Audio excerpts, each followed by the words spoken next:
I'm a little bit tired, so we'll take this slowly, and I'll just go through the motions, set everything up here, and then we will be continuing Jonah's playthrough, Jonah's Pyromancer playthrough. Let's see how far we can go today. Jonah's Pyromancer. Turn off that sound.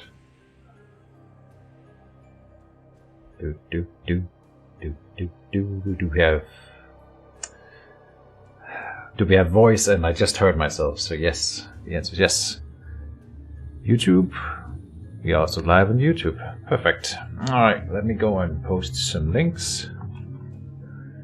So in here, and then secret lair, add here. Going live. Stoneshard.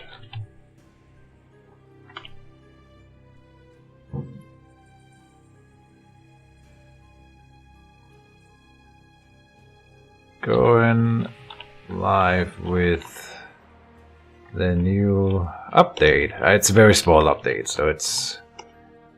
Sure, I'll write it in.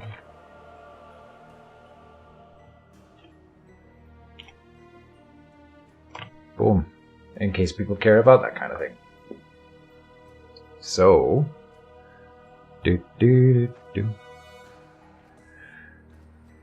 Load game. Is it this one here? Isn't that easy? Must be this one here. Yes. Alright. Where are we? I don't know. Right. I remember. We are here. We went to the Corrupted Mound, but the dungeon was closed last time we were here. So... And then I decided to stop the stream there at that point because I was getting tired, I think. Let me cook some of the food that we have here. And say... Hold on, I need my chat up here just in case. Hello, says Pedro Diogo. Welcome to the stream, sir. You're a new fella. Welcome to my channel if you're new.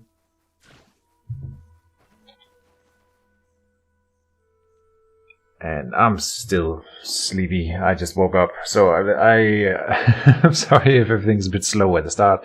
I'll make sure to increase the pace as we go along. We're going up here to the Corrupted Mound to see if the dungeon has opened since last we were here. Because if not, then I don't know what to do. I think we'll go back to Manshire and hope that the dungeons there have reopened. I have also been thinking about going for the troll sort of soon, but I don't want to kill another character. I really want to try to beat the troll, so I want to level up a little bit more. Can we get inside here now? Yes, the dungeon has not opened. Ah, no. It just looks open, but it's not. I'm unsure what is causing this. Alright, so we're going back to Ostbrook, trying to reset the dungeons. It's been a good while since we were here the first time, so not sure what is causing that.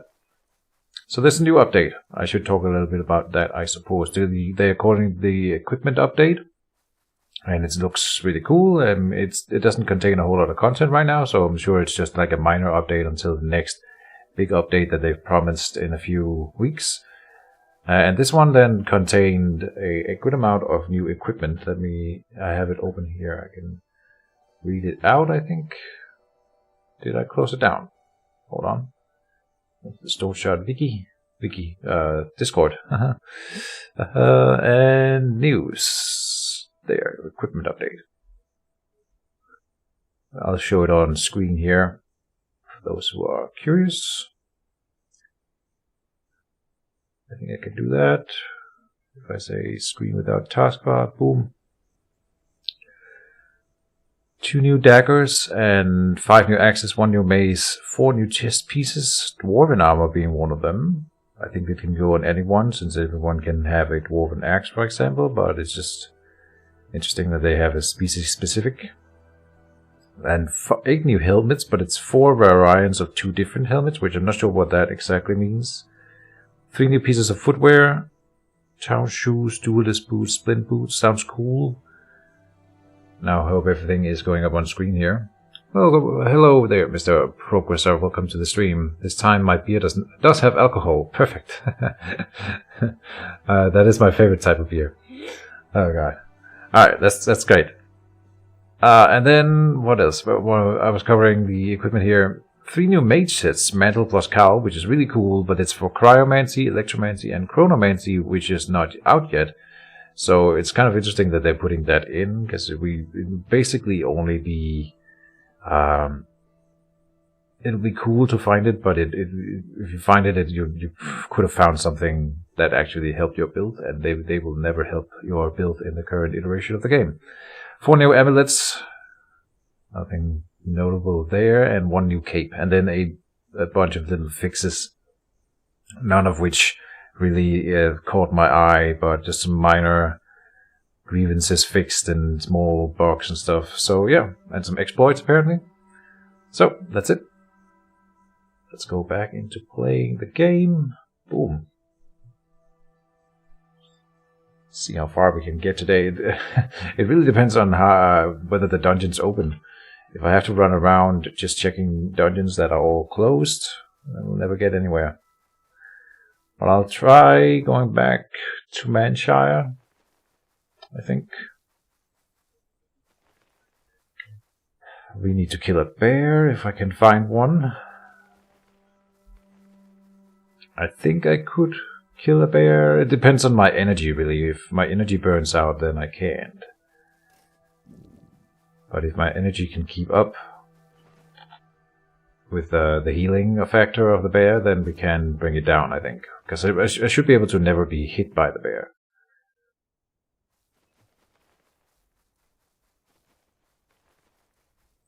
Pretty sure we wouldn't survive that.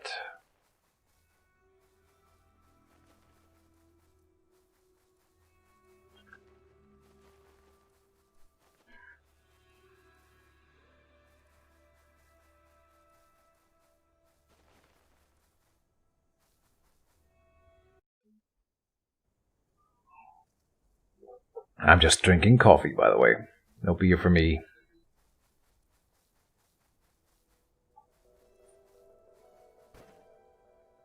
Nettle. We don't have any good loot either. A mildly frustrating end to the previous stream, I do recall. So let's see if we can go somewhere where we can have some fun. Give me a ride to Manshire. Then, are we just ready to walk back out? I need to refill my water skin. But other than that, pretty much. Maybe I do need some more food. I do not want to go out without proper food supply, so sell me a ham. Oh, sorry. And there we go. Go.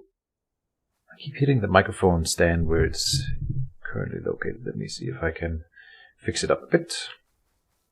Alright, so we are going what? To the Monastery of the Host Inextinguishable. And we are immediately hungry. Bison. It could be cool to kill some bison on the way here. Henbane. Nah. Saiga, not really interesting. Should we go for Henbane? Maybe it's just instead of one of these free wards.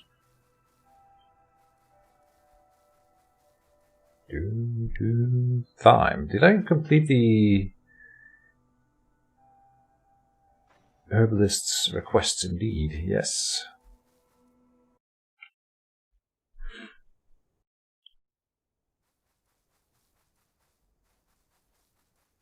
Bison.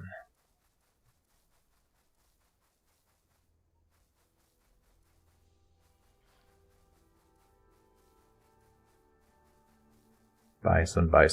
What did the bison say to his father. He said, "I think I like both girls and boys."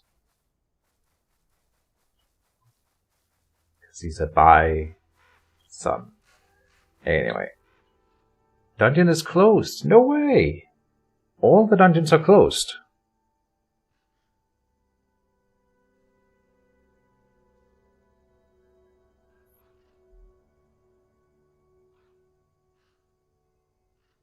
This is news to me. Okay, so here's my theory.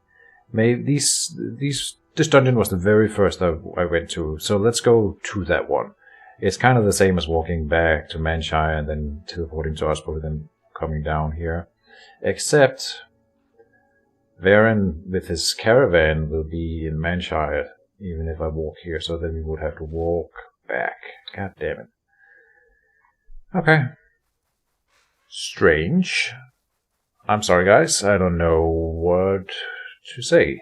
This is... I mean, we've had that before, but it's been a while. Like several playthroughs since I had this problem with dungeons not resetting. And I think that was for different reasons. So I'm not sure what is causing it this time.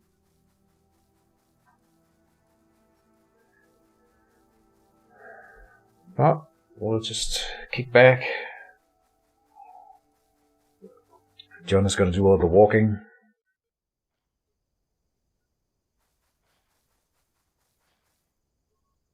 I click over here, yeah.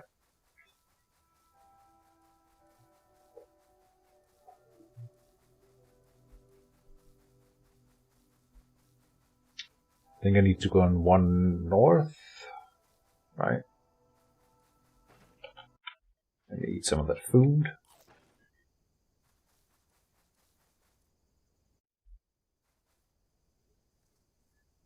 Yes, okay. So let's teleport back to Osbrook, then walk to the first dungeon. And that one will have really low tier enemies, but if it's the only dungeon that's open,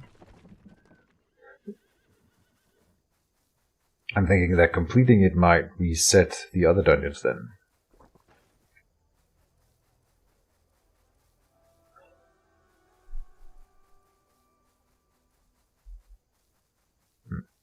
Yeah, I don't know what else it could be.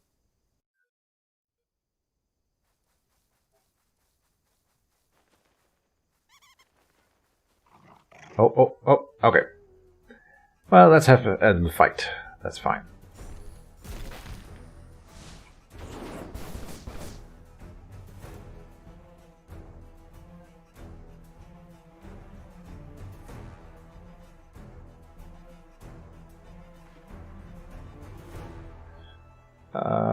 He's gonna charge me.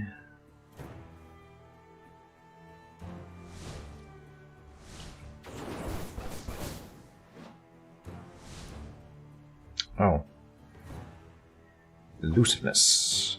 It's been a while since, so I have to get reacquainted with all of this. But a few wolves shouldn't be too much of a hassle. There you go. How to reset a dungeon? That's my question, Honeybaker. Usually they reset on their own. So, and they don't do it immediately, but usually if you just leave them alone for a while, then they will be reset. I'm not sure what makes them do it or when and why. And this time they haven't reset, and I'm not sure why.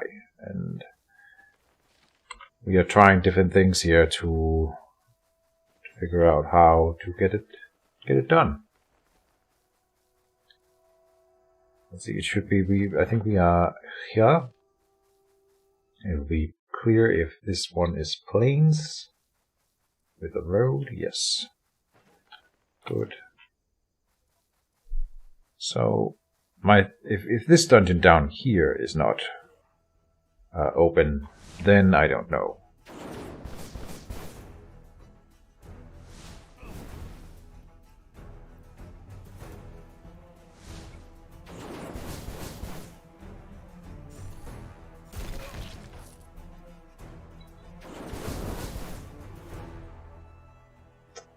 I let him shoot me. Yeah.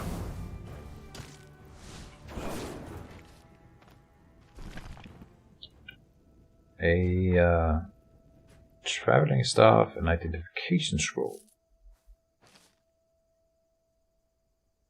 Oh, we had a weapon that I needed to sell.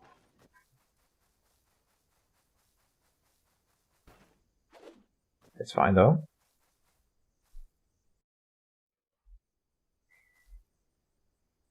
Oh, another ambush, and she didn't cry ambush yet.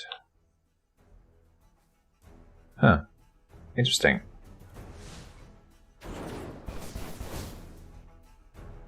So then, what do here, what do here?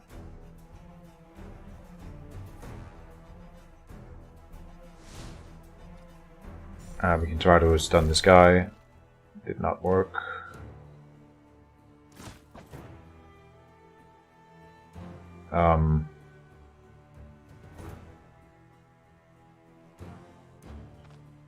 He must be almost dead, yeah. Just hit him. He dashed in, okay, perfect. Ow. Okay. He also dashes in, that's fine. Then the elusiveness for the dodge. And then we can incinerate him. But this one explodes, so it would hurt me too when I'm in melee range, right? So that's not, I think. I'm pretty sure that it does area damage, yeah. Causing a more violent explosion in a small area. Yeah, it would hit me, so that's not. Okay. We are getting a little bit of XP and adventure at least. But this dungeon here will surely have reset. Come on. Yes, at least there's guards outside. That's actually not necessarily an indication that it... Oh, now it's crashing. No way. Oh, okay, it's good. Huh. Bumpy start to this episode.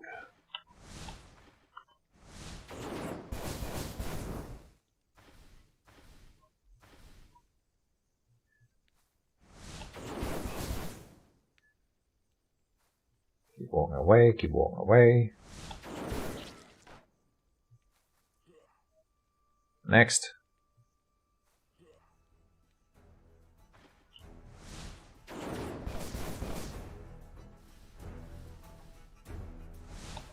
Let them burn. Okay, he went down right quick.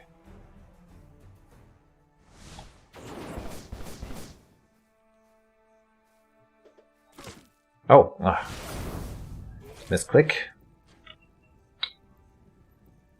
Like, again, we are outclassing this dungeon by a whole lot. But at least it is reset and playable, so let's go inside and just have some fun. Let's see how quickly I can run through a dungeon like this.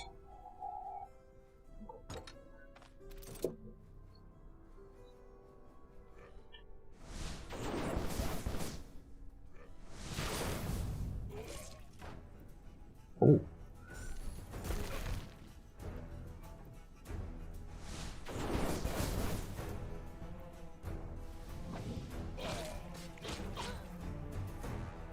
Then like that.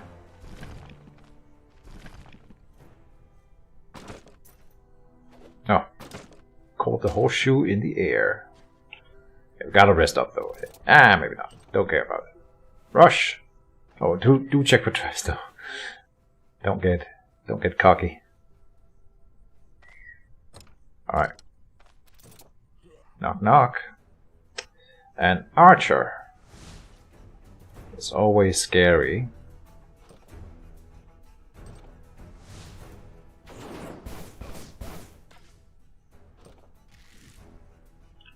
What do we do? What do we do?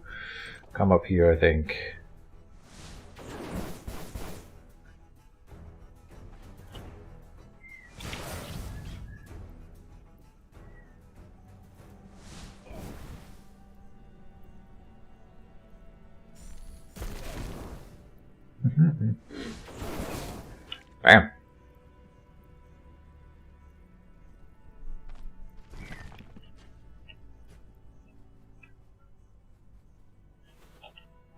So, how to restart a dungeon? Don't know. Be patient. Patience works.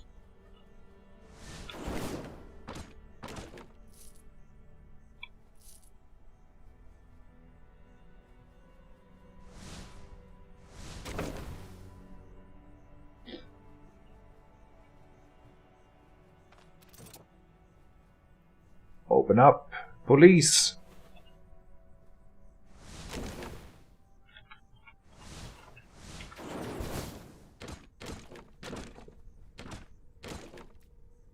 A carrot.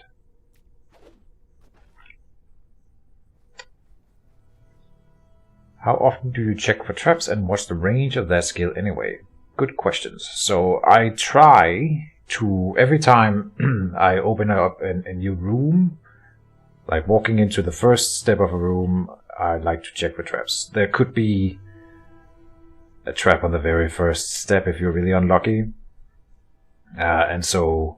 And it doesn't cover things that you can't see. So if we walk into a room like this and check for traps, I usually want to walk to the middle of the room, get a vision of the rest of the room, and then check for traps again.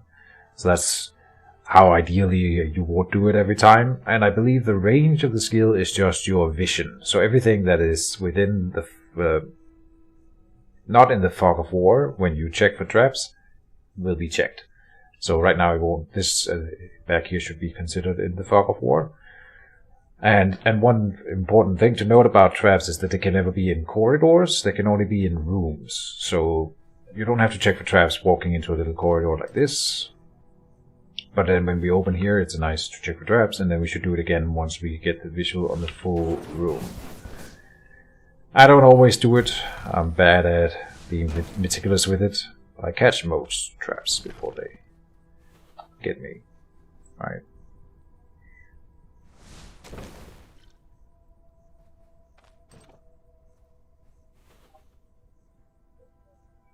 Are we just blowing down to the next floor? Yeah. Go.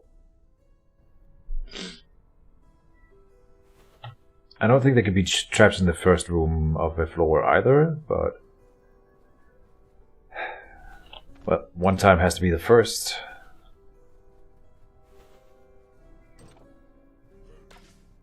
Oh. I can walk here, and then there he can't see me. Back in cover again, and then he will have to come to me.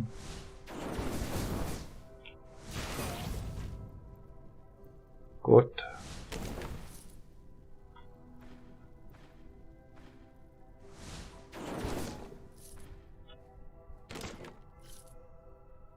Oh, another archer. In cover. He comes to us. And when you hit them in this angle here, they always take another step. He should be able to hit me from there, but they never do. So you can always just wait one more turn, then they walk into you. Always nice little trick for archers. I recall from last time I played that this pathfinding can send you over traps you've already discovered. Absolutely. Yeah. So you gotta watch out for that. I have a bad row of walking into traps that I have already discovered. So that's absolutely a thing. Yeah. Stoneshard doesn't give you anything for free.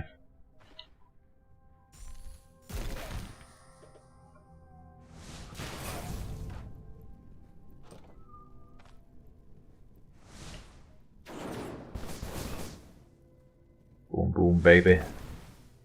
Die.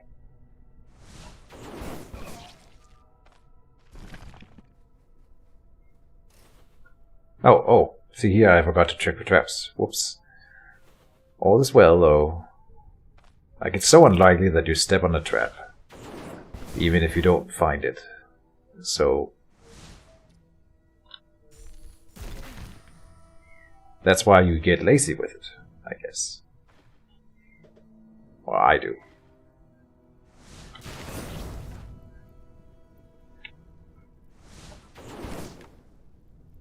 Oh, next. Oh, we're out of energy. Okay. Interesting.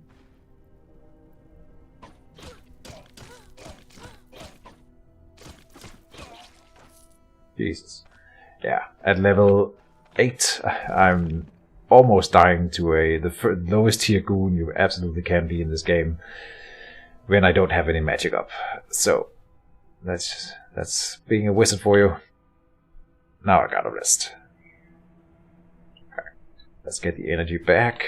Let's eat some food. Let's drink some water. Boom. Thing you'd like to see changed. Okay. Times you want to go via the trap are super rare. I think there's no cases where you would want to do that, right?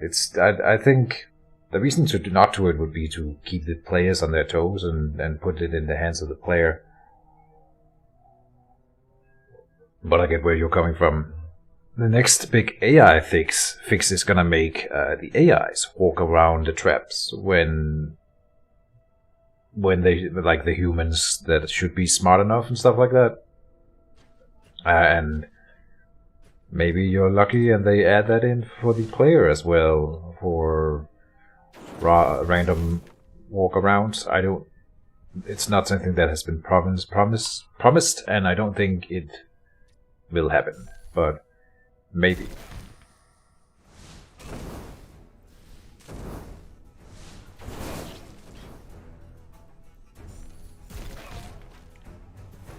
Bam, bam.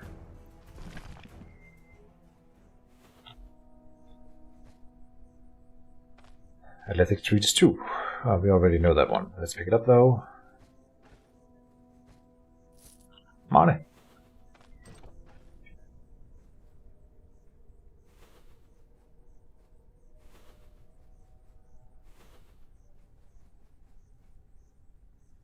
Boss room down here.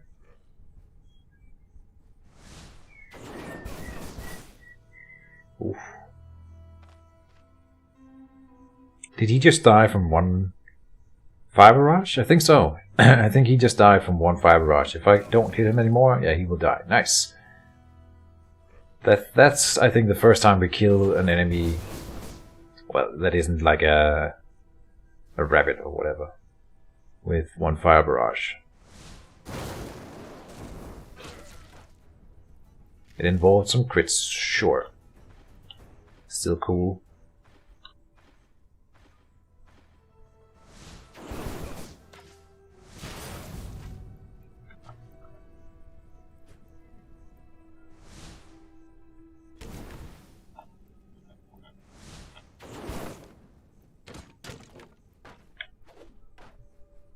Alright, come down here.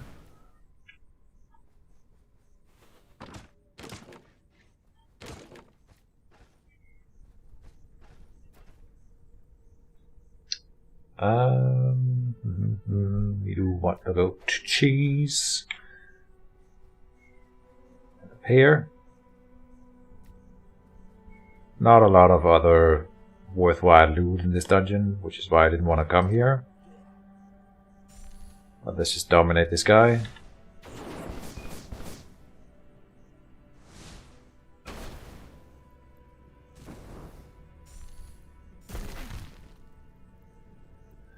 Okay, he made it through, then elusiveness, ring of fire, and he goes down. Okay.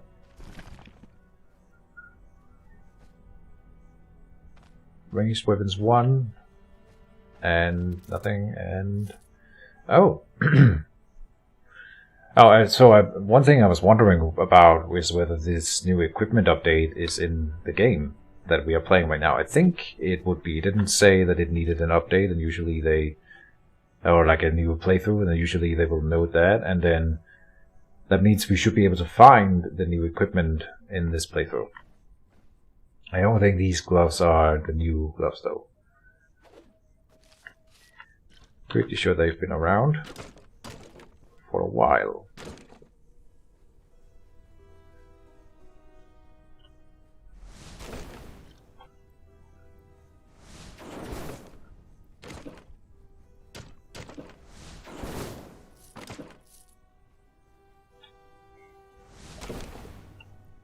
Burn.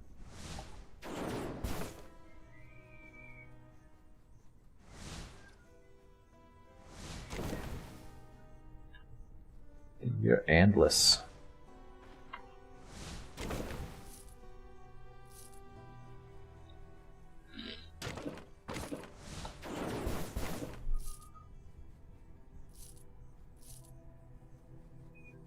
Okay.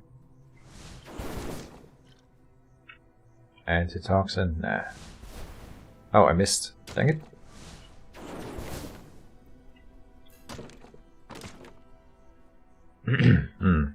I'm not sure I even want to waste our time walking around bashing all these crates and barrels. We're sort of past that point. The bookcases can contain really good stuff.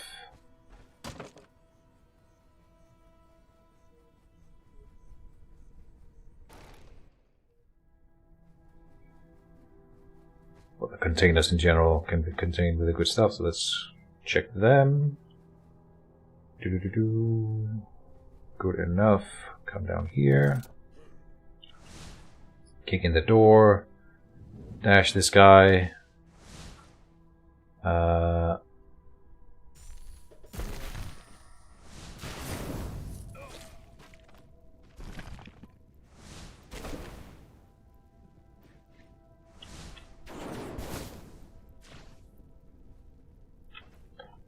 Some water. Boom. Come on, fire, go out.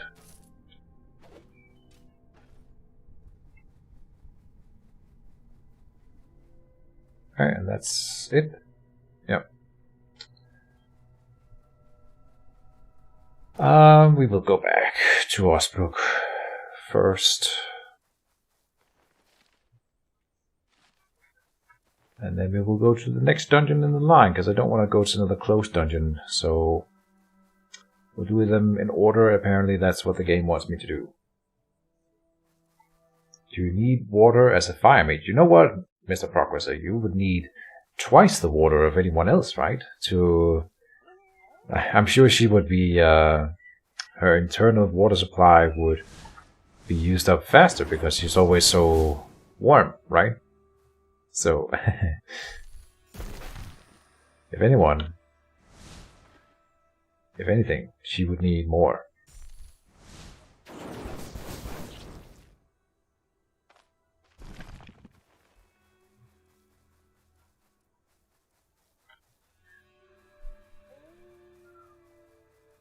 I still think you should be able to pour water on yourself when you're on fire. That would be a nice addition to the game.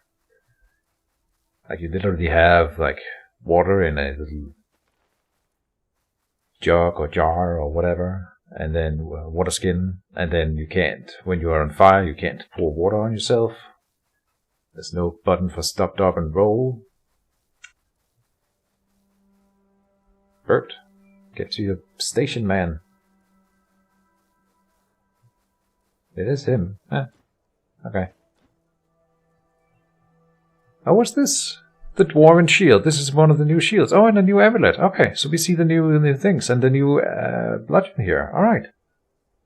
New ring? Silver poopy ring. I don't think this is new. But the Dwarven Shield is definitely new. Alright. Cool. And this amulet. Amber Amulet. Physical resistance 3% and skills energy cost lowered by 5%. Which is not spells, so not good for us, but for everyone else, that's a really nice amulet. There's not been any amulets or rings that lowers skills energy cost, so that's really cool to see. Alright. Anything to sell here? Books sell for more in Manshire. I don't care enough, I think, to drag it all the way to Manshire. So I won't. Now the gloves that we carry that are magical. I guess I have an identification scroll. I should have used that earlier. Healing Town gloves. Wow. They are bad. Bad.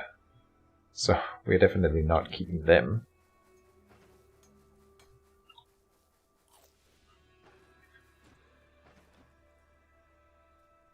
Any other new equipment here? The Norse axe. Commoner's Dagger is definitely new. Okay. Very low tier dagger, I see.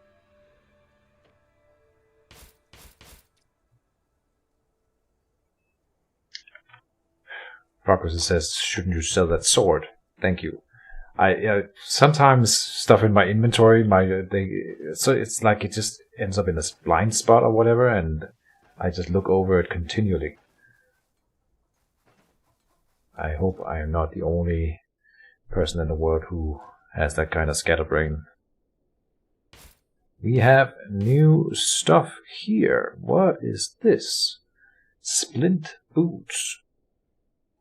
These are the new higher tier type of boot that doesn't cost you energy. So they've added in a new boot that we may want to invest in.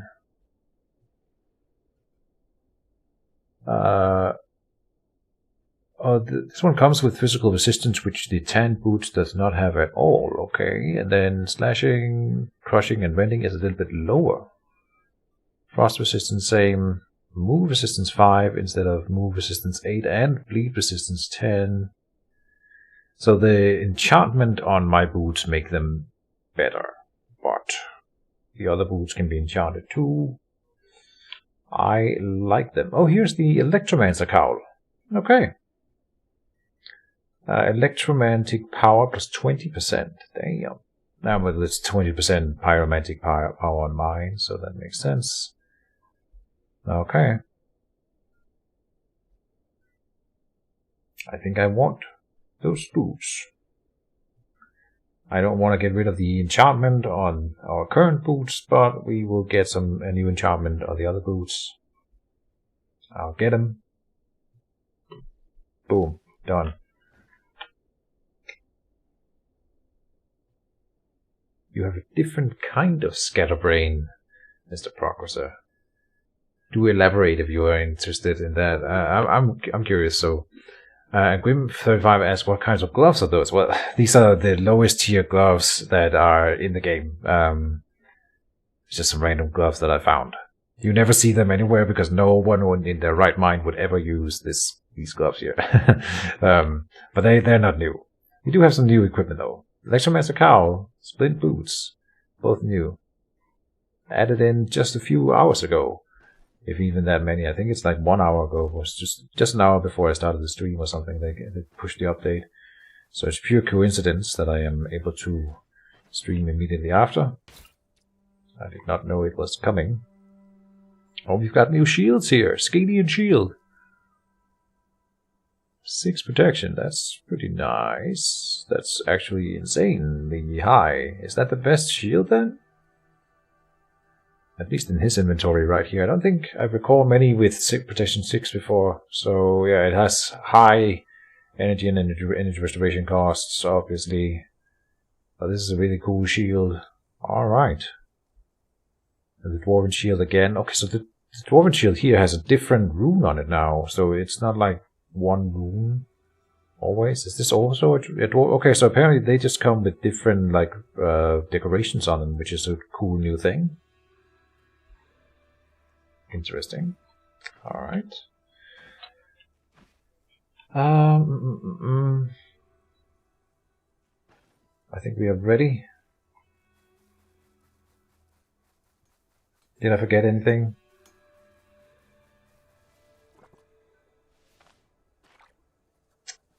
My progressor says my brain tends to get stuck between two options. I call that decision paralysis. I think is the one. I have some two older friends. I'm gonna call them older friends. Who, when we play board games, we could call it decision paralysis. Sometimes they can take like 30 minutes to make a decision in a board game.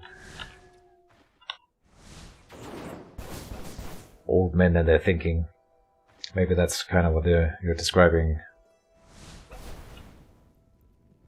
I've seen one above 6 before, yeah. Analysis paralysis is also a good way to say it.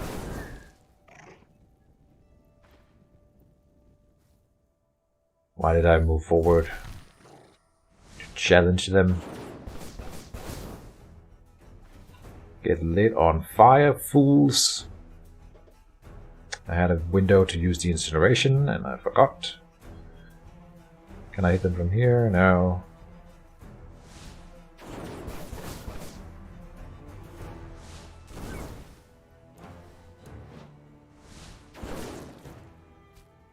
But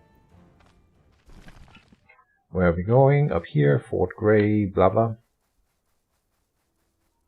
That sounds just like every chess game I've ever played. Okay. I used to play competitive chess when I was a kid. And, you know, you play those with a clock. And so it is encouraged for people to take their time. And that I don't mind that at all. So I think growing up with that, I became a very patient person, just waiting my turn. So what I like to do in chess when in these kinds of tournaments is because I wasn't the best player, but I was good at playing faster than them. So I would think during the opponent's turn most of the time when I was able, and then try to make up my next move before he's even planned. So that when he spends 15 minutes planning his move and then I move immediately, they have 2 hours to do their thing. Usually you can sometimes burn them out of time, and that did work in some cases. So it's not that I don't like taking my time in games, but I also play, I suppose you could say, I just like to play all parameters.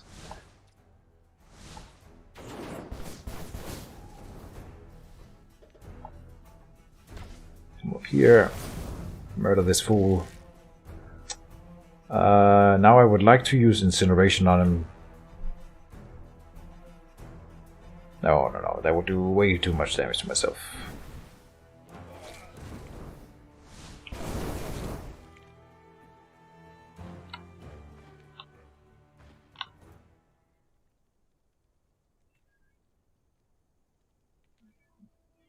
The meat the wolf dropped shouldn't have been raw. You know what? We have this discussion every stream, but it's fine.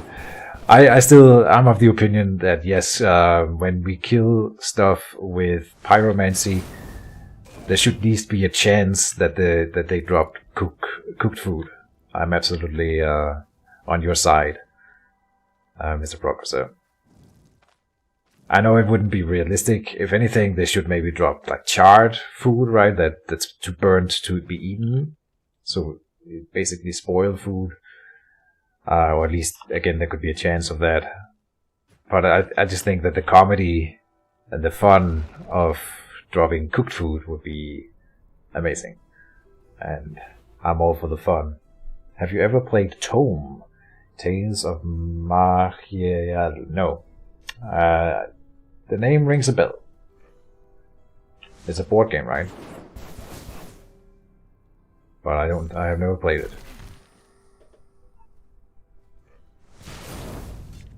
Boom.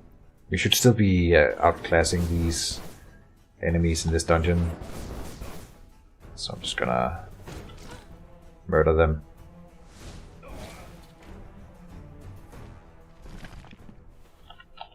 Don't forget to check the traps. Hearse.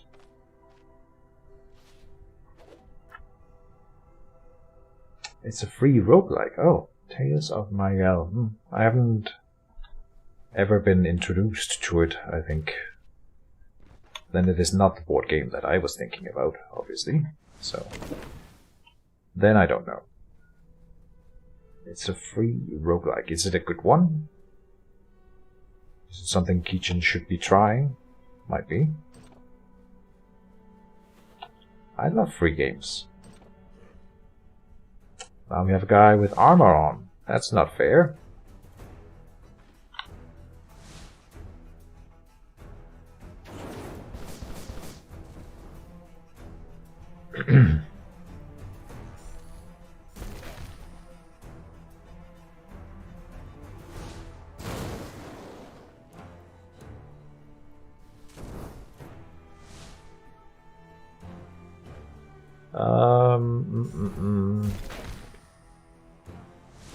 I destroyed the table.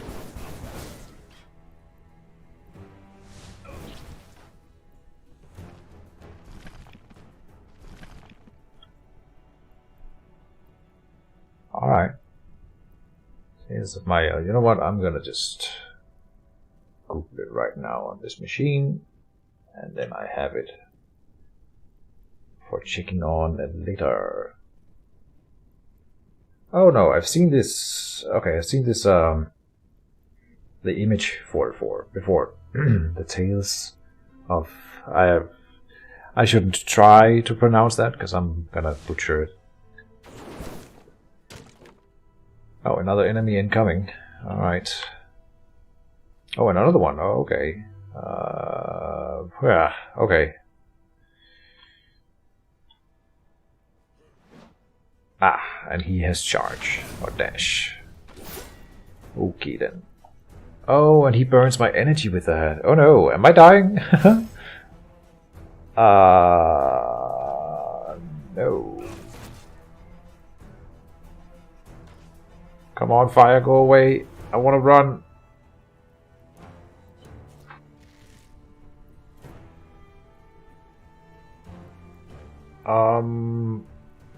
Stupid fire. He misses. God damn it. Run! Okay, we got away.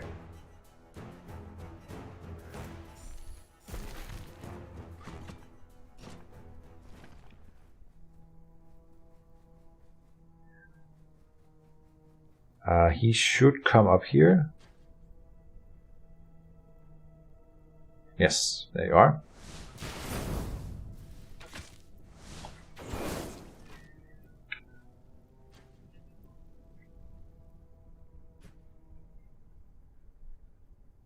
Okay, I think the stream version gives you some more minor stuff like character sprites, etc.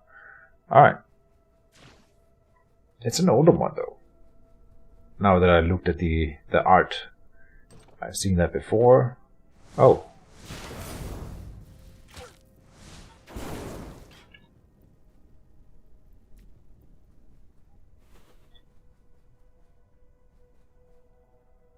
It's kind of interesting because I don't usually like a lot of games in this genre.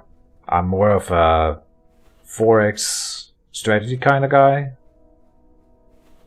Or like building simulators and or empire management, all kind of thing. It's very rare that I actually get attracted to roguelikes. And so I suppose that isn't true. But Darkest Dungeon and Griftlands and Slay the Spire are card games. Darkest Dungeon is not. But it's a different kind of genre. These RPGs, or whatever you want to call Stoneshard, is definitely not my usual kind of thing. But Stoneshard, I like Stoneshard. I don't know. I've talked at end about what makes Stoneshard good.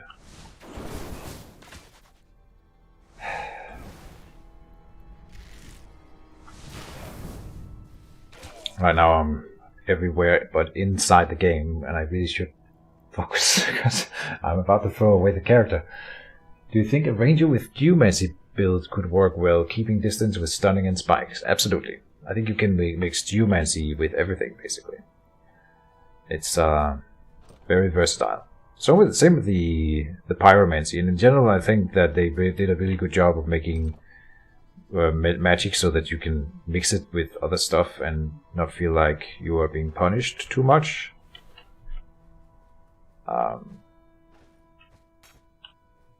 But on the other hand, it probably is stronger to just go pure mage, I think. Oh, an ornate quiver. Oh. Yeah, this is the good one. Nice. Oh, we need a bow, but I can put this one up. Alright.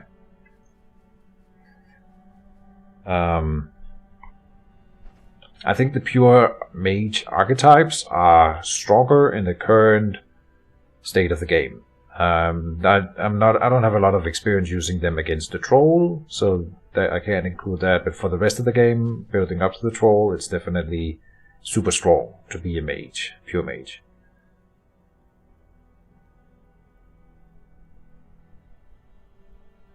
And the ranger doesn't need help. So, but you can absolutely mix them. I don't see why not.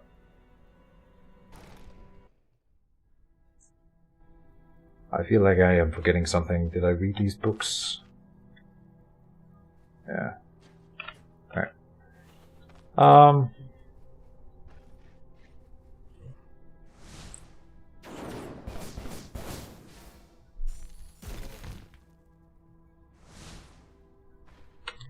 Let him come closer. Ring of fire. Okay, there you go.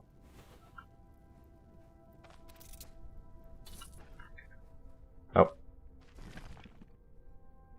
Should have kept it now that there's an enemy on the board. Okay. Boom.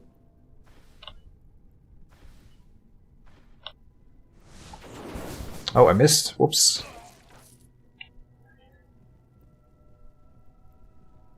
Stoneshard is a little different from many roguelikes, I think, in general, because each turn can carry more importance, as you can die in Stoneshard for one wrong button press. Yeah, true.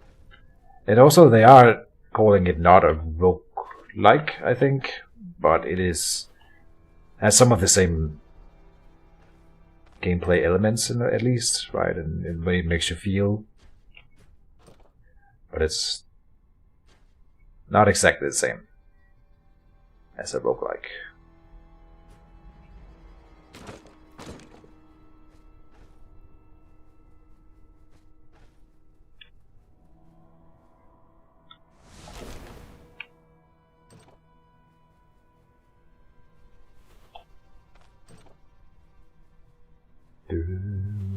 Don't forget to check the traps.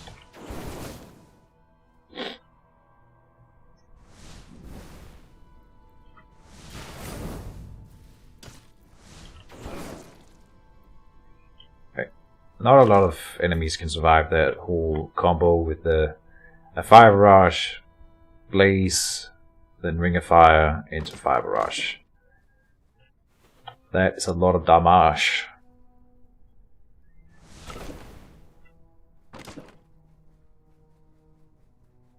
I place myself here. And I missed. Okay, here. Oh, let's see. Here. Yeah, then I hit the most at once. Trying to optimize my crate and barrel destruction.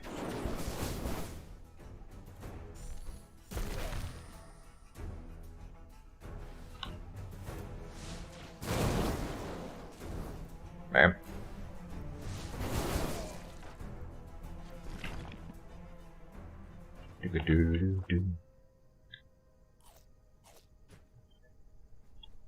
Oh, measure fortified. Good. Keep it moving. Alright. Down to the next floor. We are probably gonna level up in this session here. And this dungeon here, I mean.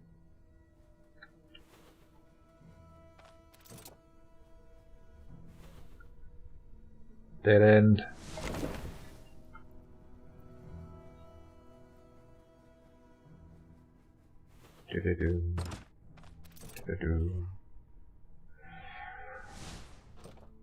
Let him come closer. Then fire barrage, blaze, boulder. Oh, okay. Garlic.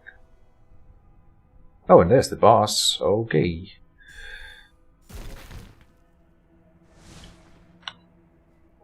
Oh, he got stunned. Okay. And he has a friend. Fun. But this is a pretty decent location for a boulder then. Now they're also getting bottlenecked. He's gonna dash me. No. I always forget he doesn't have a dash.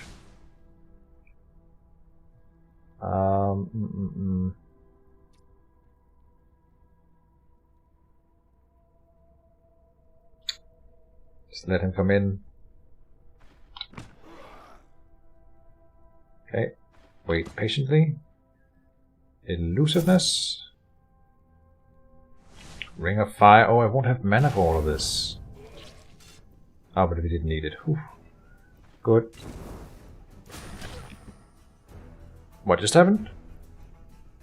Oh, because...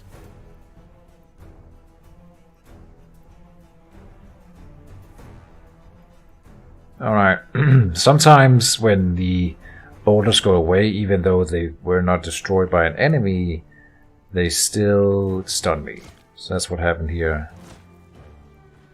Stunned for 3 turns, we survive, and then we can kill him. Yeah, that was not good.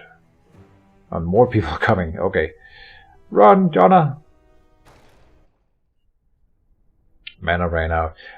But when... I know here, if a boulder is destroyed by the caster's enemies, the caster is stunned for 3 turns. You only get the stun if they destroy the boulder with an attack. But not always. I've noticed that there's some other janky scenarios where, like, if the best example is if I put up this boulder and destroy it again, it won't give me a stun, right? And if I put one up, it's not gonna drain my energy. But if I put up 2, how many can I sustain? 1 more? Yeah, okay. 3 then. Oh, can I sustain 3 boulders? This is a bad test then. We are running out. No? Yes, it's slowly going down. But the point is I won't be stunned when we run out here.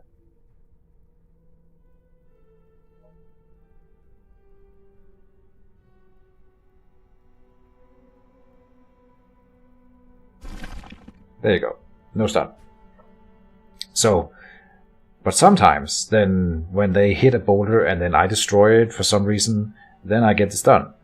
I'm not sure if that's to sort of balance it, because the thing that I was working with at some point was it let them hit the boulder a little bit, and then I can right-click and destroy it just before they destroy it, and so I wouldn't get the stun. But that doesn't really work. Then that usually tends to give me stun anyway. It might be that if they have done damage to the boulder and then it gets destroyed by either me or by running out of mana, then it will proc a stun. That might be a thing. That would be a good way of balancing precisely that little exploit that I was thinking about. So that's probably what is happening.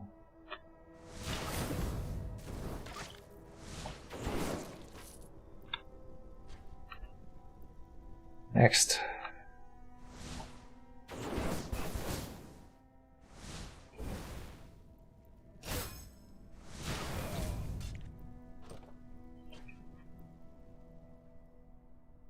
Couple more updates on gear, enemies, variety, and like one big on locations, and this game will be an absolute gem. And that's what they promised will come within at the beginning of fall, or they said end of July, and then they expanded it into beginning of fall. And now we are at the end of July. It's gonna be in the beginning of fall, I think, in the first month, which is gonna be August. A little bit embarrassing, but Kitchen isn't really good with dates and stuff like that. Yes, next month is August. I think by the end of August we will have the big location and AI update where they double the size of the world map at the new city, and then there'll be the massive AI pass that you should go and read about on the forums if you haven't seen it, or not the forums, Discord. The roadmap where they talk about, or the developer log where they talk about the AI improvements. I found that one very satisfying. They really are going in depth with AI for every enemy type, and also new types of dungeon design based on the enemies that inhabit it, and then how they behave within the dungeons and stuff like that. It's amazing to look at, really. And so far I have not known the Stoneshard team to not deliver on their promises, so I'm pretty excited to see the next big update here. It sounds amazeballs. That is Kitchen's opinion. Dagger's expertise. Treatise. Dual wielding treatise.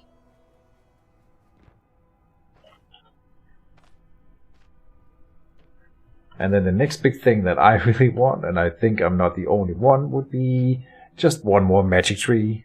Just one more magic tree would be really nice. Right? Found combat mastery trees too. Perfect. We should bring that one back. And more treatises. Athletics 2, shields 3. Alright.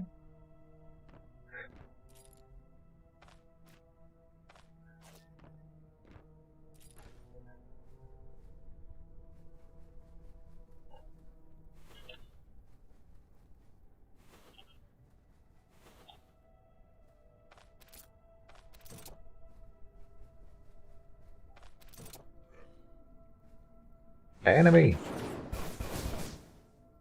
This guy's a dasher.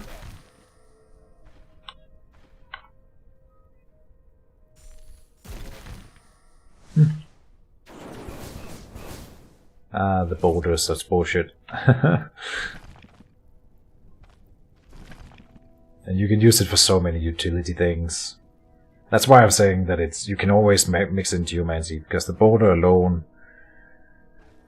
adds so much flexibility. You can block corridors and then run away and block bottlenecks in like the woods, and so you'll have people run around, which means you can gain a little bit of distance on an enemy that you are running away from, and then you can keep doing it to gain more and more distance and then run away from someone.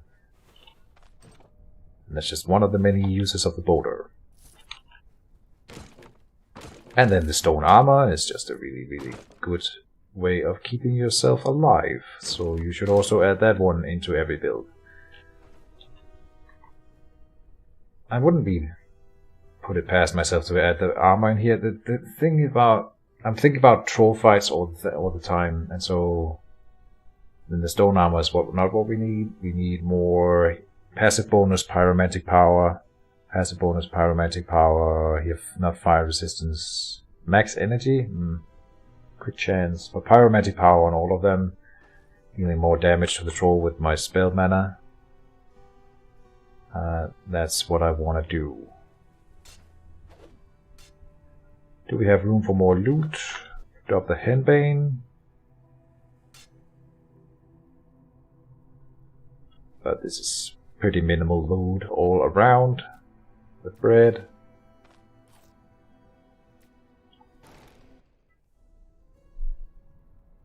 There will be electromancy, it looks like, yeah. They brought out gear for it, so I assume so. Yeah. What I was going at is you can see all the planned magic trees here. Of course, this list is, as everything else in early access, is subject to change, but for now, this is what they have, I think, promised. We could say that they've promised this, and then hopefully they can expand upon it. Pyromancy and geomancy also already being here, but then electromancy will being like throwing lightning around. Then you have venomancy, which is dealing with poisons, and I think to an extent a little bit of necromancy, whatever that means, to throw, you do unholy damage with the venomancy and then poison damage, I think. But a lot of the enemy necromancers, they tend to drop venomancy staves and equipment, and so that seems to me that they are using venomancy. And then cryomancy is frost. Astromancy? Don't know. Chronomancy means something with time. Don't know what that's all about. Psimancy means psionic abilities. And then Arcanist, I'm assuming, is going to be like a combat mastery tree or athletics tree for the sorceries, where you can find a thing that just manipulates mana and makes you better at throwing spells, which should combo well with taking another spell tree and combining it, right? So that's what I'm thinking, or like dual wielding is what we might call it for the same kind of thing. Anyway, so it's like a supporting tree. I don't know that for a fact, that's just me guessing.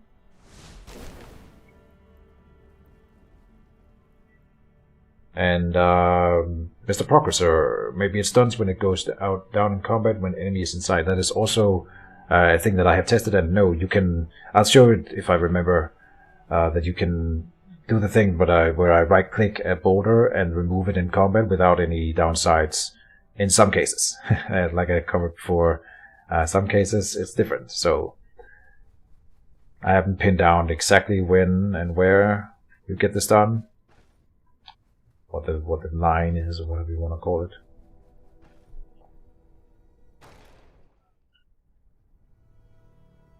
Hoping I can find the level 4 pyro book. So one thing that was noted in the patch notes is that I noticed here. Traders can now sell many items which were previously excluded from their stock.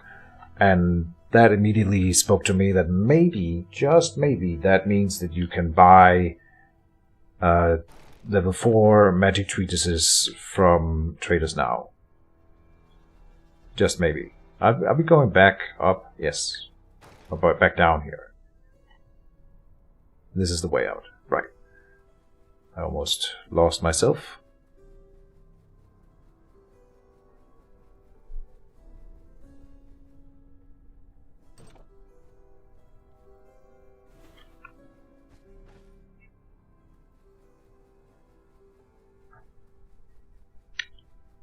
It's going to be impressive. I mean, this is a lot of magic schools for a game like this, where you can combo them infinitely, right, and mix them with all the other things. And there's wands up here. Staves counts as a thing for mages too, right? And then you have alchemy down here, survival, and magic mastery is also a thing here. So, and medicine, and yeah, sabotage. There's so many things, and they haven't, like, this basic skills is unlocked, but it's currently empty, so there's gonna be something in here. Like, this game is so massive. And we've got like a... Well, it is not massive yet, but if they go through with what they promised, it's gonna be massive.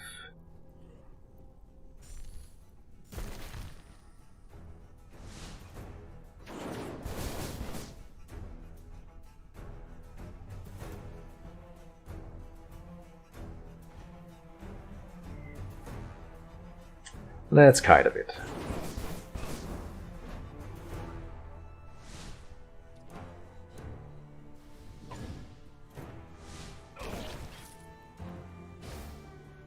Oh, I thought he was Dash. Come on, dash me. Yes, into the fire. Into the fire. And that's it.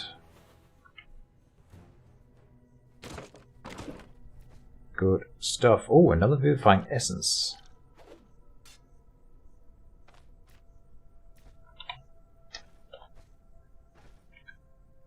God damn it, where did it go? Ah, here. Grape.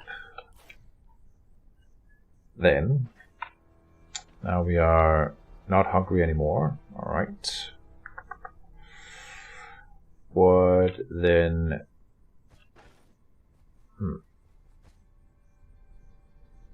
Ranged weapon treatise 2.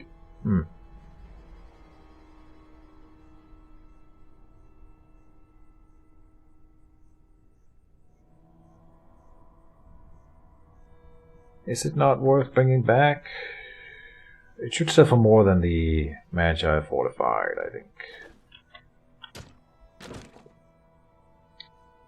Okay.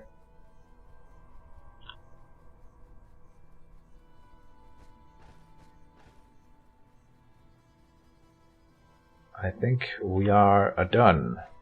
And now we have another cool little test to do. Oh, another trees. Wow. Drop the bandage. And then die from bleeding. Hell yeah.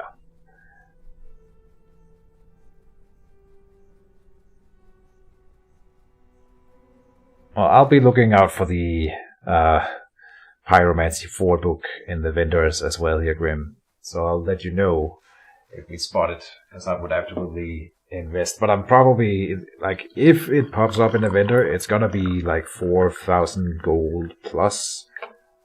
Probably 6,000 gold or something like that, if that can do it. So I might not actually be able to afford it if it pops up in inventory of trader.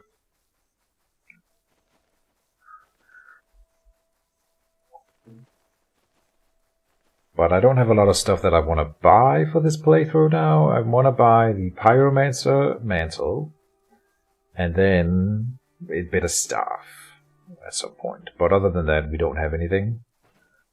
And then we need enchantment scrolls for everything, and we need better rings and stuff like that, but that'll come later when we find it. Pyromantic Treatise 2. It would be... For a second there, I actually believed that would be the fourth one. But what the test that we're going to do now is that now I have so many books. Now it should be worth going to Manshire to sell them. So Bird here in Osbo pays 300 for a Shields Treatise 3.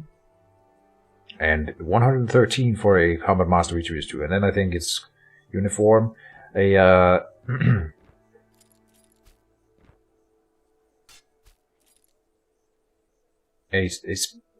magic treatise always sells for a little bit more. So this is 360 for a level 3.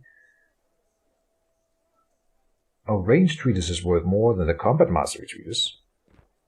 Okay. 300 for this one.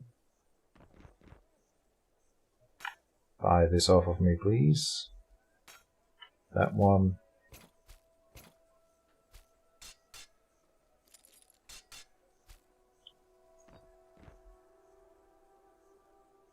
Yeah, okay, so now we've got it lined up. 113, 180, 300, 300, 360. And then we will go to Manshire and sell them and see if what kind of prices he offers there. And finally do that test. See how much it's worth. Right to Manshire, go. And the shops are closed. Can't tell what time of day it is. It looks like everything's closed, yes. Oh no, they're just moving out now. Perfect. We arrived right at the crack of dawn. Here we go. So he pays 150. Well, that was 113, 180, so 60 more. 100 more, 100 more, and about 100 more. Alright, so yeah, that's definitely worth coming here for. But he can't afford it, of course. Exquisite Mantle. Huh. Any books? No. Oh, another amulet. The Lacerite Amulet. Giving nature resistance. I still don't think we've seen anything that does nature damage. There might be that the poisons from like a snake does nature damage, but it's not specified. I think that's caustic damage, so it's not the same. But nature might be encompass more stuff, I don't know. This is not a good amulet. Compared to mine. So, brain time, brain worky. Oh, there's another gold medallion here. Energy and magic power, but mine again is just better. Okay. Yeah. Okay. Fine. Then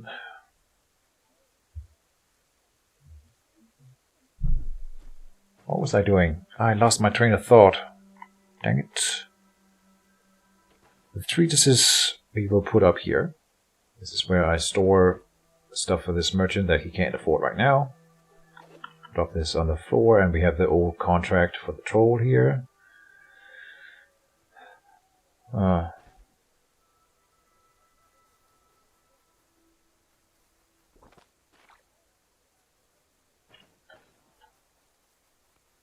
completely lost my train of thought. I don't know if I was doing anything. Oh, now we can buy the Nomad Kalkan that I had in another... I found this in a grave in another playthrough, but now they're selling it at vendors. I don't think they did before.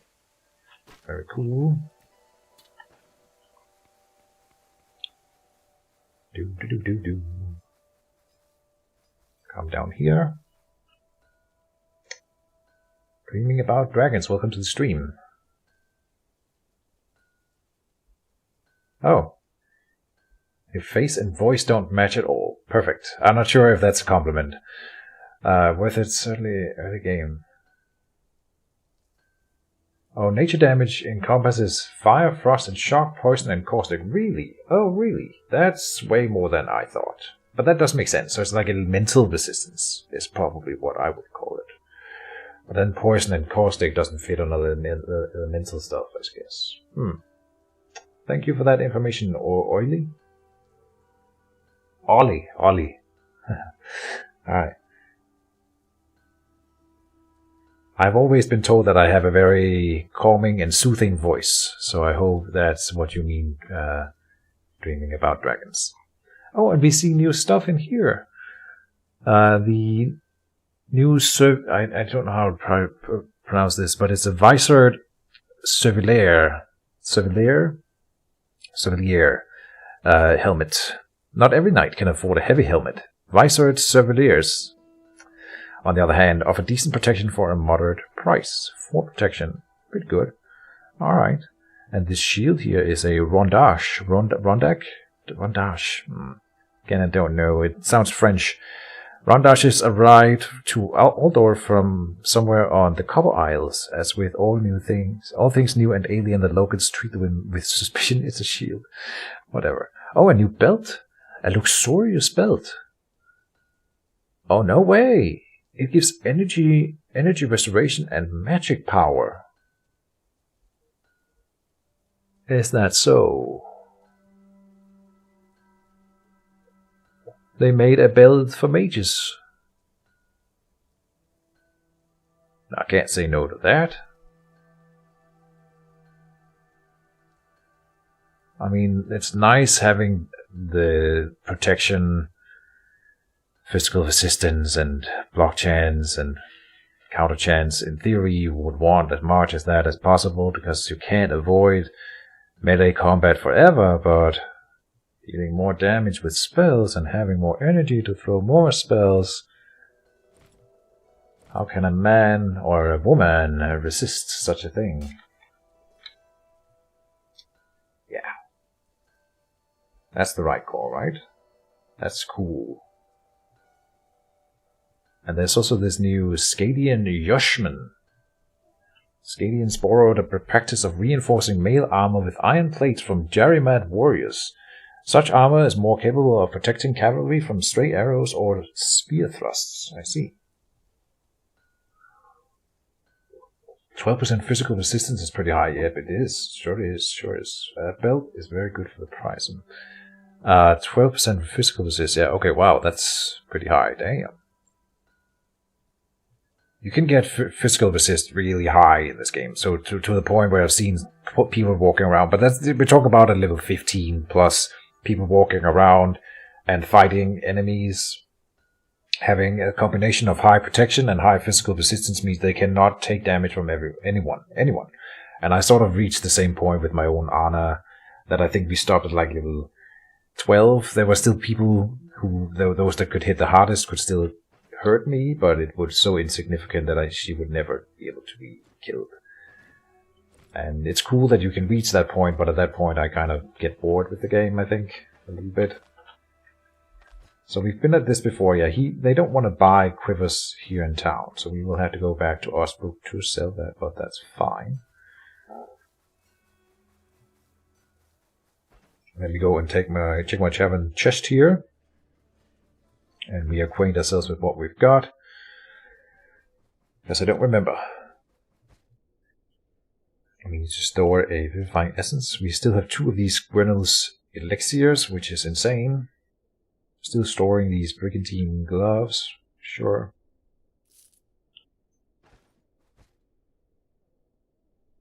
Now this mage call. Why am I saving this?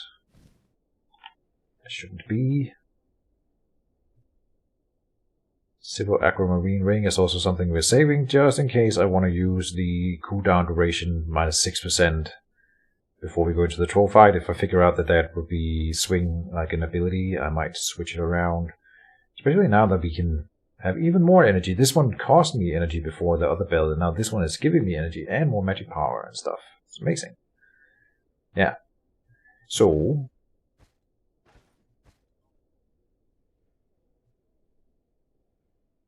the Stardust. Sure. Save it. The lockpicks. Save it. And then I want to open the purse here. Just add that in to the person not having chest here. Trying to remember that we have a little bit of extra money available in our coffers, which I'm sure I will forget. You must be close to troll frying time, says Ollie. Thank you for the vote of confidence. I don't want to die. I really want to beat the damn troll this time. So I'm not going early. I'm going late against the troll. I've only beaten the troll once. It's kind of embarrassing with how long I've been playing. I really feel like I should have beaten the troll more than I have. So I really want to get it right this time. I think my problem is that I always go too early because I get overconfident. Oh, did he just close shop right in front of me? The bastard.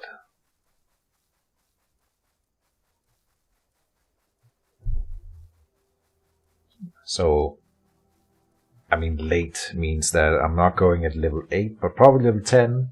Level 10 sounds about right.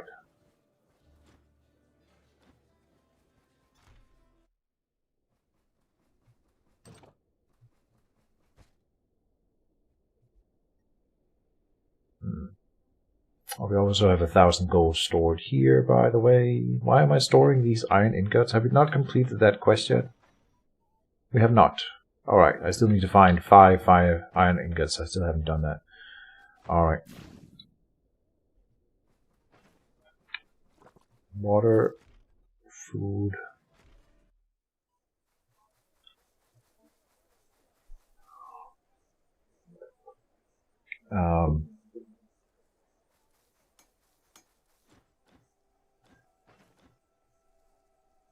Anything else in here? Oh.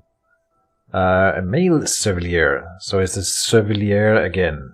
But there's 4 different versions of this helmet. So I was thinking when I initially read that it would probably just be the same helmet with 4 different skins.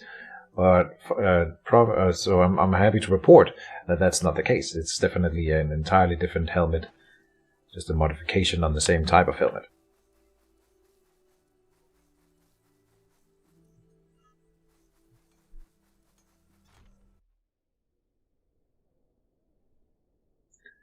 Ollie is playing a ranger at the moment. If you want to see how to fight the troll with the ranger, you should check out my most recent playthrough that wasn't on stream, the crossbowman, where I make a pretty decent troll attempt at level 7, and then I fuck it up. But if you don't fuck it up, then you can definitely do it at level 7 by playing the way I did.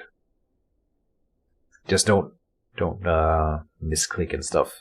Then you'll be fine. Duelist boots are also new boots, by the way.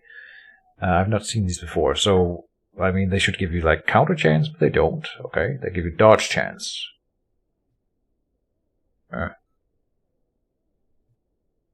Move resistance, bleed resistance. They're decent boots. Now I would like to compare them to the tanned boots. But the splint boots are so good. Yeah. 1 extra protection and physical resistance, which are the ones that didn't have. Yeah. I like. Okay, so that's a bit of power creep for the player whenever an update like this comes out. Not that that's a problem, just worth noting. We are able to get stronger now than we were before.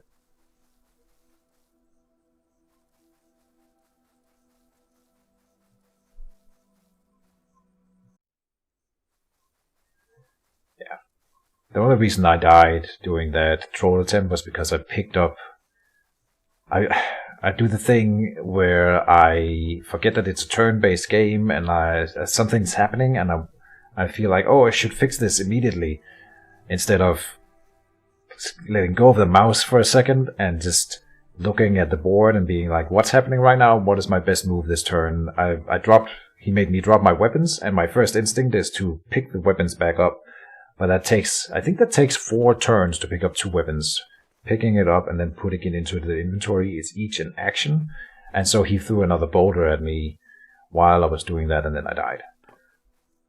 because I couldn't dodge while I was holding a weapon in hand. Yeah.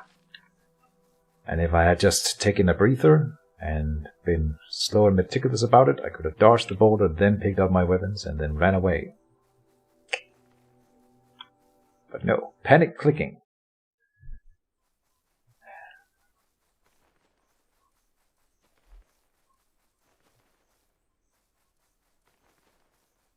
So, now we are going back to the old abbey over here, where we were in the end of the previous stream and found out that the dungeon had not reset.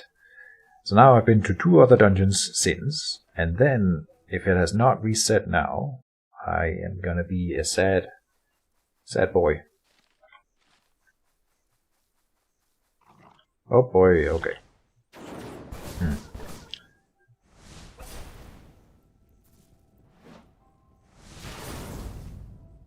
Oh.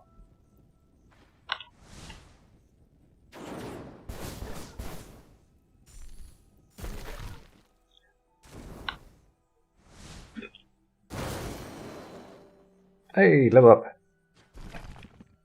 Alright. Skill points. Pyromancy. Melting Ray.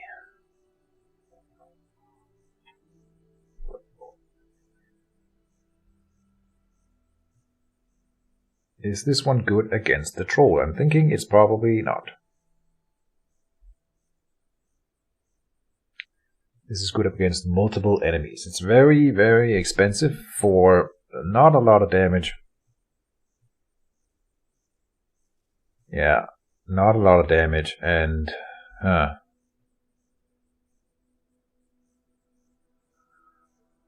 what do we get?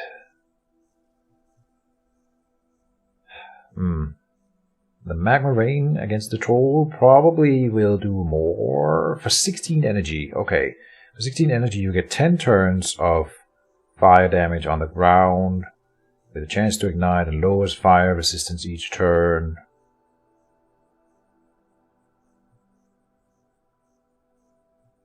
The troll moves around a lot, but we can probably proc it on him like a few...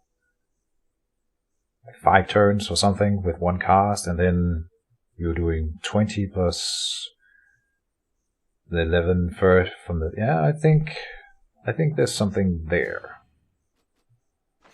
The magma ring. It's also very flashy, if I recall correctly. Oh, they've changed the sprite for this one. Oh, nice. It did not look like that at all. Or I'm thinking about the earthquake. Maybe I've never had this spell before, I don't know. Looking at the wiki, there are some insane weapons listed there. I've never seen half of them. Even one sword with crazy 42% slashing damage, orcish battle statistical. Yeah. I mean, a lot of them you find in graves. But hopefully more of them are sold by now then. I don't know where we are here, by the way. I thought we were by the old abbey, but then we wouldn't be able to find wolves. Ah, now I know where we are. We are here. Just had to find the road. Oh, and the level up. With 24 willpower.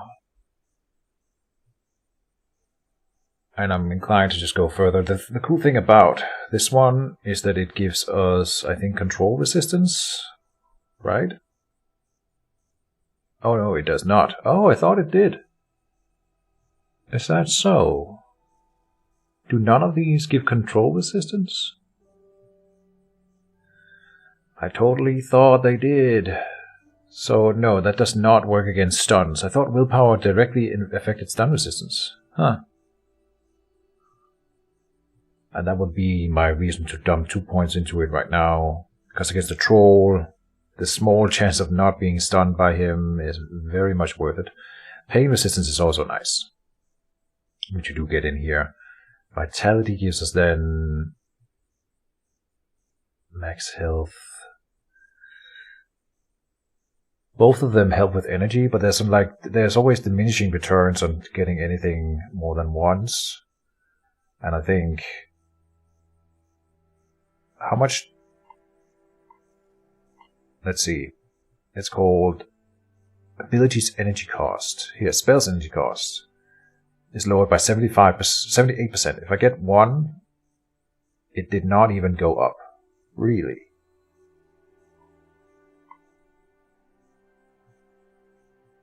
Not even 1%.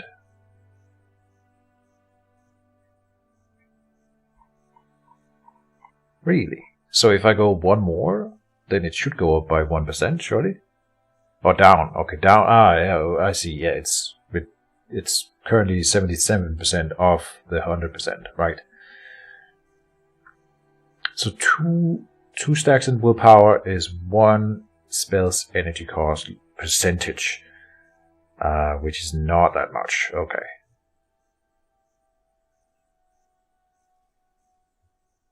Interesting. So I think next level I would take 2 vitality. It also lowers cooldown's duration, which I didn't see if that changed. But so probably also only 1% then. That's a much better graphic. Before I think it was a lava like the red pool. Yeah, I seem to recall like a different fire spell that was like an area thing, and it did not look like that. It was very ugly. So I think yes, there must be an improvement on that, which is nice. And the dungeon has reset. Beautiful. Beautiful. Good.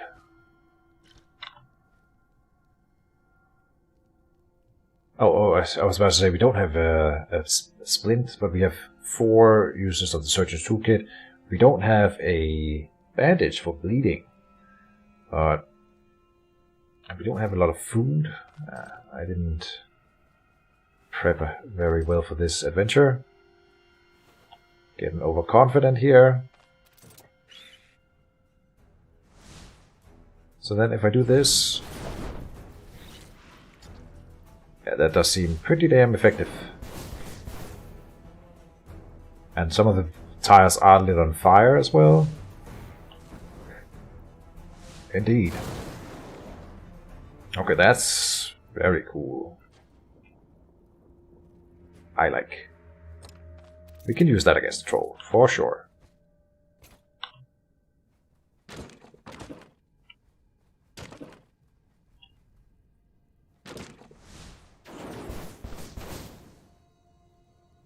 Oh, I forgot that we can open doors at a distance with this build when you have the fire barrage. That's something I haven't really been making use of. But you should, because it's just a good way to open a room. Another one. Mattia Costa 92. Welcome to the stream. Yes, there has been an update. It's just a small one, like all these says. Looking forward to a new big update. I think it's within 1 month. This is not something that Keychain can guarantee you, but I think that within 1 month we will see the big AI improvement with a new town added and everything. So 1 month, by my guesstimation.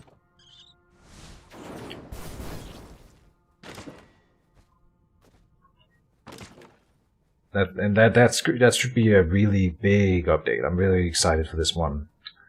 It's called the AI update, and it's supposed to add a new town on the map and add an entire extra map so that you have like double the world size of what we currently have. It's gonna be good.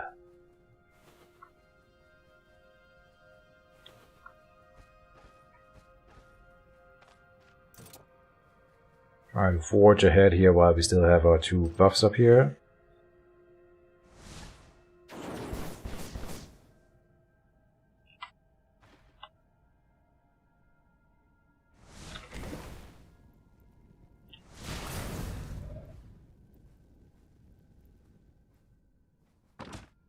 Oh, didn't check for traps. Oh, and there's the boss. Okay.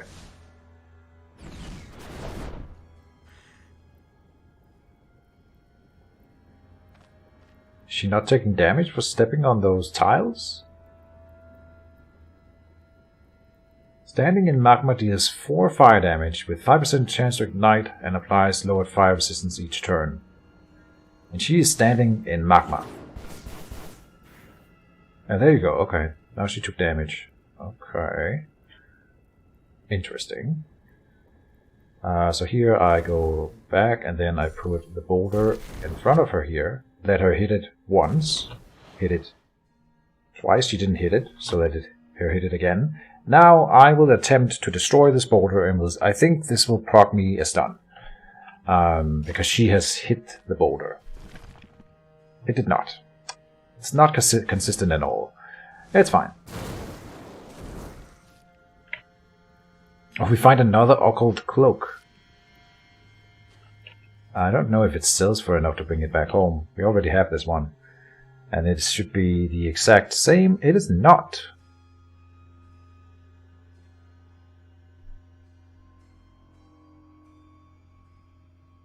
Why is it different? It's one, I mean, it's a very small thing, but look at that. It has 1% physical resist on top of what I have on mine.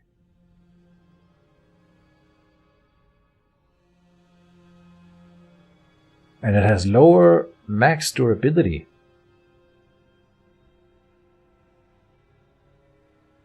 So what I'm thinking has happened here is that they have updated the occult cloak in the current build, in the new build that is just released, and it didn't change the occult cloak that I already own. But then every new occult cloak that drops will be of the new build, or there's a small randomization chance. But that's the first I've ever heard of small randomization chances on identical types of equipment. But this one is better than mine. And I know it's broken, but I mean, we won't. This way I don't forget to switch them out at least. And we don't need the cloak for this dungeon. So I'm just going to do it now. Get it done.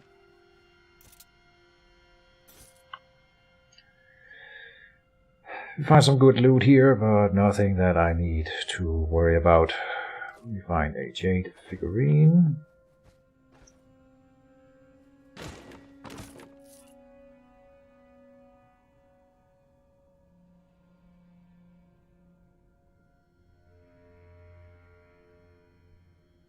Have you ever found carved longbow? No.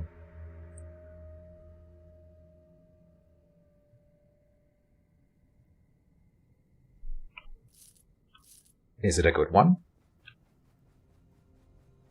I love that they have these very high tier pieces of equipment that you are hoping to find, that don't find in every playthrough and stuff like that, so it's fine that we haven't.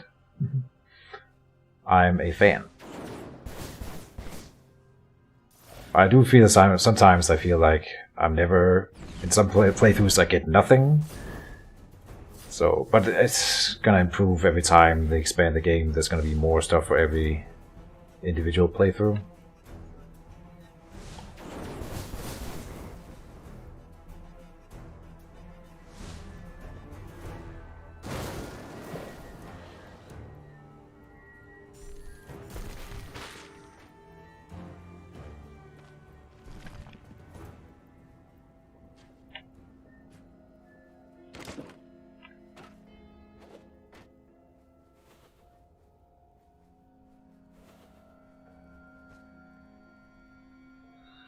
Another Surgeon's Toolkit.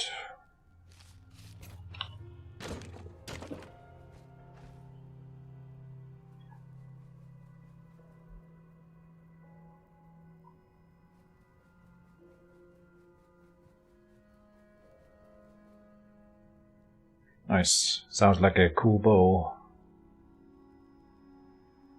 Yeah, I've also seen one with more than 32 though. But no, it's not always the highest damage equipment that is the best equipment. I went through that in the Crossbowman episode where I went up against a troll. I analyzed 3 different crossbows and I decided to go with the one that deals the least damage. Because it had a significantly lower skills energy cost penalty.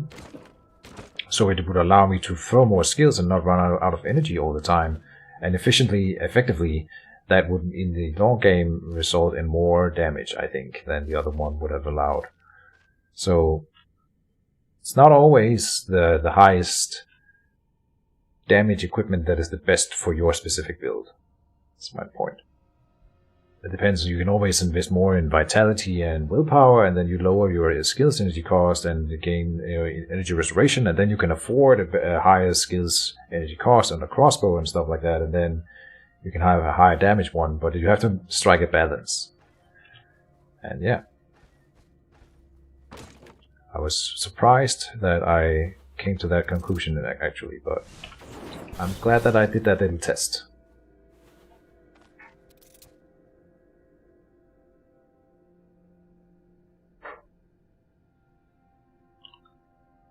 Oh, what do we have here?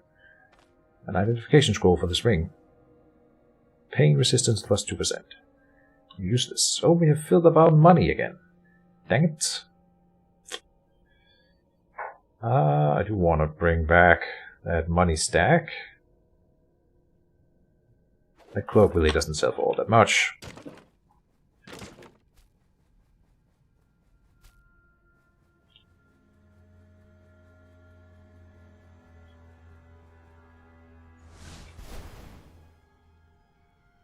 What just happened? Huh, it didn't throw the spell. Alright. Good stuff. I mean, I found some good loot in this dungeon so far, even if it's just one. Every time we get an equipment upgrade at this stage in the game, it's a big deal, so...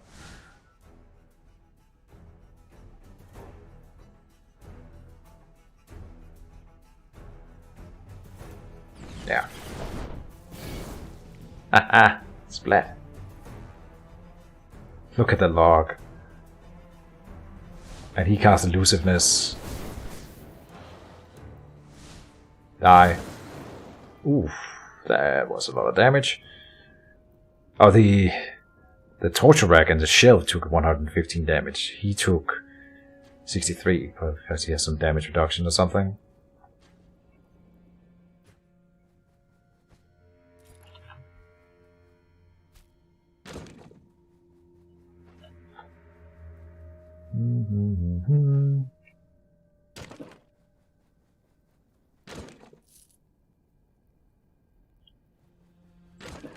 I think we are about to be done with the dungeon.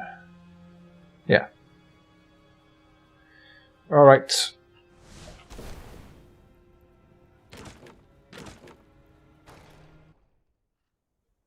Good enough, piggy. Where did we come from? Up here.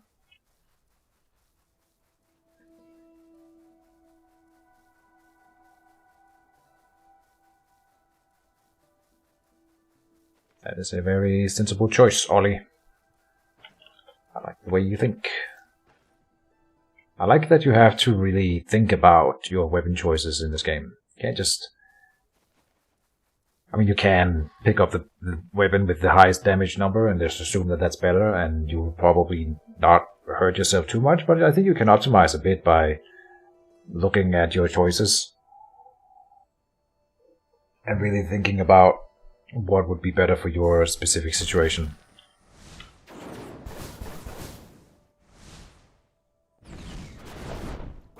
Bam. Oh. Another guy. And another stack of wolves, okay. It's time for a little fight club. Oh no! Ah, dang it. You know what? Never mind. Two can play that game. Ah. Oh, wait, there you go. Okay. Fight club, and then in the fire. So it doesn't always hit all the tiles. Why didn't it hit these 3 tiles here? That's interesting.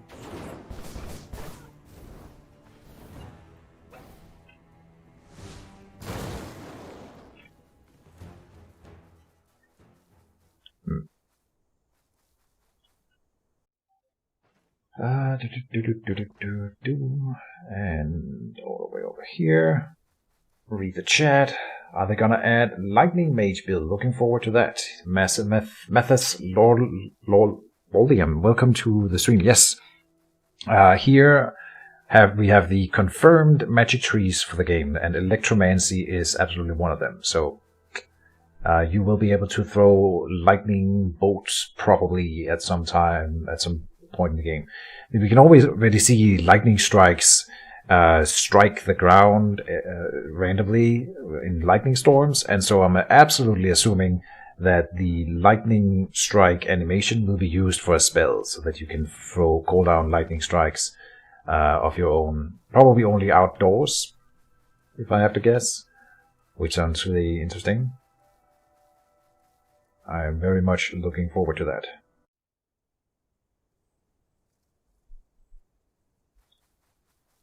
But as Ollie says, we don't know when these magic trees are coming. They have not given any news about magic trees yet, about when they're coming out. So that's all on the to-do list. If you want to see what's next on the roadmap, you should go to the Discord and check it out, because there's always some interesting reads there, and it's really cool to see what they have planned for the game. Lots of big plans.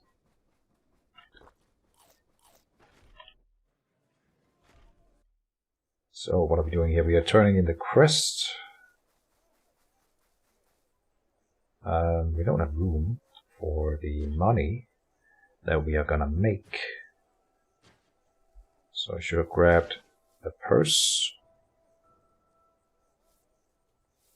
while in the tavern. Come on, Bert. Anything new, Bert? No. A war spear. Here's the tanned boots. They do come with physical resistance. Interesting. I could have sworn that my other boots did not have physical resistance.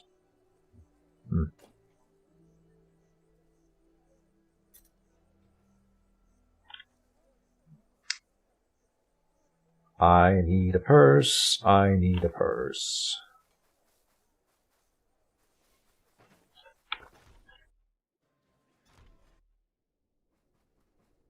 Oh, I think I have one here. No, that's the backpack. Here.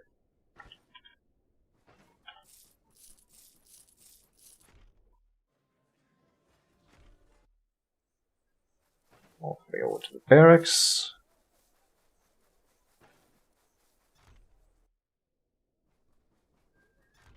Is there anything that we are looking to buy? I guess yes, we do have to check with the tailor. See if there's a pyromancer mantle up for sale.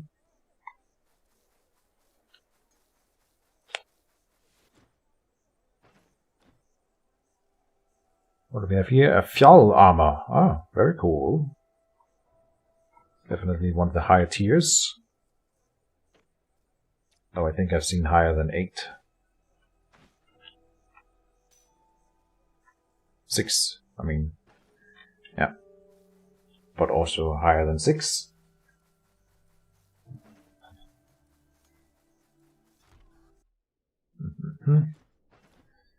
Alright. What do you have for me, Mr. Taylor? Nothing. Alright.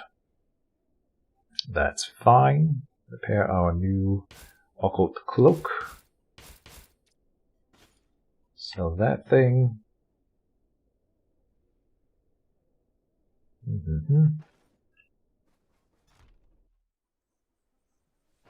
There.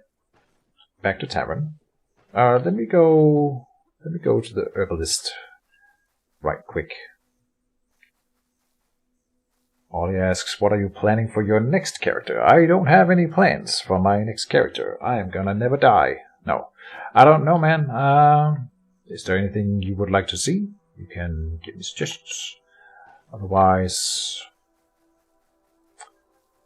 I was gonna start a new playthrough on YouTube pre-recordings, like a playthrough again, and I think I had landed on like an Ana weapon master kind of thing, where she doesn't use a shield, It's the only thing that I had really decided, because I have already done the shield build, but like great swords or dual wielding Anna, one of those. Or staves Anna could be cool. Do anything else in here? I'll put in the purse. It's not very organized here right now, I'm aware. We are making it work.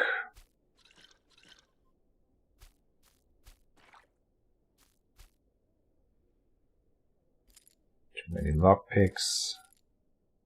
Alright, good enough. Then, where's my leaving town checklist? It's here. I think we have done most, except water skin refill.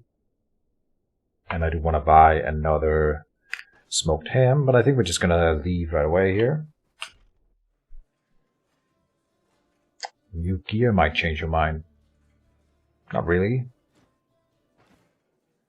Is there anything that like immediately comes to mind? With all the new armor and weapons, I think it's a good idea to run like a heavy melee character to try out some of all the new melee gear, I suppose. Weapons and armor. And now I've done the crossbowman, and then now I've done the pyromancer, so it's time for a melee build of some kind, I think.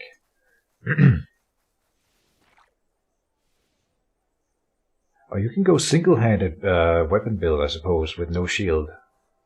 There's a skill. The thing about that skill, though, is that it's... Is it in athletics?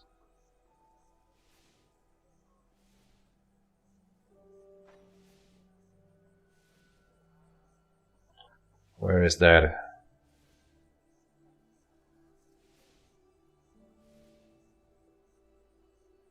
For the one-handed thing?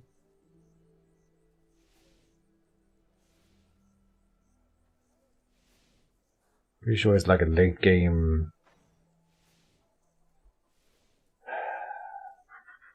Yeah, if one of your weapon slots is empty, receive bonuses right on target. So you would need to go to the very bottom of the combat mastery tree, which is it basically means it's not something you can start with, right? You need 1, 2, 3, 4, 5, 6 skill points in combat mastery, and you need to have all of them unlocked down to tier 4, and that's really hard to make sure.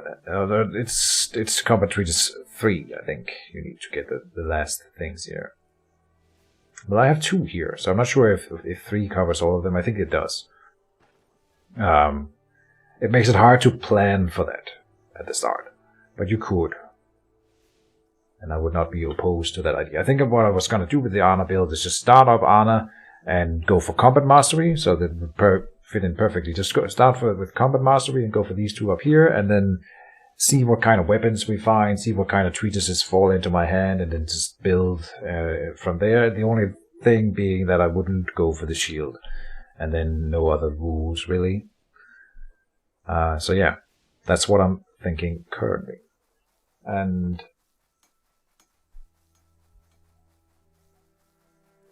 yeah, I think I can squeeze in one more playthrough before the next update. That's all I'm gonna do. So on pre-record, and then I'll continue to do the streams like this one here every Saturday at 5 p.m. GMT. I kept it. I've kept it for about 4 weeks. It's stream number 5, so 5 weeks. And I know that's not a big thing for anyone else, but for me, that's a pretty hard thing to do. I'm not very good at regular schedules and stuff like that, so it's a challenge for me and a bit of an achievement having done it for 5 weeks in total. Did you ever play Battle Brothers? I remember one single-handedly axe was popular build on that. Okay, yeah, I have a Battle Brothers playthrough on the channel that I call the Incredible Murder Hobos, I think. The Adventures of the Incredible Murder Hobos. And it was pretty fun. I think it lasted for 13 episodes before I took a battle that was unwinnable. I think, I think I said at some point that we probably had like 5% chance to win it, and I think we did. But I shouldn't have taken that fight, and I got cocky, and then we died, and that's it. Committed Kitchen, totally committed. I'm trying new things. Going out of my comfort zone.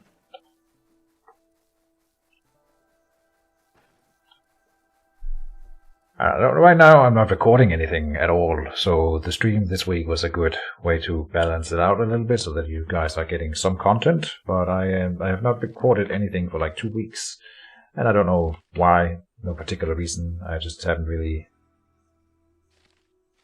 been up to it, I suppose. It happens every once in a while. I want to get back into it. Where are we? I can't figure it out. Where are we? We must be here. Which means there's a road like right over here. Okay. There you go. Want to become famous? Buy followers, primes, and views on bigfollows.com. Alright. How is it that I go and block people?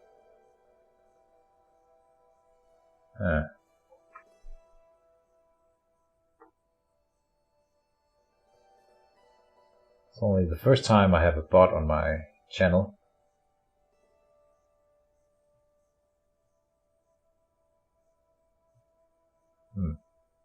I don't even know how to like ban that kind of thing.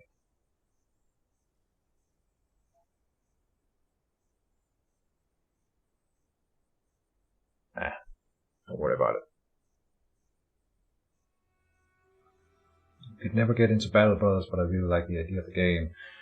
Just have my guys build up, die on me all the time. I think that's not bad at squad control. Okay, well, you could play at lower difficulties.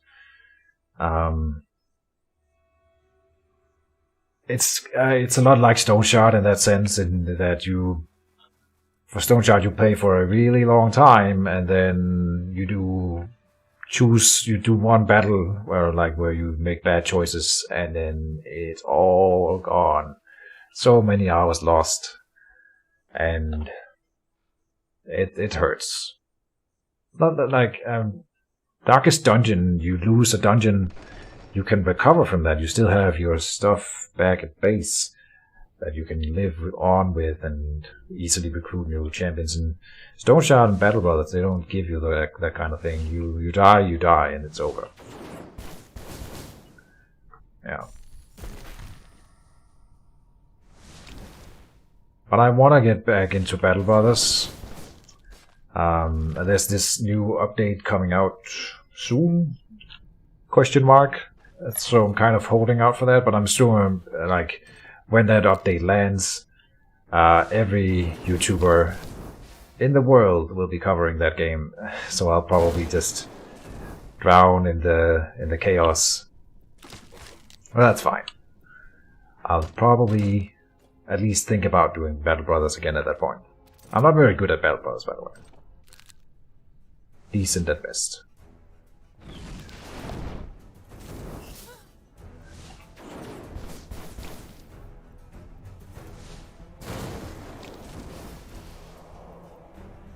Fire! By fire be purged! And so they were.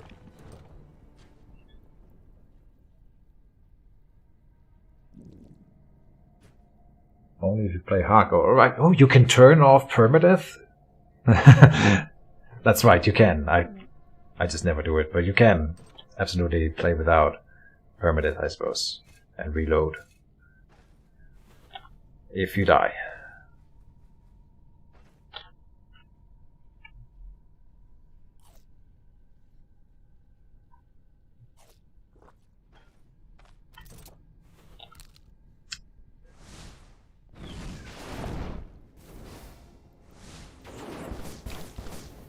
Boom, boom, boom. Incinerate. Oh, he didn't. At this point, I don't think any characters can really make it into melee with me, unless they have like more than one. unit on their side, and then one of them might be able to get to us. I have become too powerful. And watch me throw the game. In 3, 2, 1. No. But what we should do, start doing, is opening doors from a distance.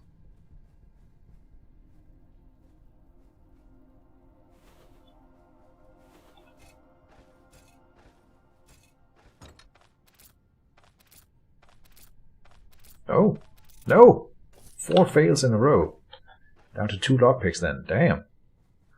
Okay.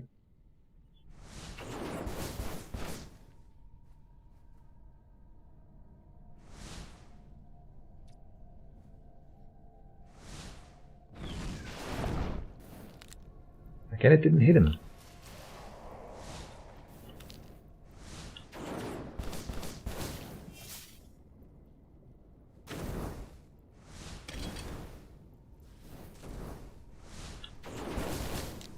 Bam, bam, bam.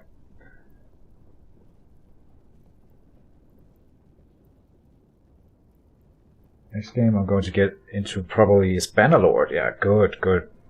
I played Bannerlord a little bit on the channel, and yeah, it's not that I don't want to play it anymore, it's just that there's so many other games that I want to play, and it sort of took the back road. Yeah, it's in the back now, and I might get into it again on the channel, but I have been playing it a little bit off screen, and it's just Mountain Blade is amazing. You guys ever tried Divinity? Yes, Divinity is awesome.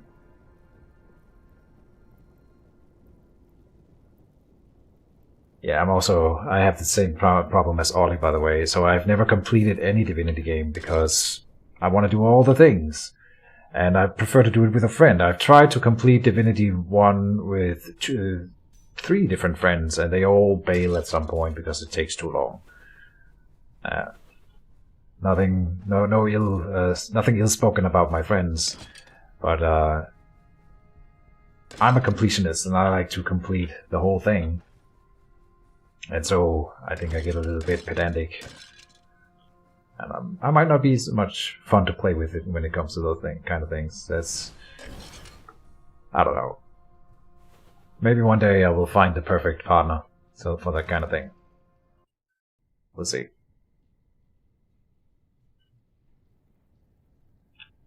That's why single player games are so awesome. It's only myself that I can let down.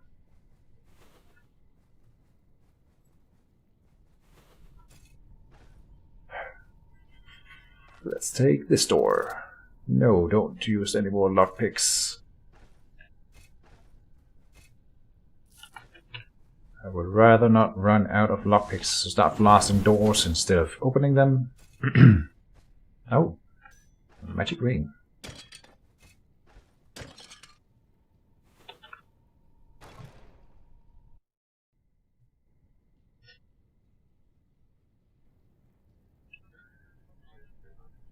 Okay, don't throw the run. Don't throw the run. This boss that we are about to run into is one of the hardest bosses in the game, and it doesn't have to be. It's just all about... Sometimes he has a good setup, and then you really gotta be careful. Sometimes he just dies, and it's not a problem. We'll see how it goes.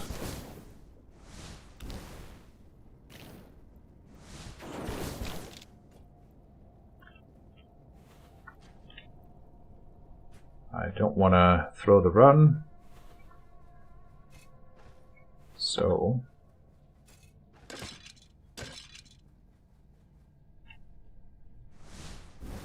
I missed. God damn it.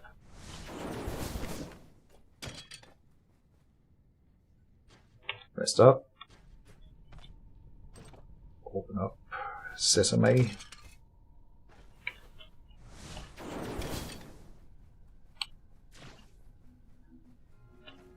Over here. Oh, we find a special sarcophagus. It's been a while. I was complaining. I think I see. I understand. Aha. When I throw the magma rain outside of its range, then it won't spread the AoE effect outside the range of the spell itself. I don't know if I made that make sense, but hold on, I'm gonna demonstrate what I mean here. I'm casting it here to try to extend the range of the spell effectively by using the extra range that it gives me, but then it does not put the magma rain out there, so that doesn't actually make sense, that move. Let me see if... I mean, that seems like conclusive evidence right here. So what I want to do, instead of doing it like that, we want to throw it here to get the maximum coverage. Aha! Alright. Good little note there. I was wondering why we were missing out on some AoE coverage every once in a while.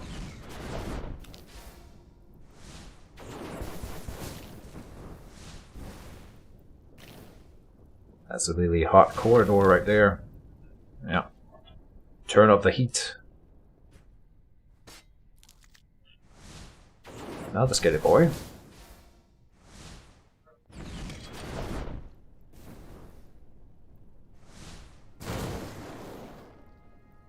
Incineration. Blaze. All the things.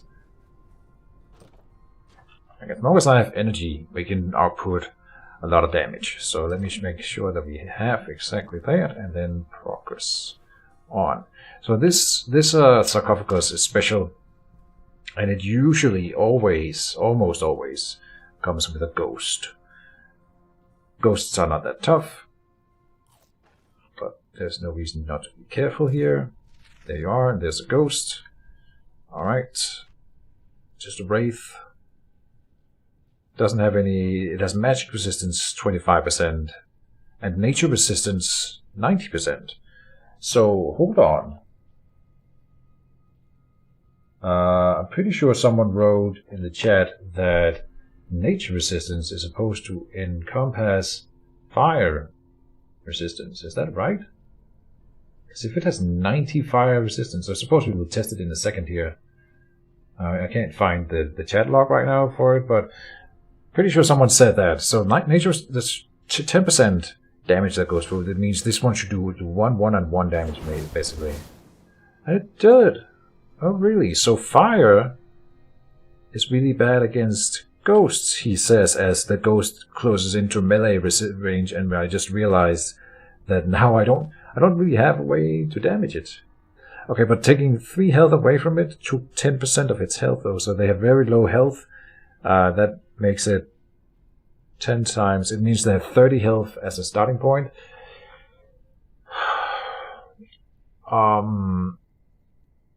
75% physical resistance. It doesn't have abilities, right? No. So it's gonna try to melee me, which means elusiveness will proc here. I could run away, but let's try to fight. So Ring of Fire dealt 26 damage.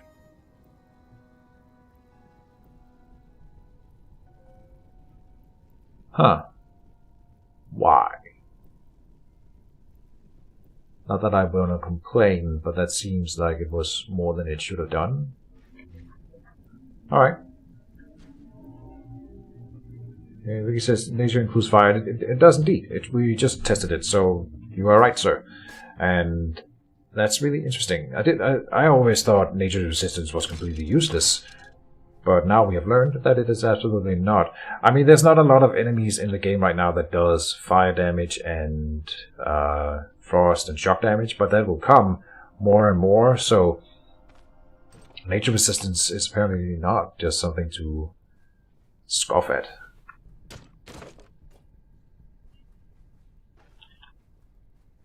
Which I have been doing. I feel like I'm forgetting something. Right, one of the things that I'm forgetting is to blow the doors open instead of opening them manually.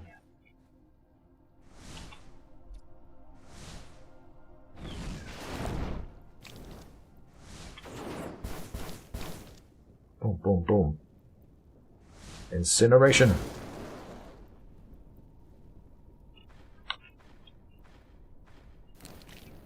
Oh, one more is coming.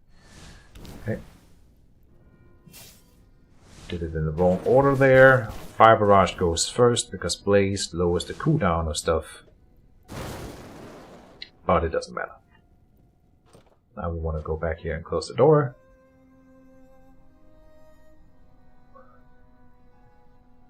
Aim with crossbow, it kills these guys easy. Yeah, true. Like, range build is awesome, dude. Like, it's such fun to play. And I like the crossbows. I'm not sure if I like crossbows more than the bows, though.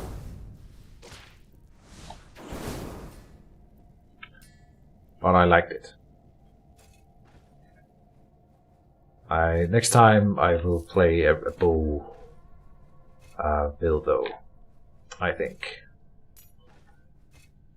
Just to try it out again.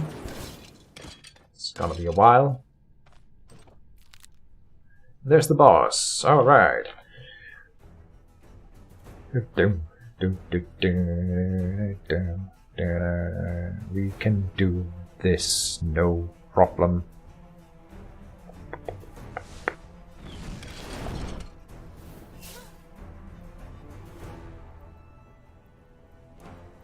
Trying to think of a good boulder placement here.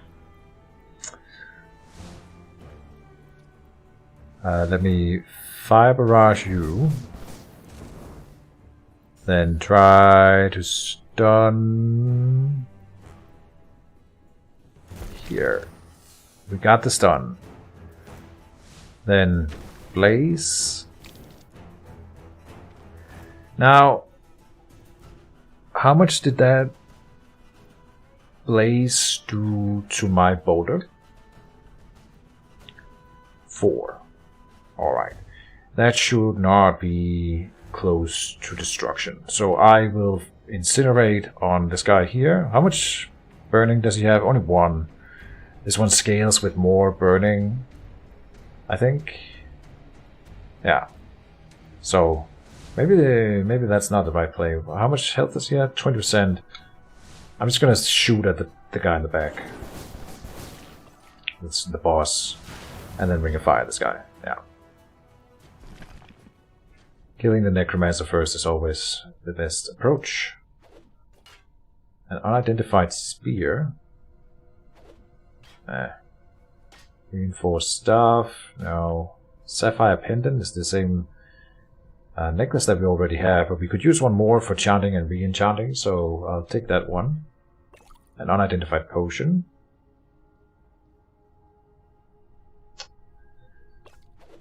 Drop the sword. We find a staff treatise, not really worth picking up. The final lockpick, it worked good. Then we need to drop the sword and the splint vamp braces. I'm pretty sure they actually sell for good money, so I think more than the golden dark. No, probably not. The skill Ring of Fire does reduce resistances by 50%, but that should only proc after the damage, right? So it does the damage first, and then it should lower the fire resistance. I don't think... Maybe that's not right, what I'm thinking, but in my mind, the resistance would be applied after the initial damage burst from the Ring of Fire. But that may not be accurate. From what we just saw. It would seem so. Can I get the splint van braces in here? Dropping the lockpicks, dropping the golden tooth, dropping the bandage. Now we have 4 spots, so now I need to move stuff around. There.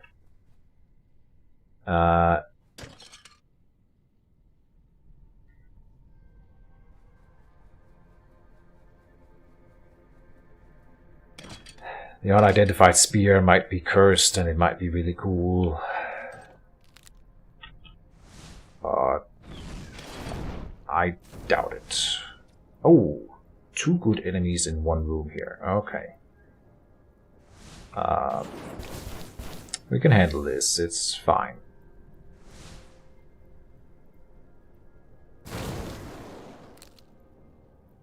Okay, and he went down right quick, so no problem there.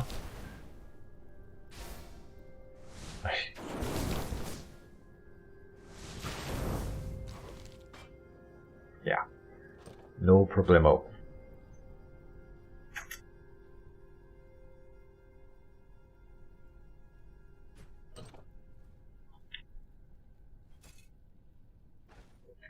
The bearded axe is worth more than the golden dark, I think, because it's also half the size.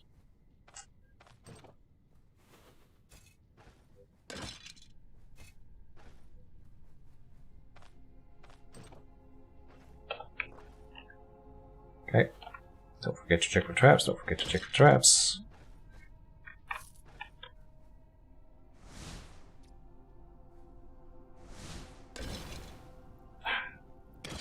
Keep missing with the blaze when I want to destroy stuff. Oh, and I lit myself on fire. I'm on fire, baby! Literally. Okay, I think we've cleared the dungeon. Nope, not quite.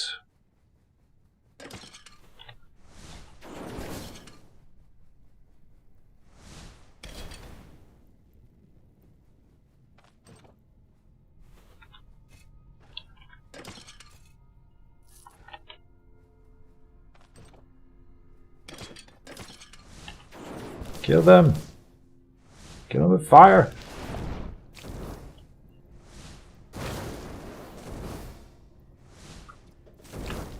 Oh no! Okay, let's fight in the fire then. And lag, no!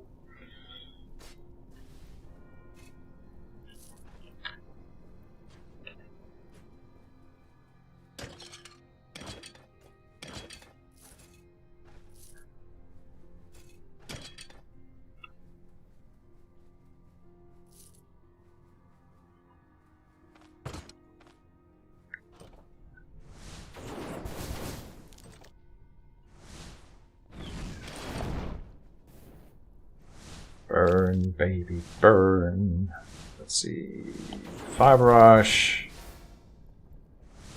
Blaze.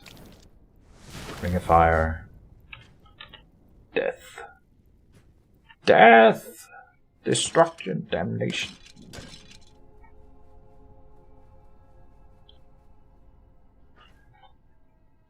But eat some food.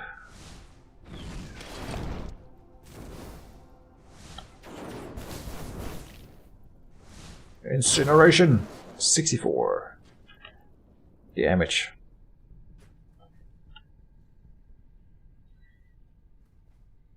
Shield tanky character.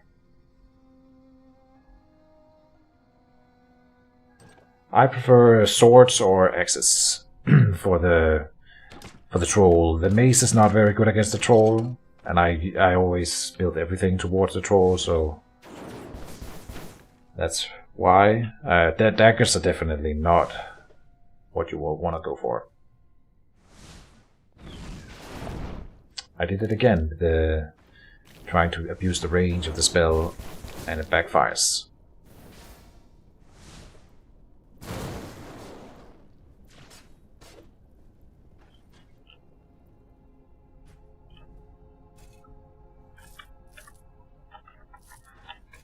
Let's see, I think for trolls, I don't know, I think sword might actually be better because it's more bleed focused. And if you can make the troll bleed, that's a huge, huge thing. Axes do body part damage, but when I used my shield axe build versus the troll, I was not able to give it an injury until it was below 10% health anyway, and the fight was over, so it didn't matter. And so I was really disappointed in my ability to do body part damage to the troll. And I never landed a bleed either. But I would probably, next time I would try to focus higher bleed chance. And see if I can proc some early bleeds against the troll. Oh, now we don't have lockpicks for this chest. I was really hoping not to find another chest. Or, I mean... I do want to find it, but... now I kind of want to go down for the lockpick. I'm gonna... because bashing the chest is... just means we lose the loot in most cases. So I'm gonna go and quickly grab that lockpick. It's right here. And then the lockpick will fail and we just lose it, so and then it won't matter, but there's a chance that it works.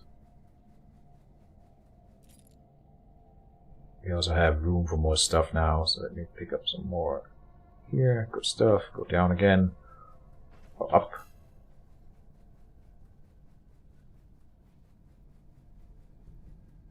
Decent haul for this run. A potion is always nice. Can the troll get wrecked by body part damage or he's really resistant? I'm gonna just go with he is really resistant. I landed an injury on him way late in the fight, so it is possible, but that was after wailing on him for like 20 minutes in real time. So, I mean, it's possible, but it's really hard to body part damage him.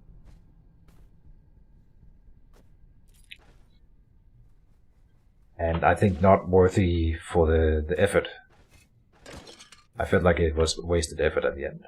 All the skills and access were geared toward body part damage too and everything, and I just couldn't get the injury on him.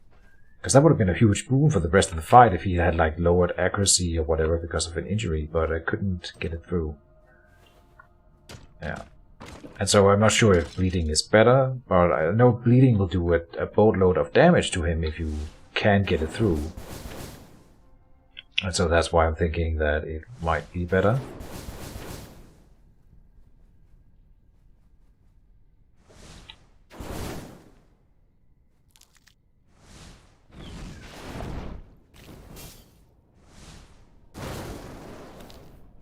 Incinerate them.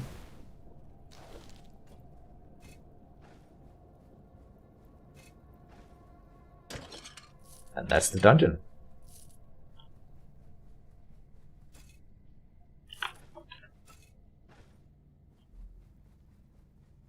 Yeah. Anything we want to pick up on the way out here? Not really. And I know I'm leaving behind some stuff, but it's fine. So we are halfway to level 10, I suppose. If I can level us again one more time on the next dungeon, which I think we can, then I could go for the troll in this stream. I'm not feeling tired or anything yet, so I think we are gonna do it.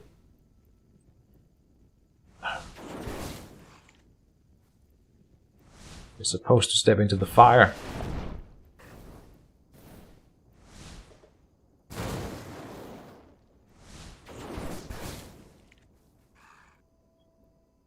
Another one.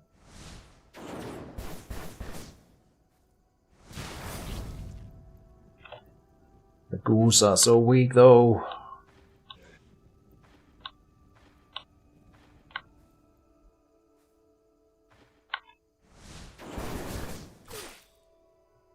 Oh, and now he's gonna kill me.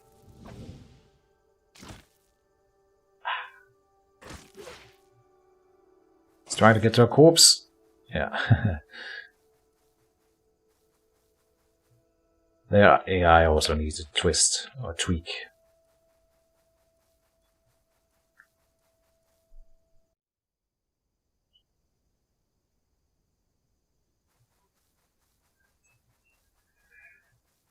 I think the troll is actually so beatable. It's so, when you know his movement patterns and stuff, you can dance around him a lot like people do, like in Dark Souls with a strong boss. You can win by just default, by dodging every skill shot and then winning in the long run. And I know how to do this against the troll, and yet every time I go up against the troll, I end up dying to some stupid technicality, like me trying to pick up items while I should be dodging, or getting stunned, and then he lands a lucky stun, and then he moves in and lands a lucky hit, and then I'm dead.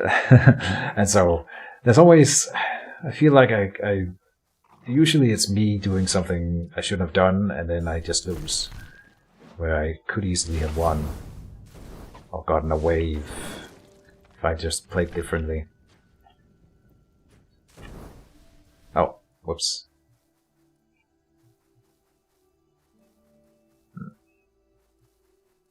That's maybe also a reason not to go for the troll at the end of a stream, where my attention span might be dropping a little bit. I think it would be make it more fun not to resist as much, but lower the power of injuries on him. That we used to have more build options, but body power, yeah. That sounds like a good solution. I was really disappointed, because I was really excited to go in with my axe and like chop his arm. Imagine destroying his one arm entirely, right? And then he's now hampered throughout the fight and deals less damage to me and there's lower accuracy, and that would be a really cool way to like use your specific weapon to do some gain an advantage over the troll, and then it just never did anything. That I had all that body part damage, and so that was kind of disappointing. What are we doing here in town? We are gonna start by the merchant.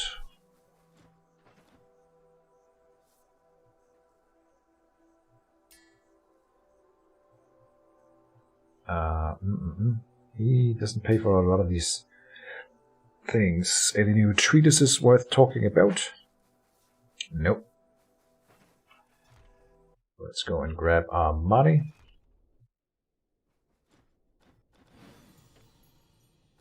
We are now overflowing again. Yeah. Here's what I could do. Go and grab my purse again. I think this one's full. Right. Oh, there's a not full purse here. And we'll bring the other one to Manshire as well.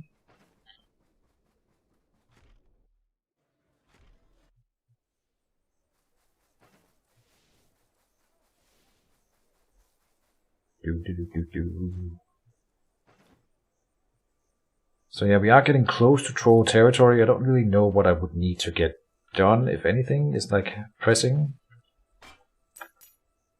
matters. We can sell this ring here. I would like to get maybe a better staff. My staff here is pretty good though, so it's not really necessary. Geomancer cowl or mantle. I would love the pyromancer mantle. I'm just gonna sell these splints, I think. If they are cursed and cool, then they might actually override Johnna's casting prices, so let's identify them before I sell.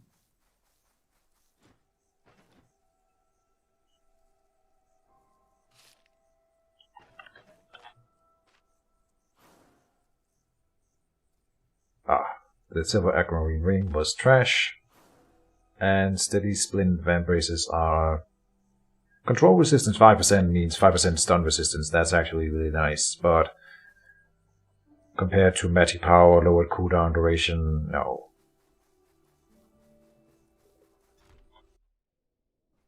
Well,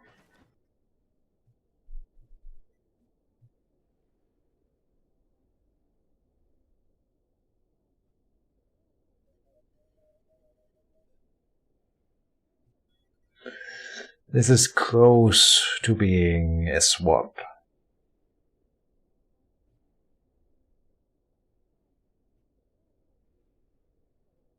So, see you around, Ollie. Thank you for participating in the stream. It's always nice.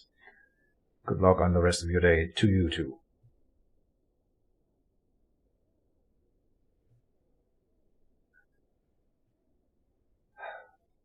I don't know, man. Do you want to swap these out? I'm not supposed to be hit by the troll anyway, right? 5% cooldown resistance. Cooldown 3%. 4%. Or 4 turns. I might keep steady spin vamp braces. We also have those other gloves in the Manchire Tavern chest that I'm saving. 2 protection is nice. I bet I don't have all that much protection. 4. So I will go up to 6, which is a nice improvement. Now this is giving 1. Okay.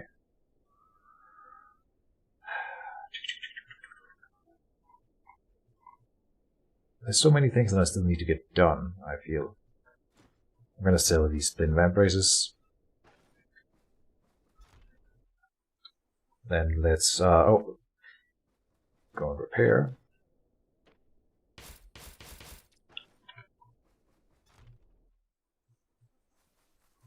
The staff too.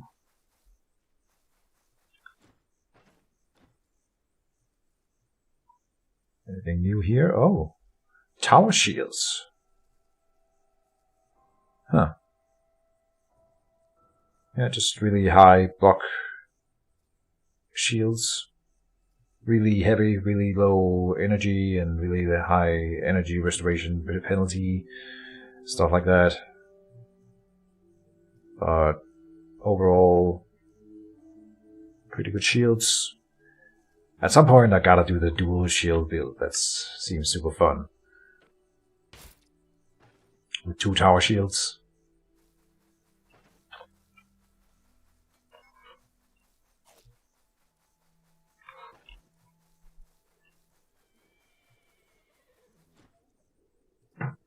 Off to Manchire. Then, let's see here. What are you selling? Oh, Pyromantic Creatures 2.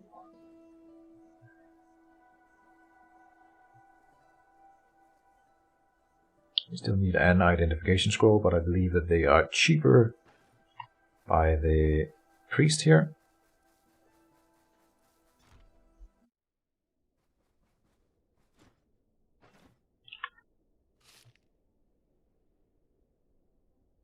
Yeah, everything is a little bit cheaper here.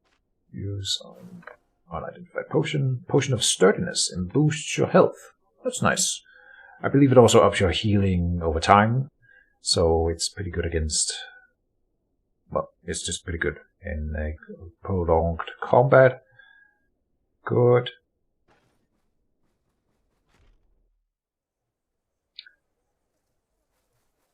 To the tavern chest. I will not be buying enchantment scrolls and enchanting and re-enchanting right now. We will wait one more dungeon. At least until I'm level 10 here. And then we will take stock.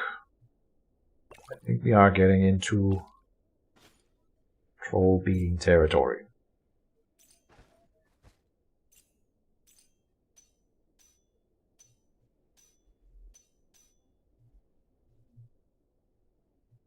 Three backups here, yeah, that's nice, good. There, lockpicks. We need more lockpicks anyway.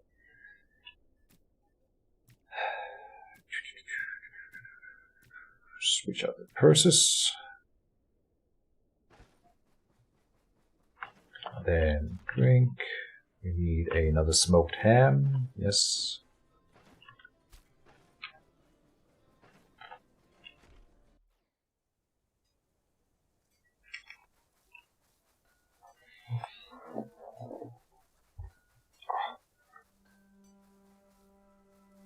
Come on, get. Stupid merchants. Okay, lots of cool armor here. Anything new otherwise? No. No stuff or anything. Sell the ring. Buy the lockpicks over here. And then we are gonna go for the Monastery of the Host Inextinguishable. Again, now it should be reset. Knock on wood. Pour some coffee, keep it going. I don't know if we should do the troll this stream. kind of want it, but I also really don't want to die.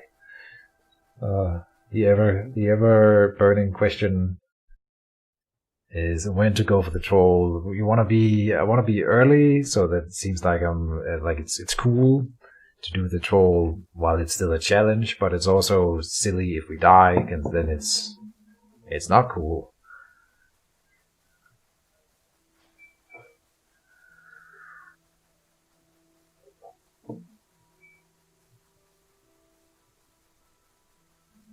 We should hit level 10 in this dungeon coming up, though. Forgot to pray at the temple before we left.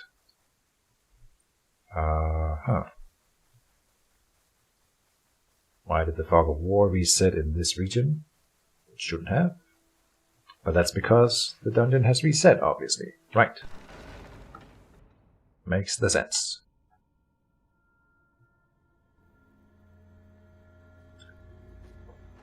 Monastery of the Host Inextinguishable.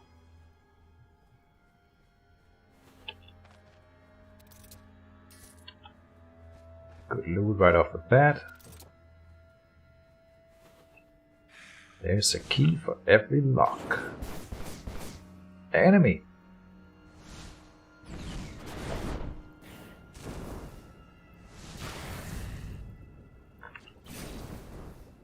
Oh.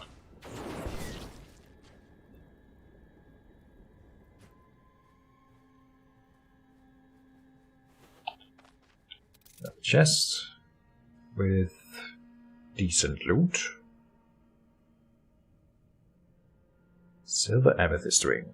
Bronze amethyst ring. Then the silver amethyst ring is better. Okay. Now.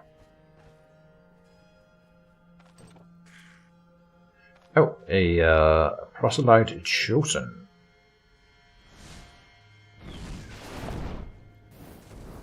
Always fun. Burn, baby, burn. That's a lot of damage. Then incinerate. Still alive, but then he went down. Okay.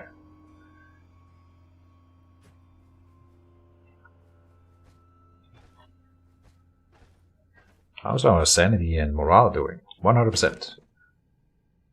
Don't need that stinking mind ward.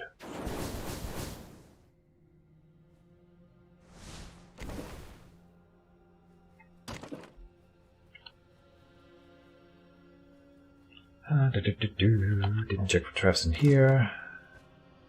Okay, shield street is 1. Not interesting.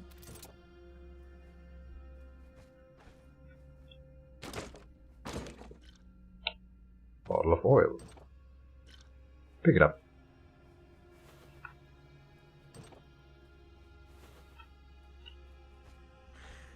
Oh, got enemy.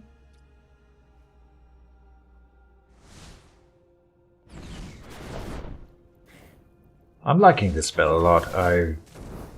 It's better than I would have expected it from the description. I think with a lot of the spells, it's often hard to tell precisely what side effects they have when you start using them, like the extra tiles being lit on fire here. It does say that on the spell description here. But it doesn't say that on, like... It does say ignite surrounding tiles, I suppose. Okay, yeah.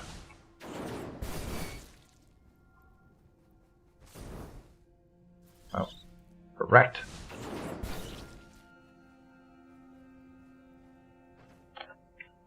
Need food.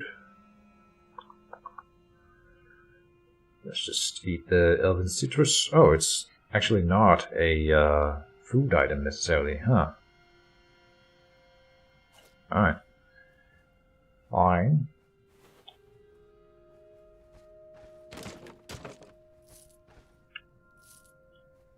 My grandmother used to like eat lemons raw. I don't know if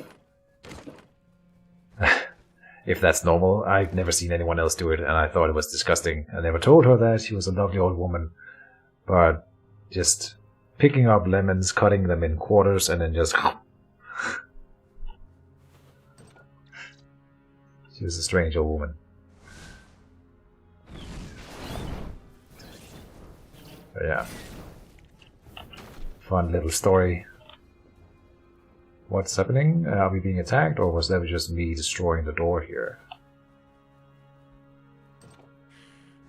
Huh.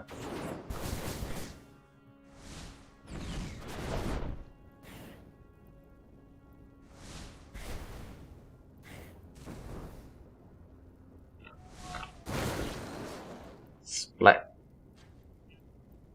And I destroyed the bookcase thing, shelf or whatever, so it might have cost us some loot. Hopefully nothing too good.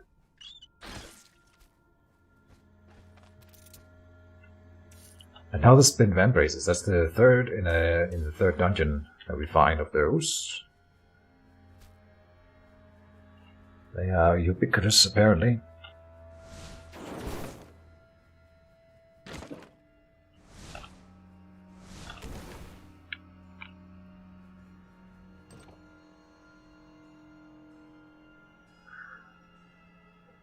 A mage!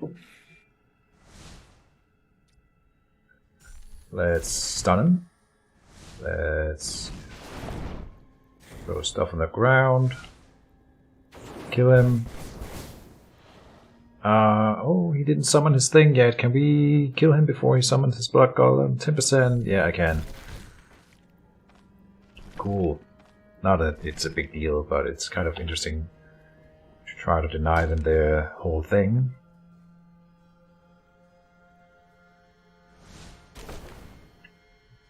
I hope I don't get experience from the troll or the golem then, because then I just...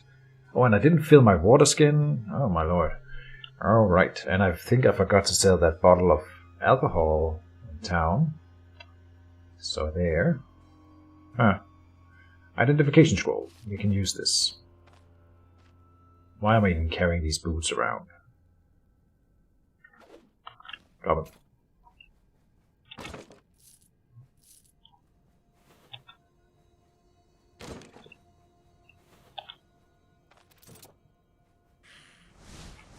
Bring a fire. Oh, I misclicked. Hit 1 instead of 2, so we start trapped in the middle of the fight. That's not the first time I do something like that either.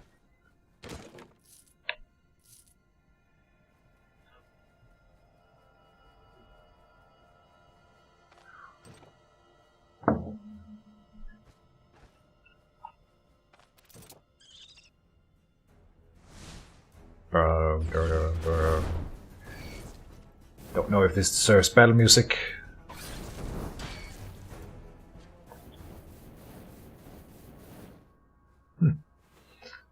It melts stuff over time, which is kind of interesting.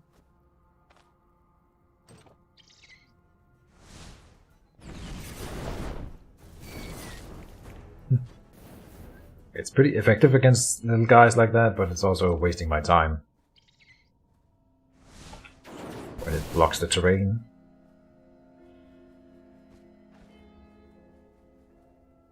I think we find the stairs down here. No. Then it must be down here.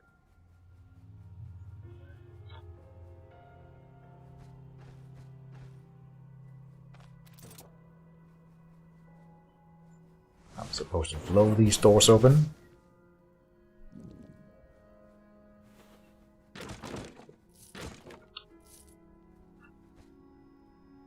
Poppy. I see. Water and food. Stuff.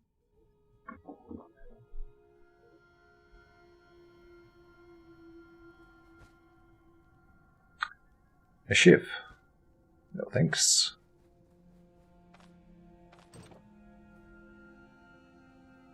Alright.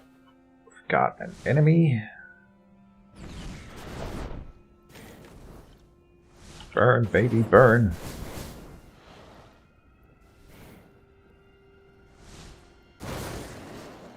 $88 damage.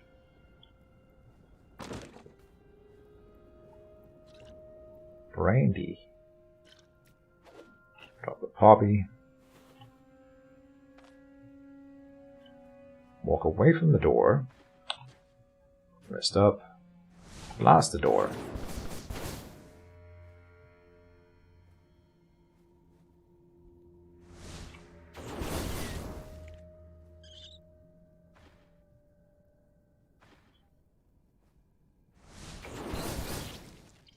Lots of rats and bats. Oh, a trap. Come over here.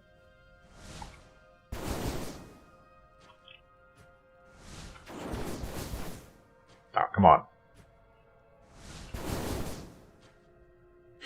Keep trying. Okay. Next. Wow, they are really blocking. Huh. Okay, now I was wondering if it was like 100% chance, but apparently not. Okay. It's just bad luck.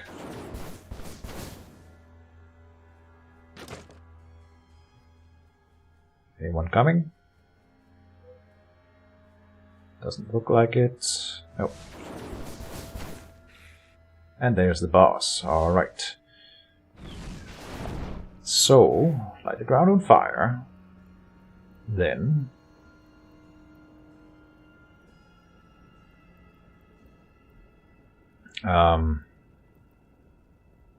kind of wanna get in blaze range, which will be one forward here. He stands still, so then we fire barrage him. Okay, he must be dying. 45%. Incineration for only 24, okay. Then try to stun him. Then it worked. Still standing in the magma. 21%. Now step away. And fire barrage. That's it. Good stuff.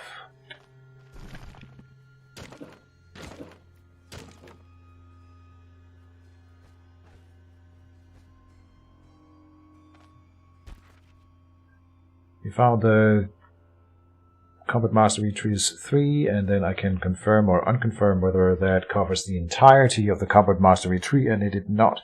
So you need a Combat Mastery 4 to get this right on target thing, which is kind of bad. I really wish this one was further up in the tree. I think the thing about going with one-handed weapon styles seems like it shouldn't necessarily be like a top-tier thing. I understand that it's a powerful thing. It's also really cool. I wish it was more easily accessible. I don't see myself ever really getting that one, actually, so... which is kind of unfortunate. But I'm not opposed to the idea of trying to build towards it at some point.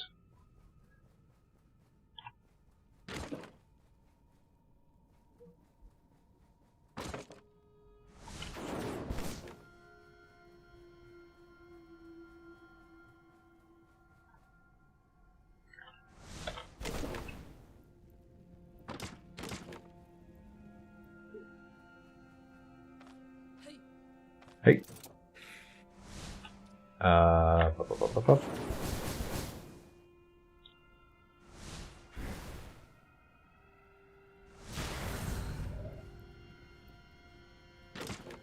Bam. Anyone else? I would like to find one more chest. We haven't really found any loot upgrades in this run here, so...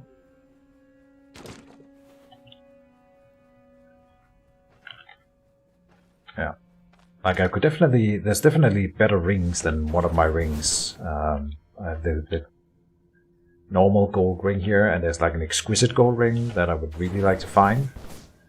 So we have something to look forward to.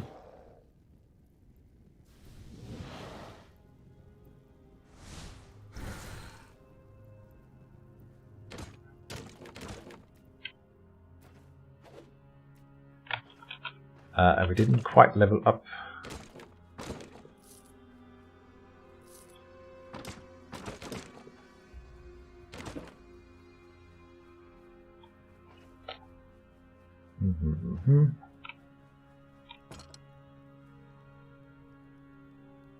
Stand away from the door, blow it.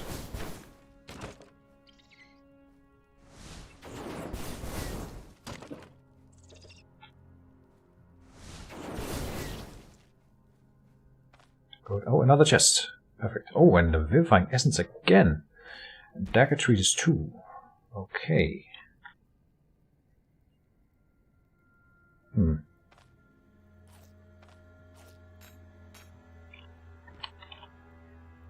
And one more olive oil. An aquamarine. Time to get rid of the bandage.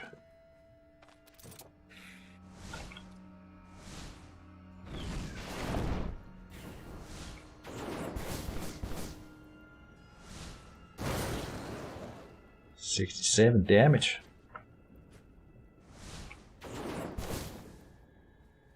Okay.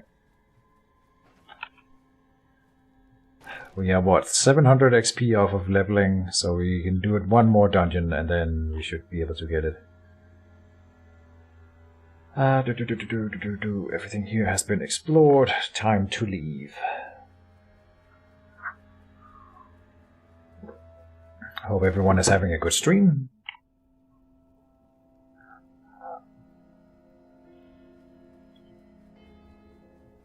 We're just going through the motions, trying to make up our minds on the whole troll issue.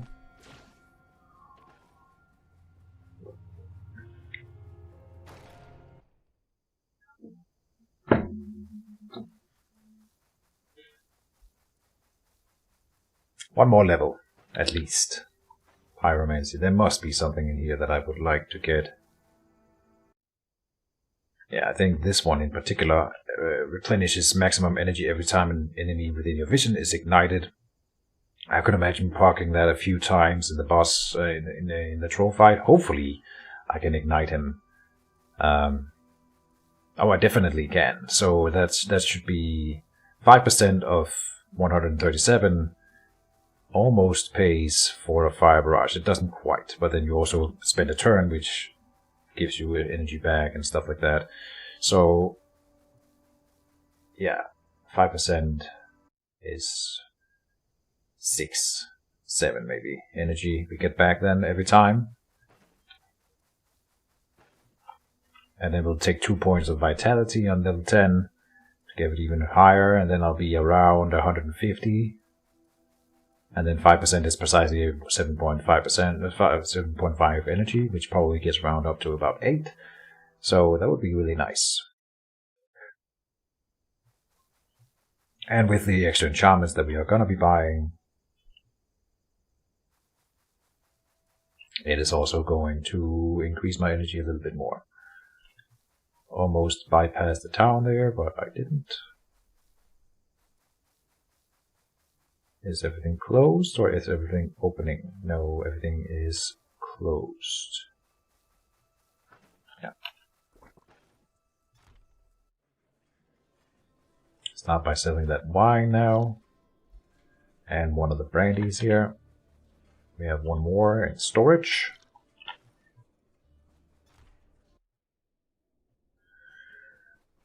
So, what I might want to or need to do now is to buy all enchantment scrolls that are available in town, because when I decide to do that later, there will not be enough enchantment scrolls to go around. So I might just start buying them out of the merchant. Oh, I need to pay the innkeeper to sleep here. For a fortnight.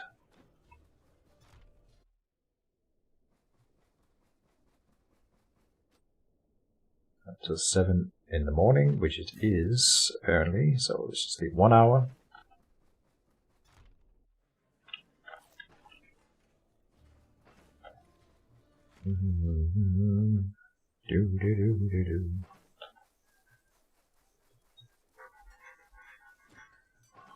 What it's selling. Bronze amethyst ring, I don't think is worth keeping.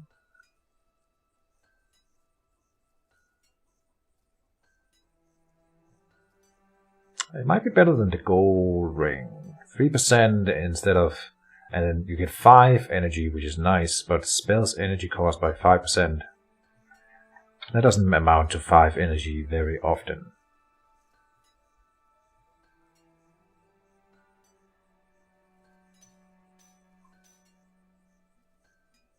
Makes it go down by 1 on some of them. No.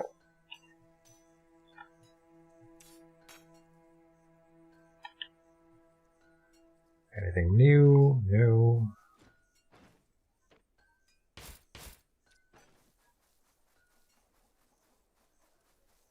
Let's buy all the enchantment scrolls that we can.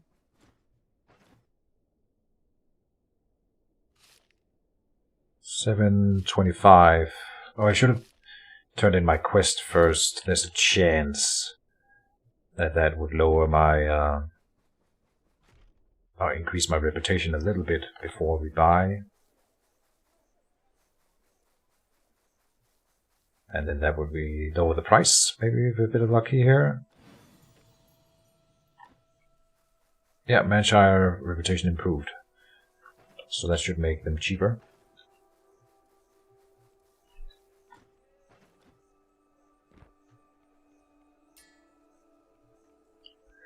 Anything here? Oh, pyromantic trees 2 again. Yep, same as before. Don't know why I was surprised. We also have enchantment scrolls. I think this guy is running out of money all the time. We still have books to sell him.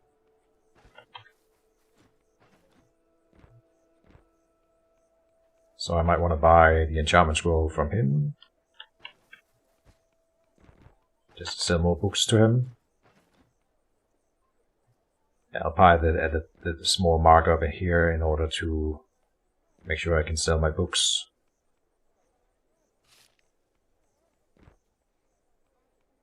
Not sure if worth it, but it's fine. Check the staff guy here, just in case he has like a cool staff available. No. Buy the final enchantment scrolls.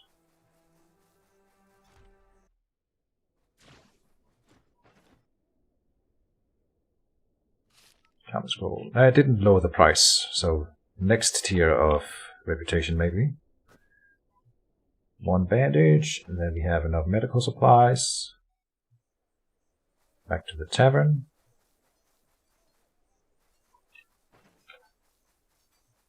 Oh, I'm running out of water. Let me go and fill up the water skin real quick, because we're gonna sleep before we go out.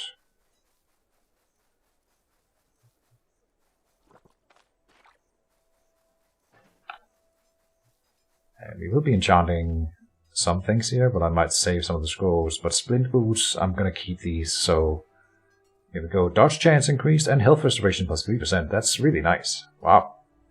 Really, really good. Okay. Then the belt. Not gonna replace the belt. Frost resistance and healing efficiency plus 10% is nice. That combos with Vivifying Essence, but 10% is really good. Really good. Alright. Then there's nothing else that I want to re-enchant right now. We'll save the other enchantment scrolls for later.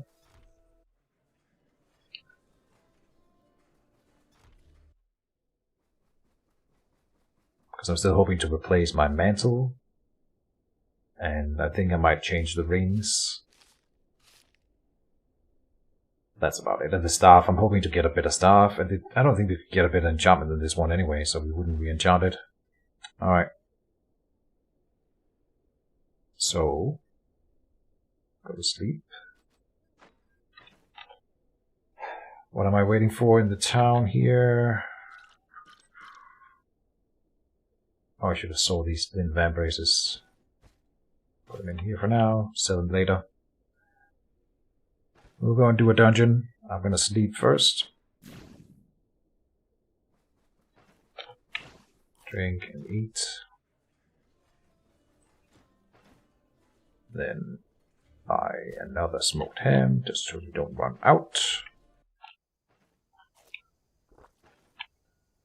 Go refill water skin. And then pray at the temple. So now we have all the experience bonuses incoming. The host be praised. Indeed. And then we will go to the quiet crypt. Should give me the level 10. And then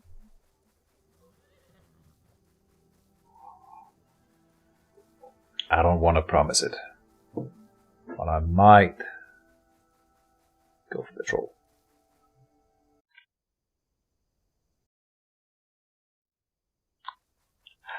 Yeah. We could also do the Big Bandit dungeon one more time. It usually has a lot of good loot. Let's see. Field. We need to go one north.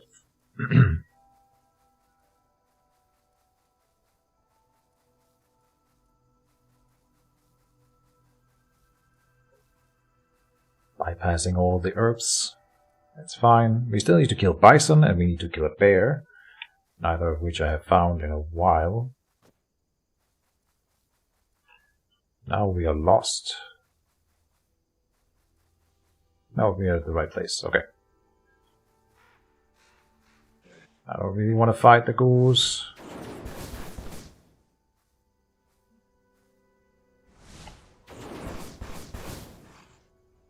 Oh, okay. Yeah. Not a problem. This is fine.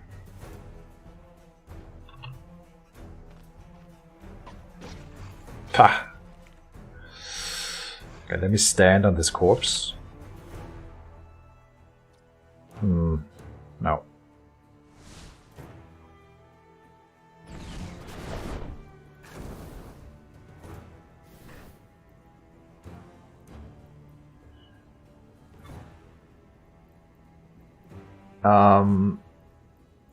Yeah, this is fine.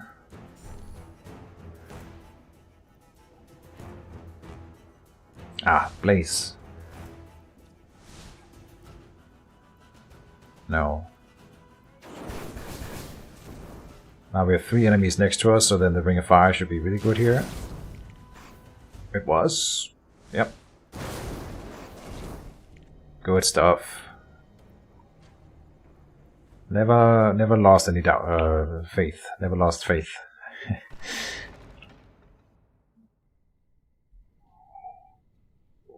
Never had any doubts. That's how it goes. Oh. Burn the archer.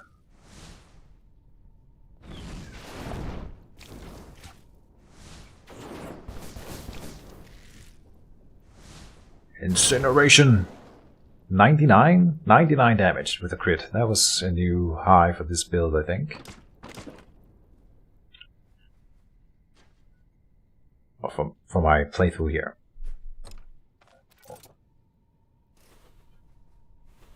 Oh, we find a trap.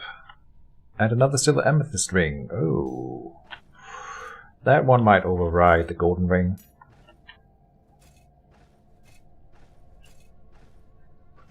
I don't think it does.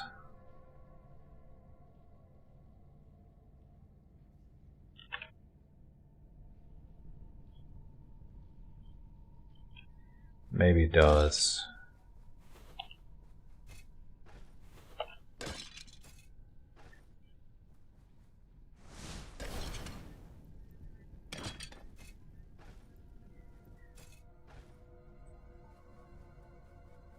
Don't step on the trap, don't step on the trap, don't step on the trap.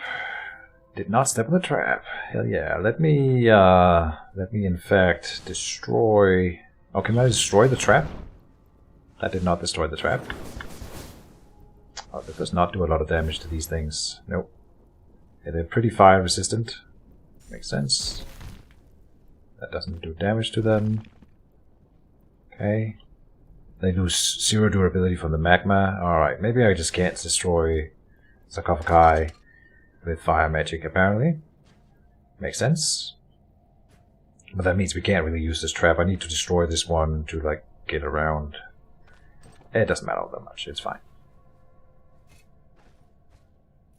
It is fine.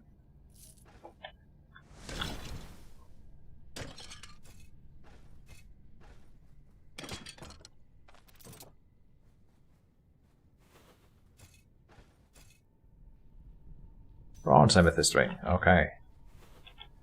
We keep finding mediocre rings. We need to find another good ring that gives me something better than I have.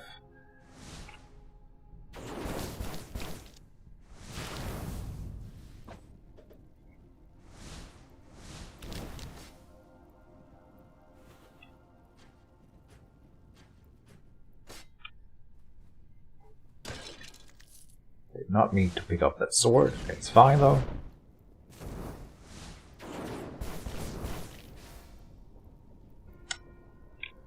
Wait. Place. Incinerate. Well, let's try to start him first. And he died. Okay. Destroy boulder. The footman mace is usually worth some money. Oh, another one. Oh, okay. Yeah, these guys are a little bit scary.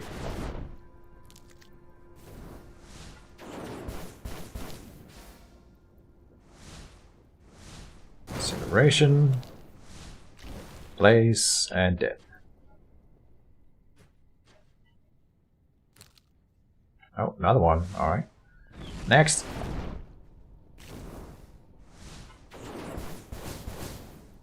Good. Incineration. We'll come to the kill zone. This corridor here. Cooking some bones.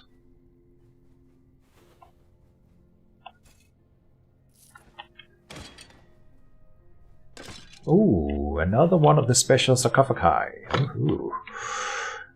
Then it is my lucky day. Alright. And a chest in the same room. Nothing special there. Okay, we almost guaranteed will know that there's a ghost coming out here. No ghost, but a magical mace, which might just be cursed. Well, I think it's actually 100% cursed. So we will of course enchant it, identify it back in town and see if it's an amazing thing, and then we will try to maybe think about using it. I don't see it. Probably not a good idea. Well, my hamster is running in her wheel, so if you guys are hearing any weird noises in the background, that will be it. Getting her daily exercise. It's pretty early. I guess it is dusk.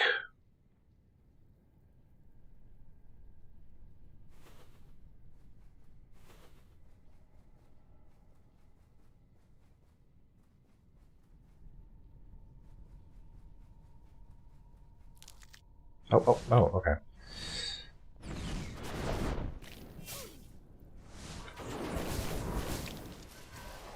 Burn, baby, burn. And a level up. Alright. Double vitality.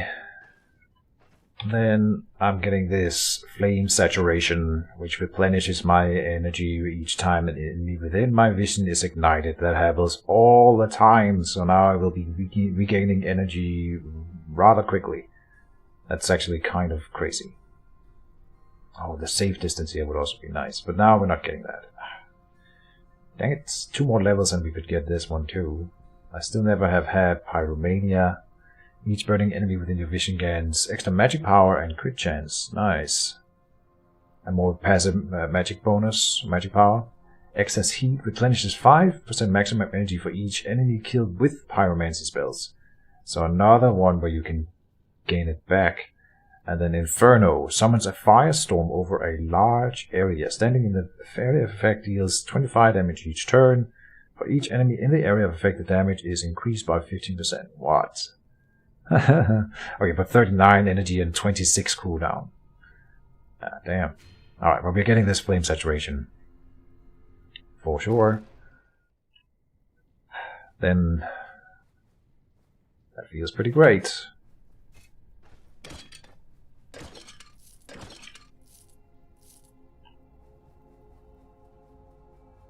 Now I've also filled out the entire action bar, so if I want to start having more, then we need to use the next action bar row, which I don't... Have I ever needed that? I don't think I've ever needed that in Stoneshard. But it's about time. Elusiveness.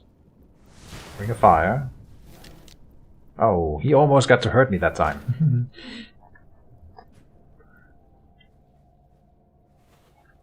They hit like trucks, so that would have been bad, but probably not the end of the world. Now we have 164 maximum energy when I still have Vigorous buff, which is really important to have in the troll fight, so we should have it.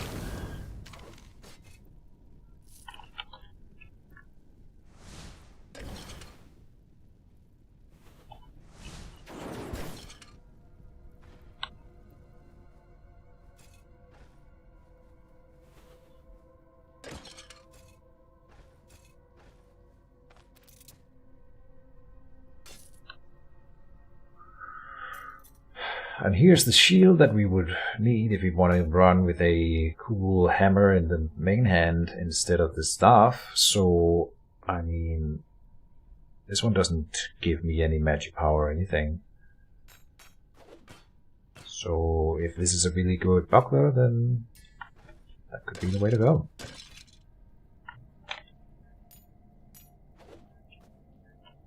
Oops, I all tapped.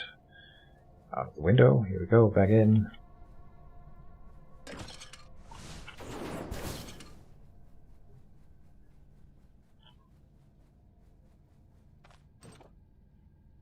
Oh. An evil altar. We have 32 turns left of the Vigorous buff, and here's the boss room. Perfect timing.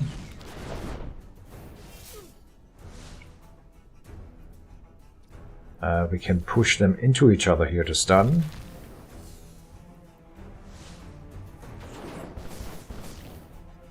He's not moving at all, this guy, for some reason. Don't know why, but I'll take it. I think I can step closer here. Yeah, that's fine. Incinerate him. He goes down, and so did the skeleton. Nice. Vivifying Essence again. Not bad, not bad. Drop the bandage.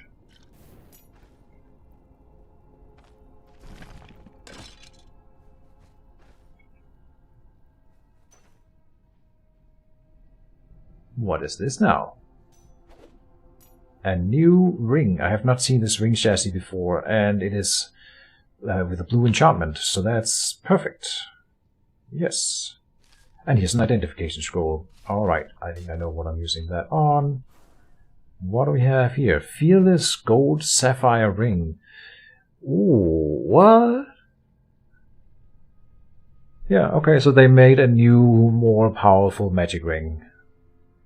And this one comes with 10% fortitude and 9 extra energy. Hell yeah. So comparing it to the other gold ring, it gives 11 more energy, 2% more magic power, and 1% energy restoration, and 9 energy. Oh, right. So the blue text down below has been added into the text up above, which means that it comes with energy plus 7 as its base. And then it has added 9 extra energy onto that, right? Always find that confusing, but that's how it works.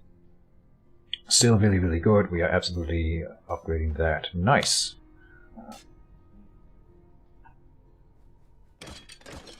So I got what I wanted, an equipment upgrade.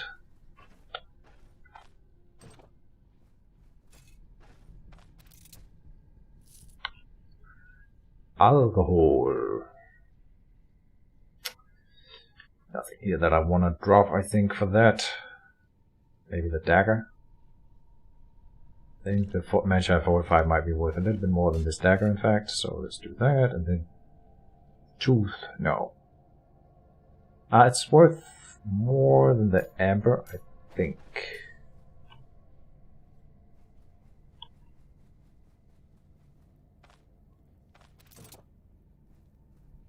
Another one of these things. Cursed Folio.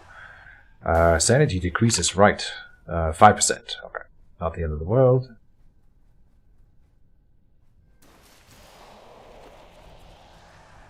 And then there should be another one up here. They always come in 3s. Oh, here.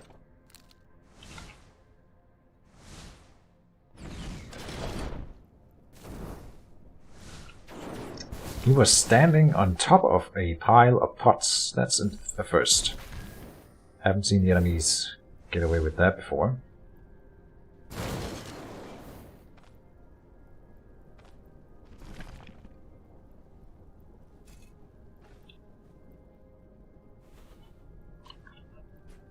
Patiently wait.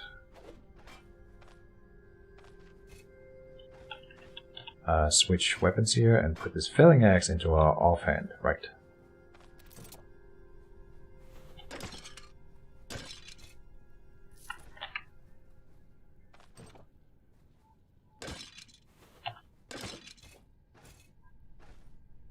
Okay.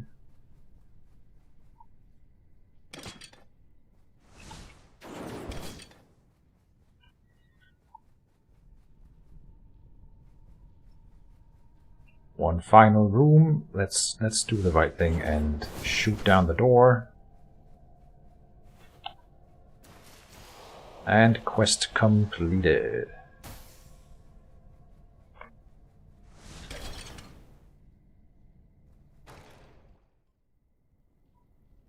Okay, have we explored everything here? I think so. Oh no, not quite.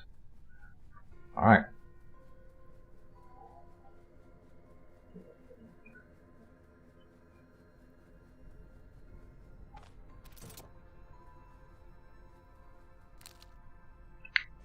Enemy.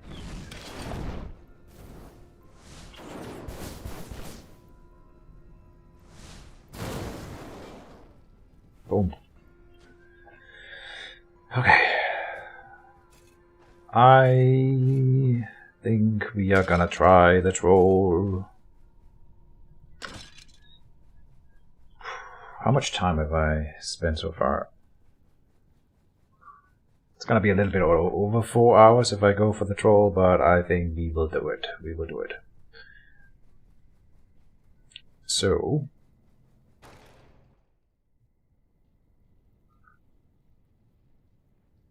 where's the exit? Where's the exit? Oh, I went the wrong way. We need to go up, not down. Here. My bad.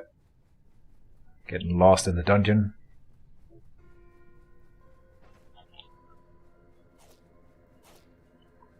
Oh, whoops.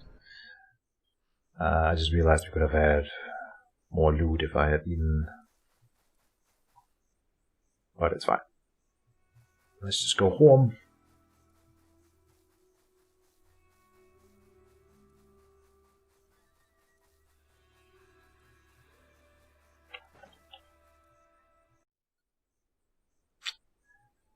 I think I can beat the troll. It's just, there's a lot of upgrades that I still could make, right? The staff, in particular, is pretty weak, and the novice mage mantle here is decent at best. It's pretty good. So maybe it's fine.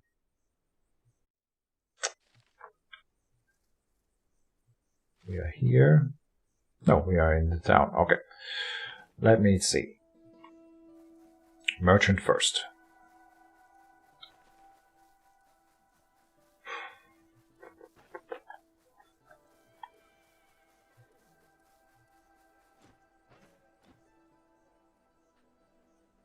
Pyromantic treatise 3. Okay.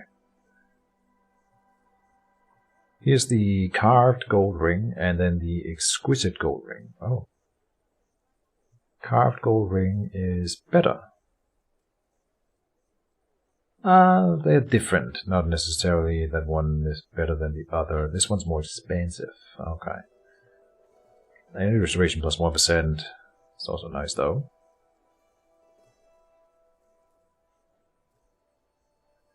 Alright, let's sell some stuff.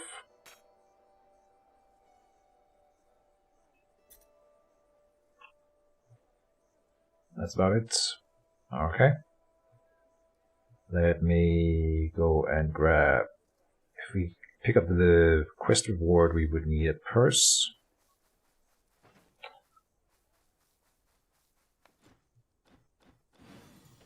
The reward. Reputation with Manchar has improved again. Okay, it does that every time, but we haven't reached the next tier of reputation, I think. That's not the same. I see.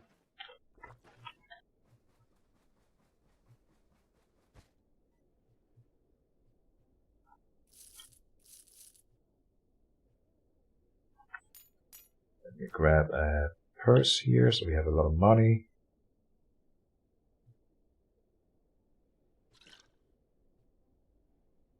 What am I doing?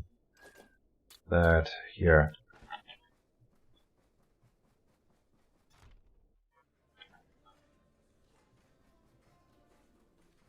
Yeah, I didn't bring all my money, but we still have a lot. I will check for staves.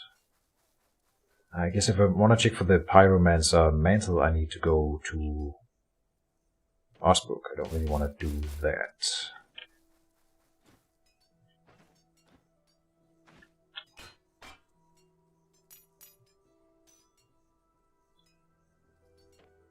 Wow. Too much money, man. Skatey and Chican. Uh-huh. And you can buy the Dwarven Axe now. I don't think you could buy that one before the update, so that's also new.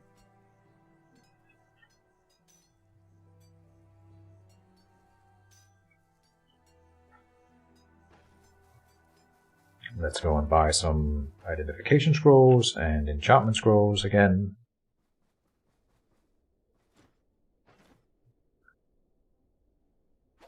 Start with an identification. Pain-killing buckler with intoxication resistance. Decent, okay. So if the axe or the mace here is amazing, then oh, and it might be here.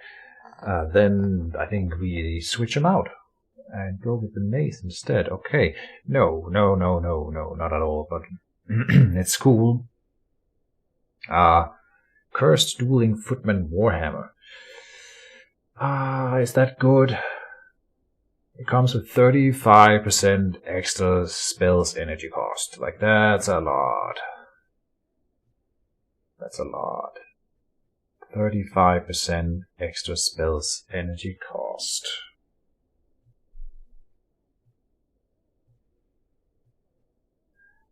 And so it will be better for hitting in melee, but I'm not supposed to hit that much with the melee weapon against the troll.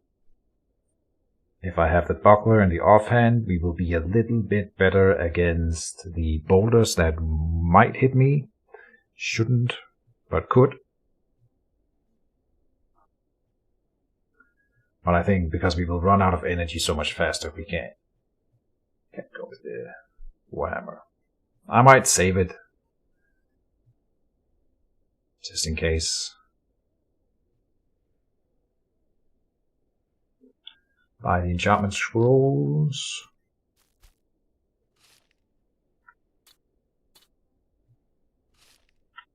Yeah. Good. Oh, I dropped a purse here. Whoops. So use an enchantment scroll on something.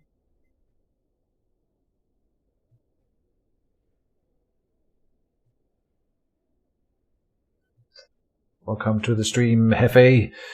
I'm late to the party. What did the update change / add? So I went over that earlier. It's pretty quick. I can do it a quick reiteration of it. It's a pretty small update. It's called the equipment update, and it adds about 24? I think someone said newish equipment. Yeah. Daggers, axes, 1 mace, 4 new chest pieces, 8 new helmets, 3 new pieces of footwear, 3 new mage sets, 4 new amulets, and 1 new cape. And then a small array of bug fixes and exploit fixes and just general fixes. Main addition here in the miscellaneous is that traders can now sell many items which were previously excluded from their stock, and we've already seen quite a few new things in shops that you normally wouldn't be able to buy, and I'm also seeing a lot of new equipments that they're talking about here. So they've definitely, there's a lot of new stuff that you have access to that you didn't have access to before. And yeah, I'm wearing a new belt. They made a belt here. The Luxurious belt is specifically for mages, and so I bought this one. It's pretty cheap. Cost about the same as the Footman Girdle, but of course this one then does not have the protection things, but it's better for me because I'm a mage. And then we have the Splint Boots, which is, I'll call it the upgrade to the Tanned Boots, because it's still the step before boots cost energy. So they've added a new tier boots that does not cost energy. This is the one. And it comes with a dodge chance penalty, but then I have an enchantment then that gets it into the positives. It's just a slightly better version of the tan boots in that way. I don't have room for my purse.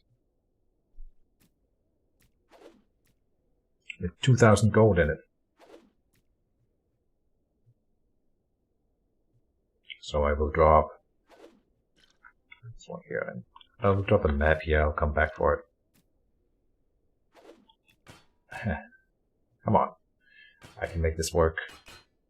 There. Da.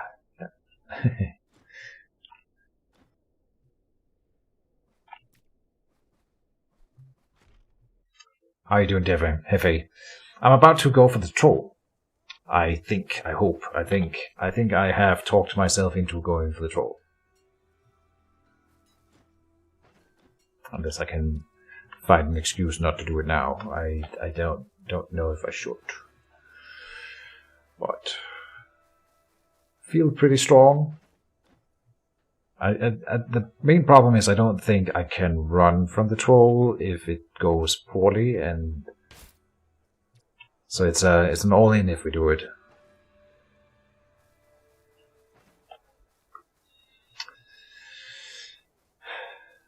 Maybe I can, because I do have the dash, but it has cooldown 14, and he has cooldown 8 on his boulders, so I will be able to dodge 1 as I'm running away, then I will have to tank the next boulder, and then that could result in death, because I don't have a whole lot of protection. And so if I'm already wounded by the time I start running, then I will most certainly die. But maybe not.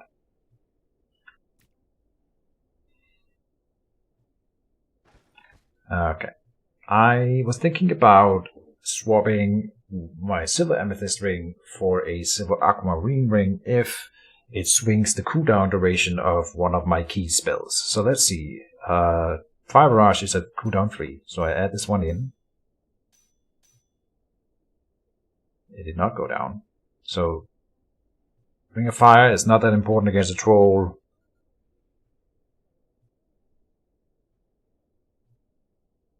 Blaze? Is Blaze important? It does do a whole lot of damage. This might be my best pure damage spell against the troll, except for the Fire Barrage, which can do more, and will do more in most cases, I see. Okay. Yeah, so let's check Blaze. Cooldown 7. Cooldown still 7. So then it doesn't make sense to switch it out. Okay. So let's enchant that ring. Damage, reflection, and energy. Yeah, that's fine. Okay. And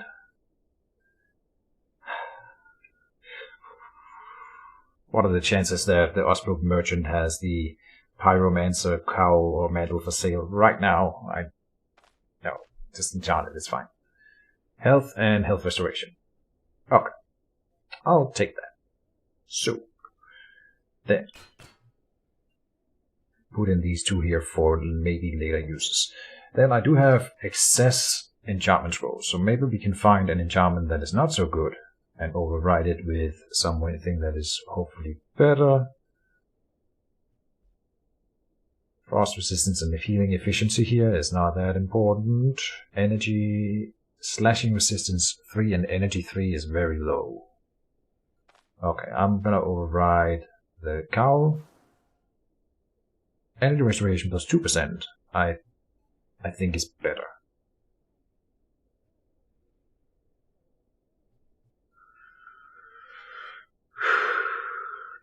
Two more scrolls. Maybe the Sapphire Pendant here. Damage reflection is not important at all, so 2% health restoration doesn't seem like that's a huge deal. The dodge chance here doesn't really either. It is nice. Healing efficiency 10% is a big deal. But maybe not, because I'm not going to be doing too much healing. I'm going to override the build. 8 energy I think is better, yeah. That's a lot of energy. Okay. Yeah. Okay, and then let me save this enchantment scroll. That's fine. Now we are gonna gear up for the troll. Oh, I could have enchanted this sapphire pendant. Yeah, okay, that's why I have the other sapphire pendant in here. So this is what I'm gonna use it for. Hunger restoration. So now we can compare them and choose the better one. And 5% energy restoration is insane. So the hunger resistance is nice because you get hungry throughout the troll fights. That was actually perfect. All right. Good stuff. Good stuff. Let's make a troll fighting inventory. I have, what, 1 potion? We are gonna go to Osbrook, I suppose. What am I thinking? We are gonna go to Osbrook. Just to take what we need from the chest there, and then I might as well check to see if we can get a Pyromancer Mantle. Which is a little silly now, but oh well.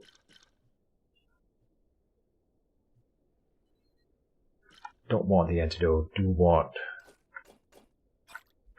another ether inhaler, I think. It's interesting because I have 2 of these Grindel's elixir and I've never used them before, but they would be like extra lives here.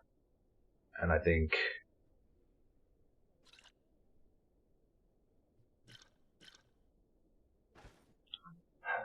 can drop the scroll and pick it up later after also. That delay was over 5 minutes. Delay.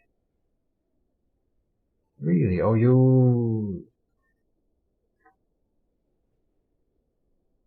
Huh. I'm not sure if there's that big of a delay. It doesn't see, like when you wrote 4:38, it's 4:38 precisely here, PM EST. So, well, I don't know. Okay. Right, there's a few things. I need to find my backpack, which I think is in Osbrook. Yeah, okay, we're definitely going to Osbrook.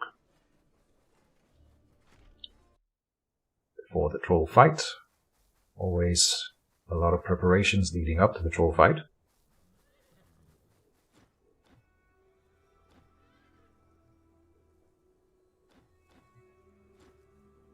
Give me a ride to Osbrook. Then come down and talk to... I suppose it looks like they're going to bed here. Yeah, so we gotta hit the tavern first.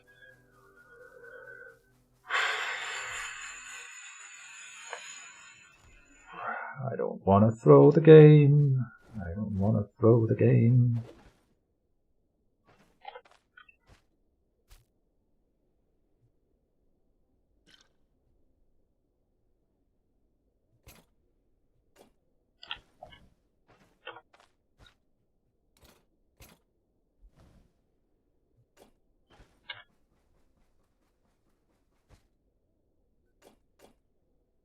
Too many healing cells.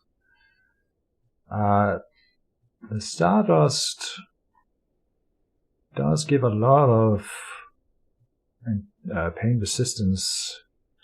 Maybe better than the Ether Inhaler here.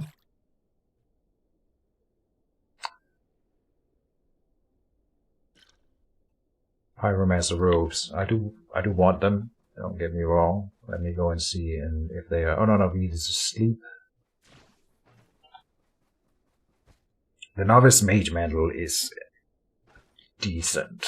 The Pyromancer Mantle will be an upgrade. A bit. But like, if I wanted to go for pure upgrades, I should wait longer before going for the Troll at all. So the point here is that I'm going for the Troll a little bit earlier than where it's safe, but for the challenge, right? So it's fine if we don't get the Pyromancer Mantle, but we are going to check. I'm pretty sure I can afford it.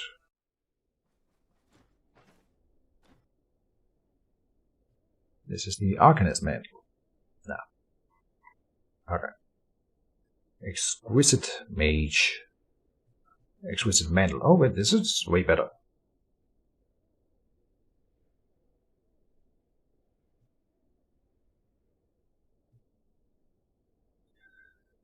More 5% more magic power and 5 more cooldown duration, 5 more spells energy cost, and it gives me 1 more protection and higher physical resistance and higher bleed resistance.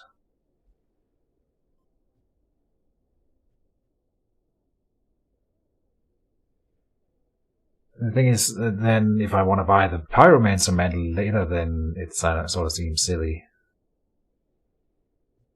Oh jeez, this one is insane. 25 energy on the Arcanist mantle here.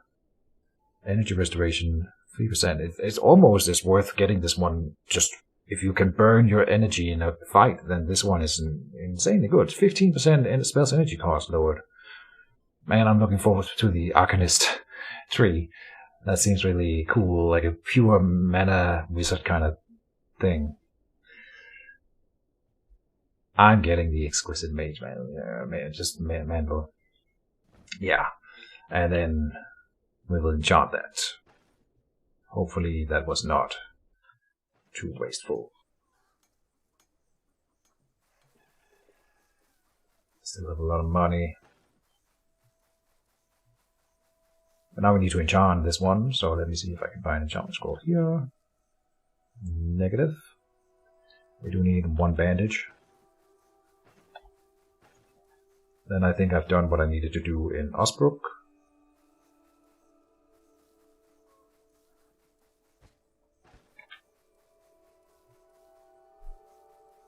Let me check with, what's he called, Bert, just on the off chance that he's found something cool for me. Oh, Windlass Crossbow. That's probably the first time I see this one. If you spend a few months actively using this crossbow, even village fair strongmen will envy your muscles. Alright. I thought the point of having like these with winches and stuff like that you would get rid of the need to be really strong by applying pulleys and stuff. So that's an interesting way to look at it. Sergeant's Bastard Sword. Alright, it is time to go back to Manshire and finish up the final preparations, which I think will involve buying more enchantment scrolls.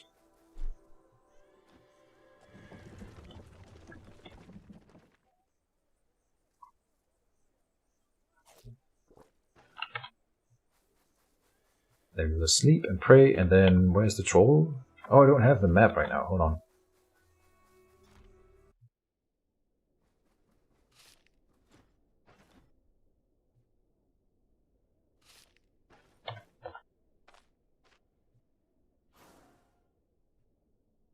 Yeah, see, that was a useless enchantment. So let me do it again.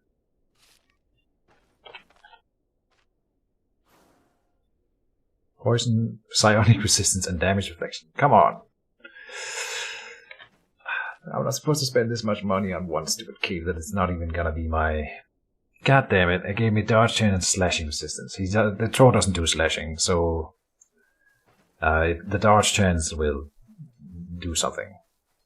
If he gets a swing at me, which he should not. So... that's kind of useless. Too bad. I do have another enchantment scroll in here.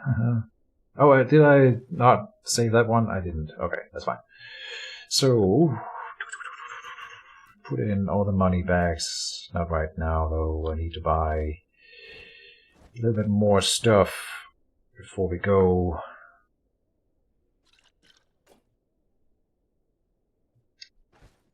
I might want to have another Surgeon's Toolkit.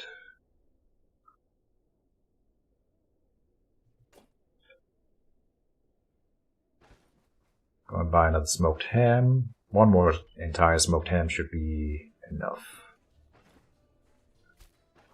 Good. Then I think I'm ready.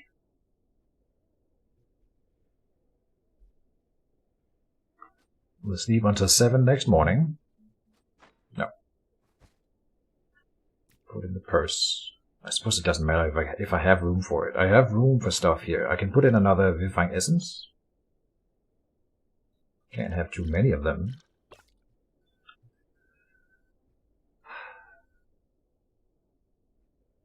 Yeah. That's good enough. Okay. Sleep until 7 in the morning. Eat. Merge. Buy another smoked ham on the way out. Now we don't have any money, so we can't. Never mind. Hopefully we won't need it. Fill water skin.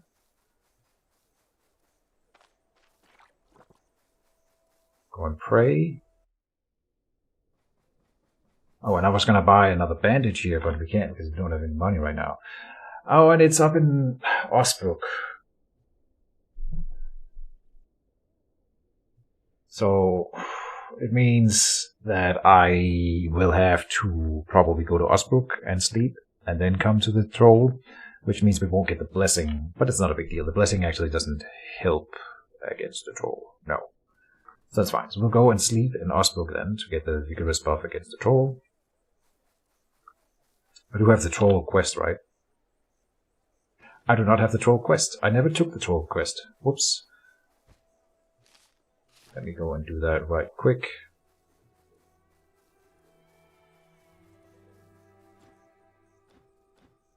Oh, I haven't even spoken to the town elder about it.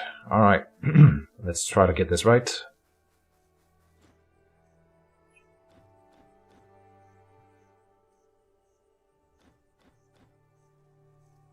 Where do I find him? I hope it's money. That sounds great. Thanks. Okay, come up here.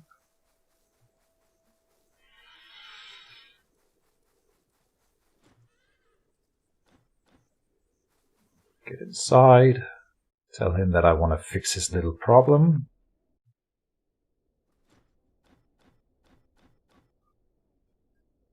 Sounds exciting. Like I said, get to business. And what kind of beast? How much are you willing to pay? Ah, what the hell. Good stuff. And let's grab his grapes here on the way out. Aha. Take that, stupid nobleman. Then a ride to Osbrook. Yeah, takes care of my vigorous buff almost, so we gotta sleep here. I don't think we have any money in this town. So...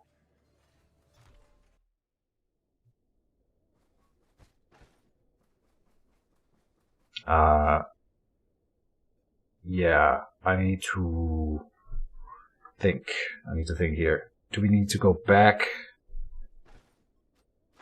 just for that? No, I will grab something that we could sell for a bit of food. Go get that done first.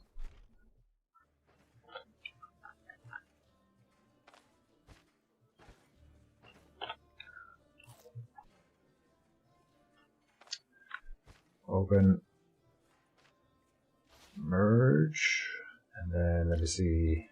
Oh, I can sell the alcohol to them. Nice. Go to 54. 150 for this one. Oh, really?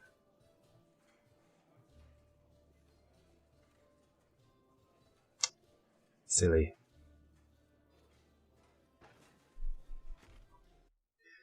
I don't want to go back to Manshire. So I'll go down here and sell a Vivifying Essence. We have plenty of those.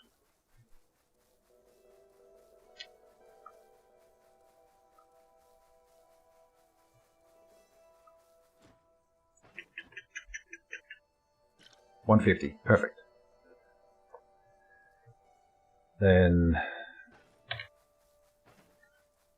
back up here.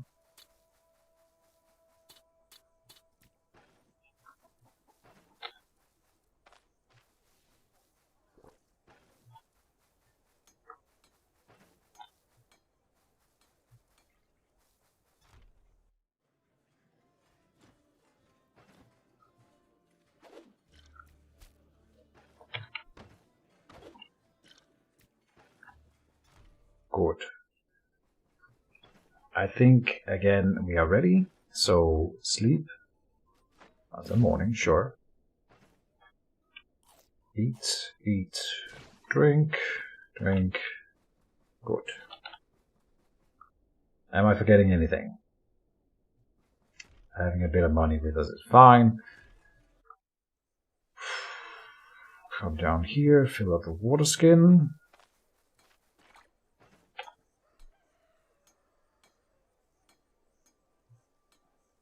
Yeah, our durability is mostly fine. Off to fight a troll. Wish me luck.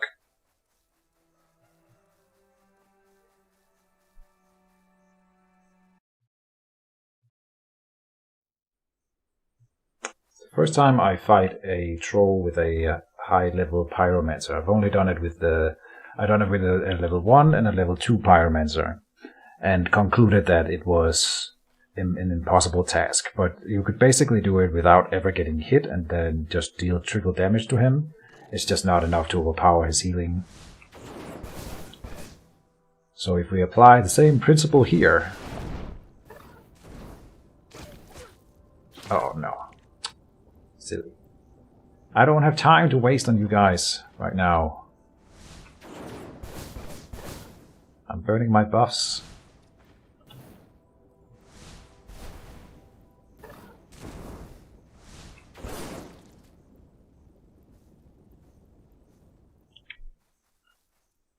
Flea ward is nice.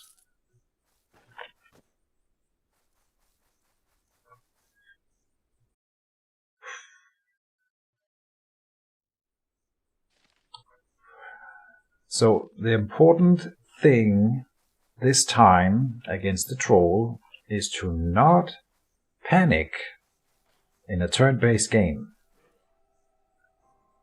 Are you kidding me? Are we getting ambushed here? By high-level guys even. Okay. Oh yeah, real high level. Oh, okay. Oh jeez. Oh no.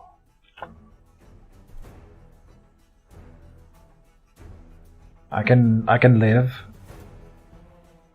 But this might be cause for running back to Osbrook and then coming back and trying again later, because this is gonna pull out some teeth.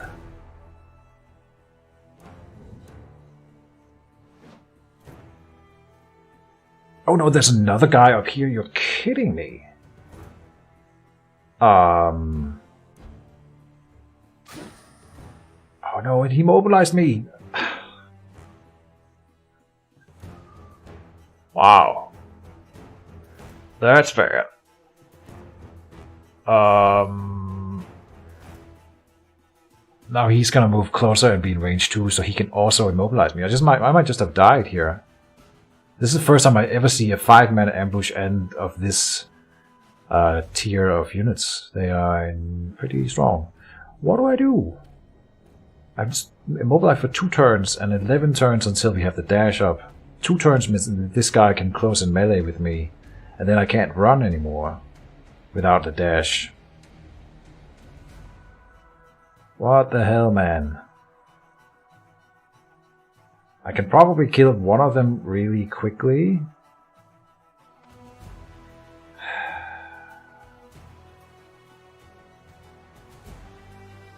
I want to stun this guy. It didn't work.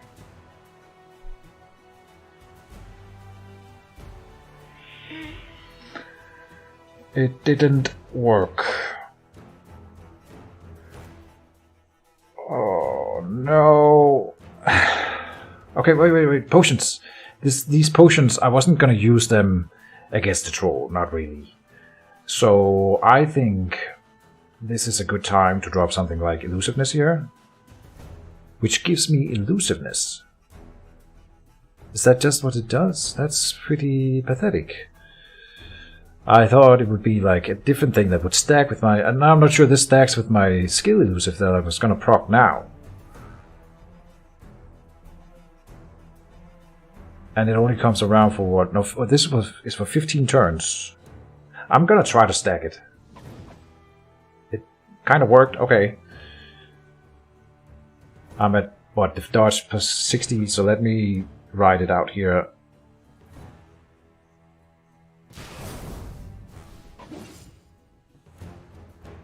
And then do like the magma thing here. There's a hit. And I was dashed.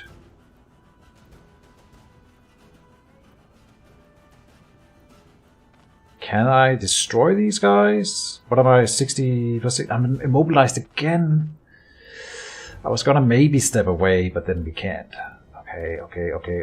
We can do this. This guy's dying. With plus 60% dodge, I should be able to stand my ground. And then I want to do a boulder here. Good. He's stunned. I can kill... Oh, he stopped burning. Damn it.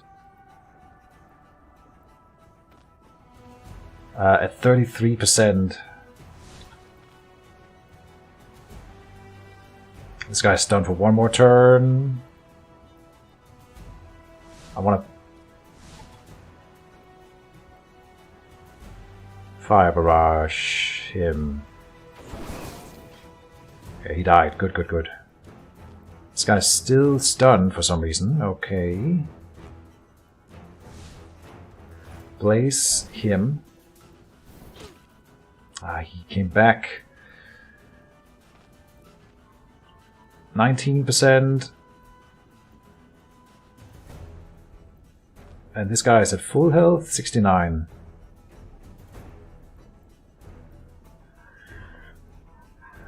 Turn-based game. Make this work. I'm not dying here. I can make this work. So let me either fire barrage him right now. I'm sure he would die, or I can stun here. And then, because then this guy will be lit on fire and then certainly die to a fire barrage after. But I think I gotta try to take him out before he hits me again. We did, okay. And with one enemy on the board, try to stun him. There's another guy.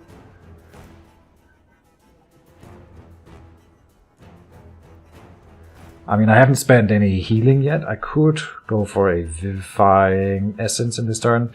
This turn I won't be hit and he's stunned for yet another one. So let me...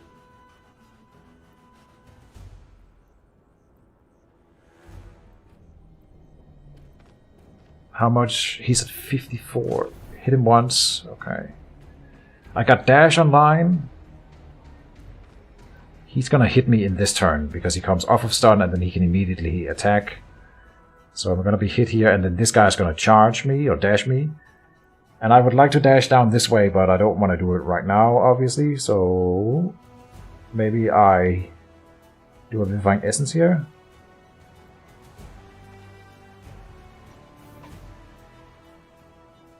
That burned a lot of my energy.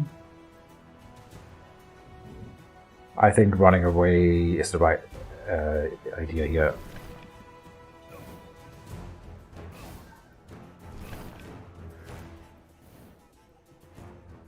Good. We made it out. Oh, he's gonna dash again at some point? Yeah, he's got dash ready. Okay, let me kite.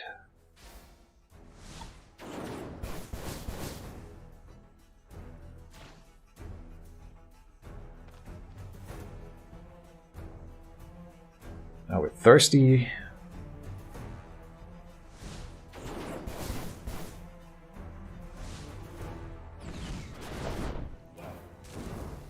That's right, come in here. He did not take as much damage as I had hoped. Elusiveness? Sure, he's burning.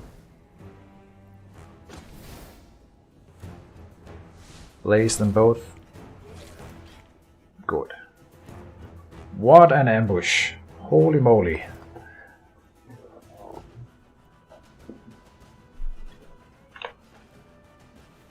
Yeah. Okay then.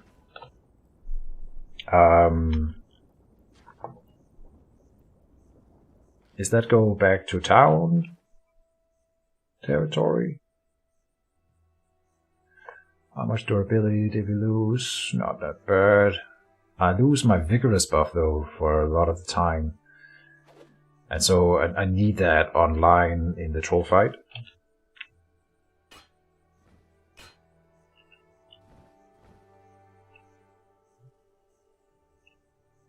So I think we will go back and sell some of these things, buy some quick food again, and then run back out. Heater shield, also broken. Another spiked flail. Yeah, that was worthy of going back. That is the strongest ambush that I have ever seen in Stoneshard. There might have been two on top of each other, but otherwise, I don't know. That was insane. Step 1. Yeah, fireball the ground. That's what I did against the troll in my trying to kill the troll with my level 1 pyromancer. What you do, you don't hit the troll directly, it doesn't do enough damage, but if you hit the tile in front of the troll continually and light him on fire, he takes percentage damage, and that works really well. So that way you can guarantee lighting him on fire every turn, and that's really a good way to tear down the troll. We can do something of the similar here, but I think I must be able to queue in some other spells that enhances it and capitalizes off of him being continually on fire. Best thing would be if I can find a way to keep him continually ignited, because my bolts, my fire barrage, I'm pretty sure I have the skill that makes them prolong the duration of burning by 1 turn, which means 3 turns if they're already burning when I start hitting them with the fire thing. And so I'm hoping to make a continuous burn on the troll. That's probably more theory than wishful thinking, more than it is. It's easier said than done. That's what I'm trying to say. But that's the theory. I thought for a second that I had sold my stuff, but it's right here. No worries. Okay. And why are we going to the tailor to repair? And also be a little bit sad if he has a pyromancer mantle. Does not.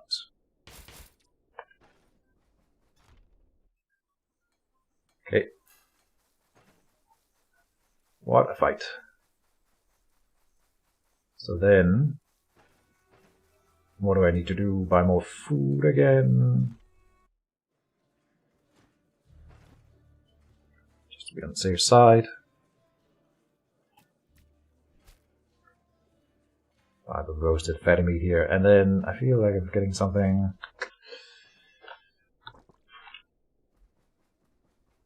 Let me check my Leaving Town checklist. Water skin, repair, arrows, food, medical supplies. Lockpicks don't know, then prayer, sleep, and vivifying essence, yeah. We can swap these two, we can swap that. We can say that's good enough. Then sleep again. Or about the 10 hours that you need to get the full buff. Drink, eat, drink. And then we will try again. Off to fight a troll.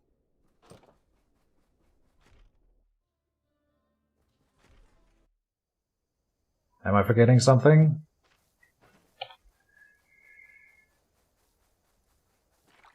No. It's fine.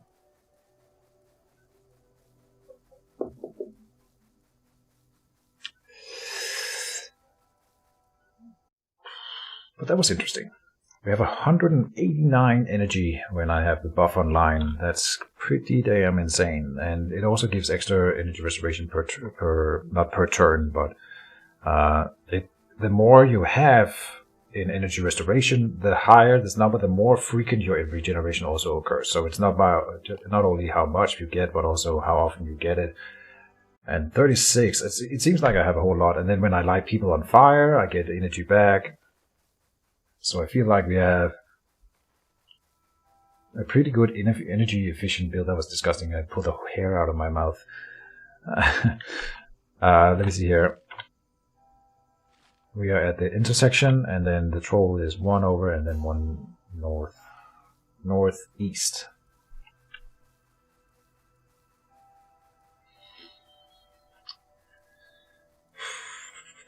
No more interruptions, please.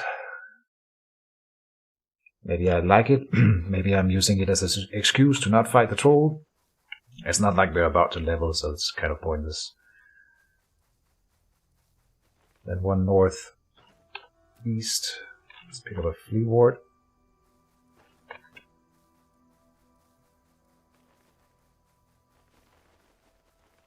My ward. I think we lost some sanity before. No, it's fine. It's already all the way back up.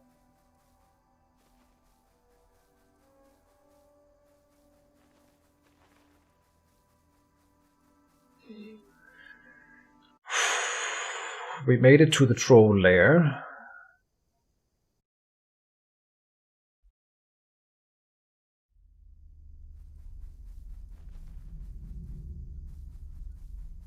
I hate this part. It's the best and the worst part of the game. This is where I fail.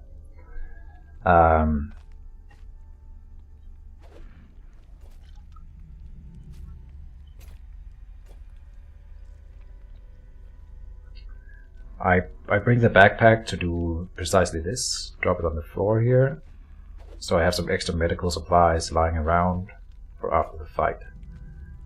No, mostly food. Mostly is the food that I want to have after the fight. But this time I didn't fill up my inventory all that much, so I could in fact have the other smoked ham in the inventory here. There's no downside to it, but we'll keep the other surgeon's toolkit, and I can have this one. Okay, so I didn't really need the backpack this time. But this is basically what it's for, having a bit of extra equipment capacity while walking towards the troll lair, and then I'll drop it here. And then after the fight I would have food readily available without having to use it in my inventory. In theory, but we didn't have enough potions and stuff here to fill up the inventory and make it necessary. Okay. Anyway. A little bit of a cliffhanger. We will continue, but I need to go to the bathroom and stretch real quick, so I'm not making stupid weird plays because I'm tripping, because I need to pee and all the things. So a short break, 5 minutes tops, and then I will be right back. There you go.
I return. Just a sec. Boom. Alright. Communicating with eldritch beings from beyond the gates of reality. Not even a lie. I was talking to my hamster and feeding her, giving her some snacks for being patient. He can't come out of her cage while we are streaming. And the joke is that she's named after one of the eldritch elder gods in the Cthulhu lore. Its spirit is currently inhabiting her body in my own little head canon. So yeah, let's see. I don't know why this is not necessary. I'm just making it look a little bit more pretty here, like this. And we have that one there, like that. And these things should be together. Okay.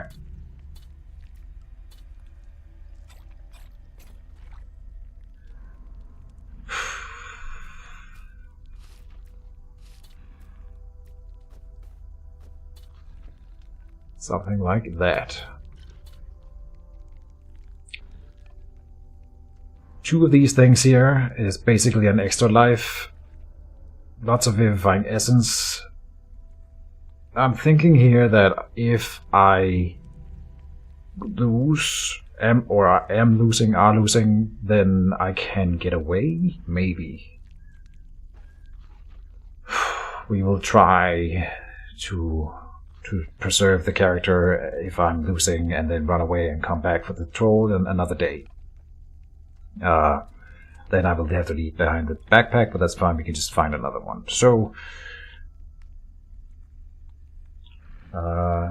simply Jeeve, which I'm assuming that's Hefe again. The delay is supposed to be less on Twitch. Yeah, I don't know how to do anything about that, by the way.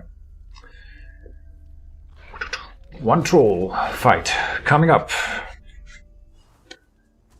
Alright. He's gonna open with a boulder always, and we can't dodge that one. So I'm thinking I might just lay out the groundwork with a good old magma rain right in front of him here.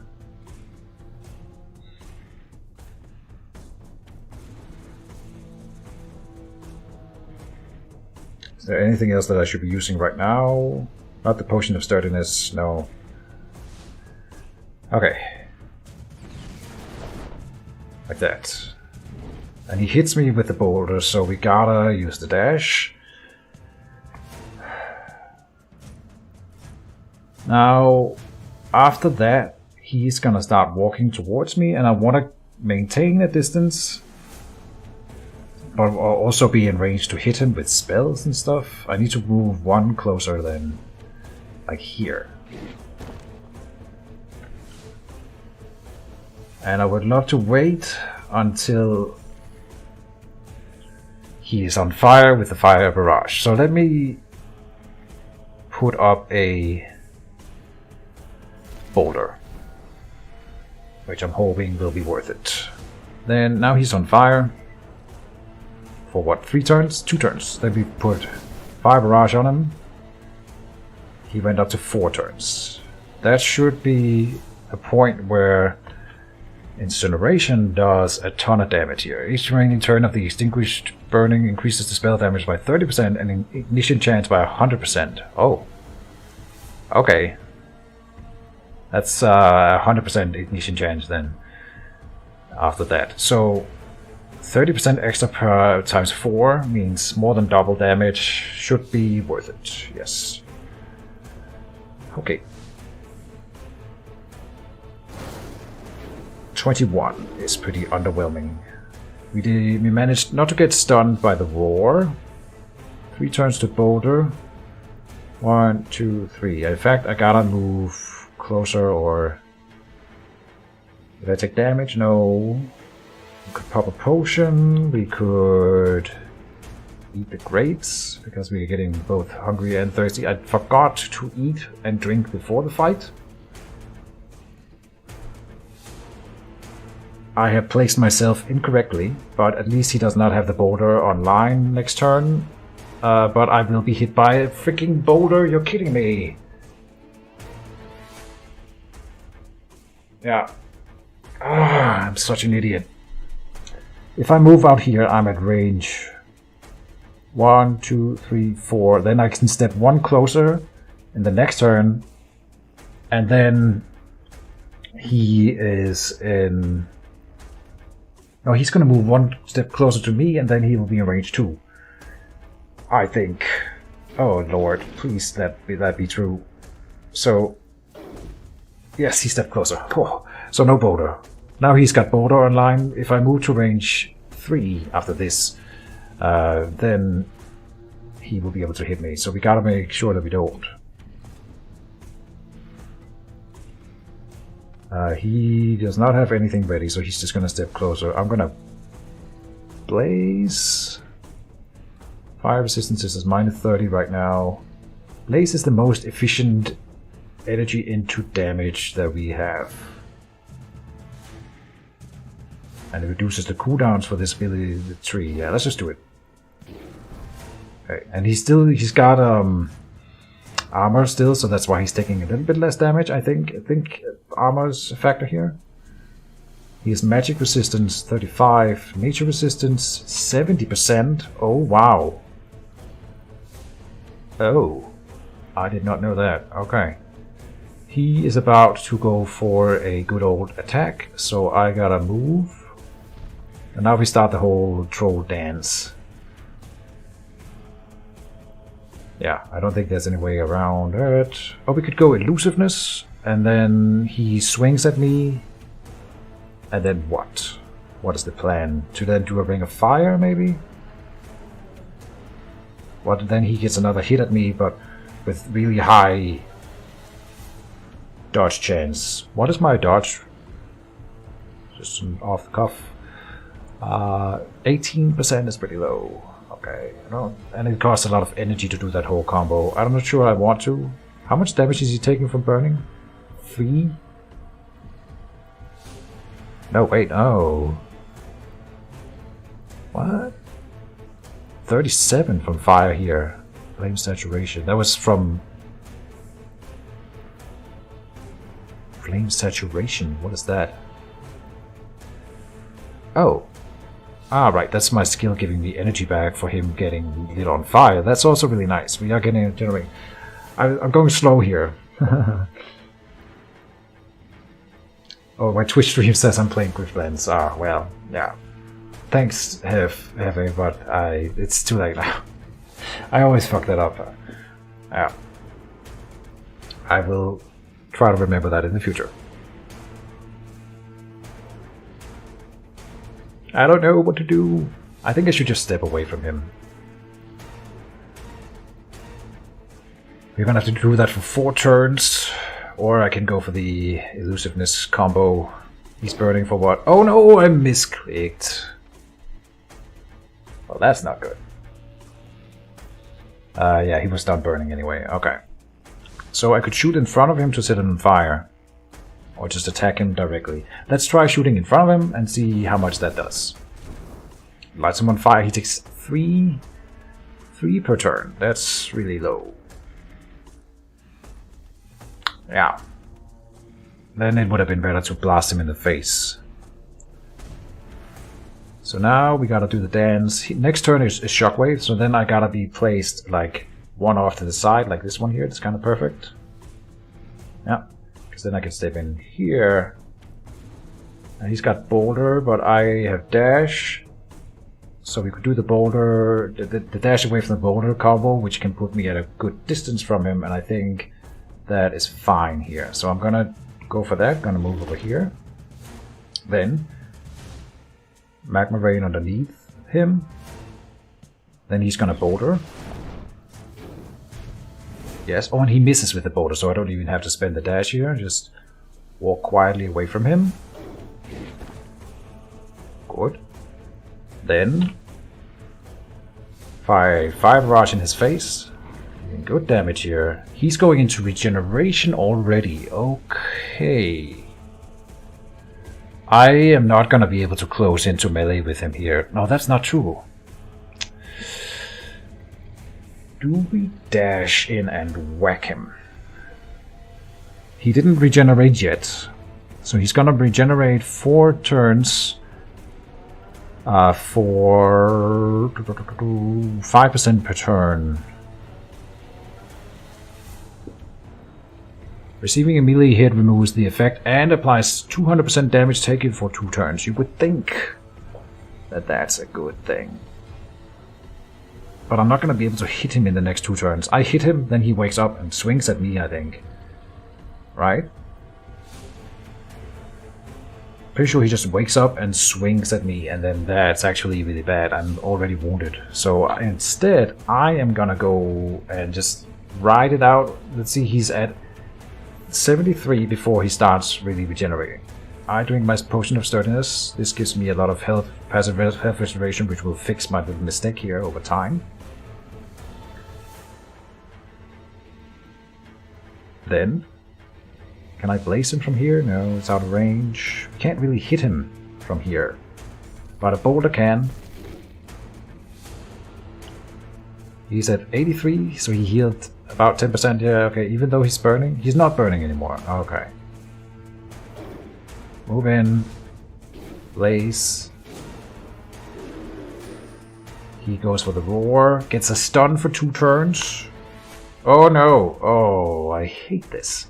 And is he ready to boulder again? No, 6 turns. Okay. But if he had boulder online right now, he would just straight up win. Oh no, because I'm ready to act. Okay. But I got an injury now. And I'm starting to think that it's time to run.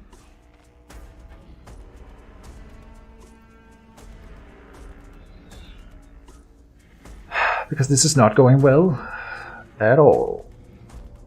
But let me use my Surgeon's Toolkit. Now we are in deadly pain. I got Second Wind online. So I have the Grinnell's Elixir, but those we cannot get back. So I kind of don't want to just spend them here. But the Ether Inhaler then gets rid of all the pain. What's he about to do? A few turns until there's a boulder coming. I go Ether Inhaler. So weak, says Jonah. Yeah, I don't like where this battle is going. I'm at full energy, though, right? But Boulder will come online again soon. I don't know, man. We got up to 85% from the 73.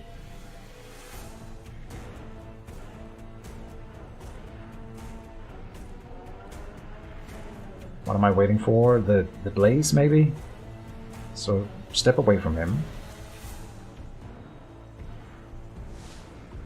Blaze. Oh, and it lit the tile in front of him on fire as well. That's perfect. Good.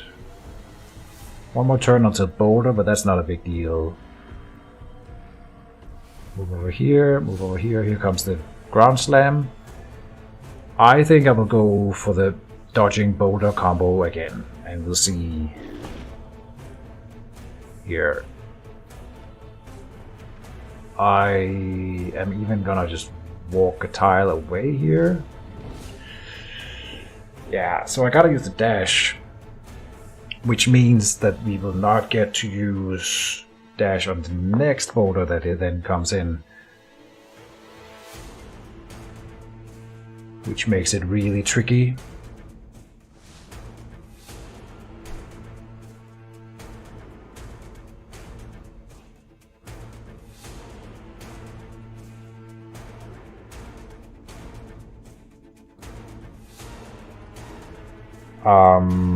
I will dash. Obviously, it's more about, do we dash down here and try to get away, or do I dash close and do the dance one more time, see if we can proc this situation again where I can walk away from the boulder and then start running, and then have the dash for the second boulder, and then we should be able to be away. in theory. So that's what's gonna happen.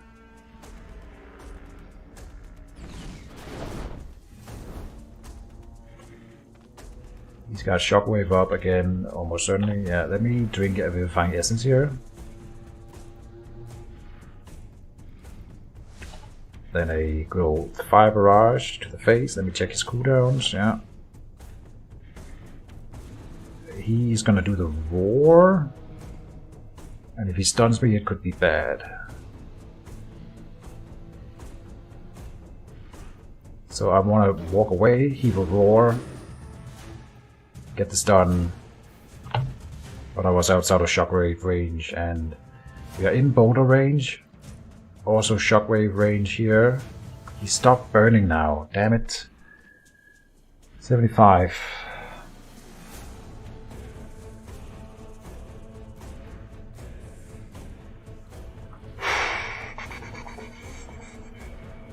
He is gonna Shockwave. I need to position myself here. And then I cannot walk into range 3 right now because then he does boulder and I don't have my dash up. So we do the close quarter stance here. Dance, dance, dance. Yeah. Oh boy. We try to rise more stones to reduce damage. That's fair, we could rise another stone.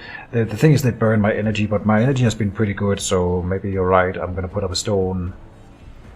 Or a boulder. Here... Let me check his cooldowns. Oh man, this is bad. Bad. I am cutting and running, but it's about getting away without dying on the way out, which is very easy to do. If I step here, the normal move, then he's a Shockwave. The normal move is then to move here to get out of the Shockwave, but I can't. Ah, no, it'll cover this area, so I can still walk over here, but then I'm stuck up against the terrain. I think I walked myself into a dead end here by walking here. I should have moved here.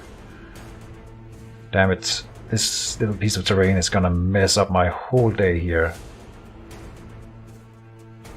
Because the next step will let me here, after which I'm up against this thing again and we'll have to step again. So we can do that, but we're not getting any progress done anywhere else. So that's gonna have to be that way.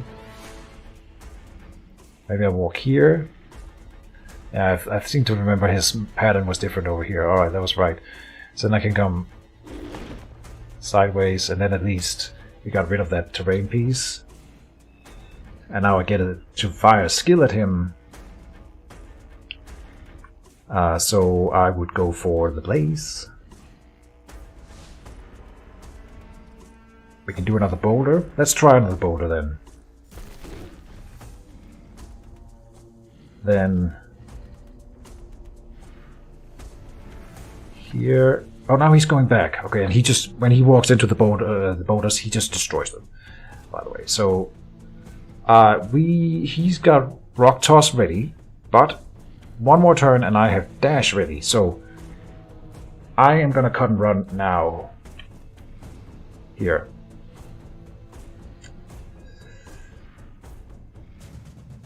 Like that. Oh, goddamn, he landed it again. Okay, so then maybe not. Maybe not. Maybe I need to stay close until I can get the easy dodge of a boulder once.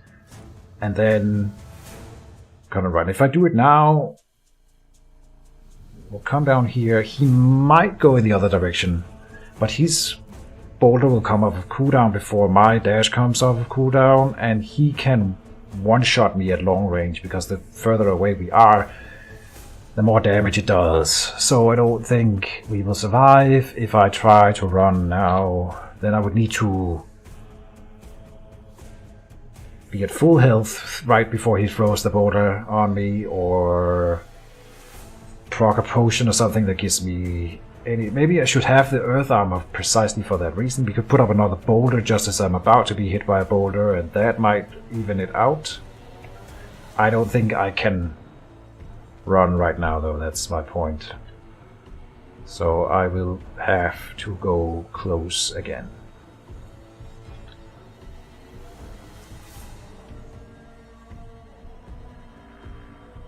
Also, if I keep going south of him, eventually I'm gonna be pushed up against this wall, so maybe we need to go like out here. But I don't have much experience at fighting him vertically, which sounds silly, but that's actually an entire different movement pattern and attack pattern that he uses, so it does matter.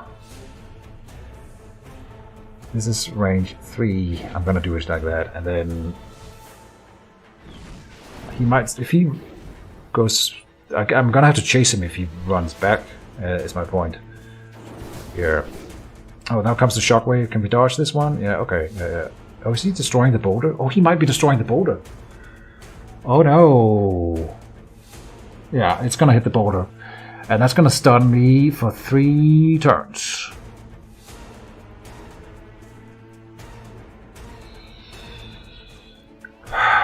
Wow. It's bad for several reasons. He can move closer to me and try to melee me, and he would get away with it, or he starts running back, and then I can't close the distance to him, so then I'm in boulder range before my dash comes online, and then there would be nothing for me to do about it. The boulder backfired. Maybe it doesn't get destroyed here? It didn't. It did not get destroyed. Okay. It can't be in good durability after that, but it survived. So then I step closer. No. I think we do incineration. Am I still trying to kill him? I guess. It's been going pretty well the last few turns. How many turns until boulder? I gotta run. Yeah, okay. Whew. Yeah, we gotta stay in range 2 of him right now until my dash is up. Oh, I'm running out of energy though.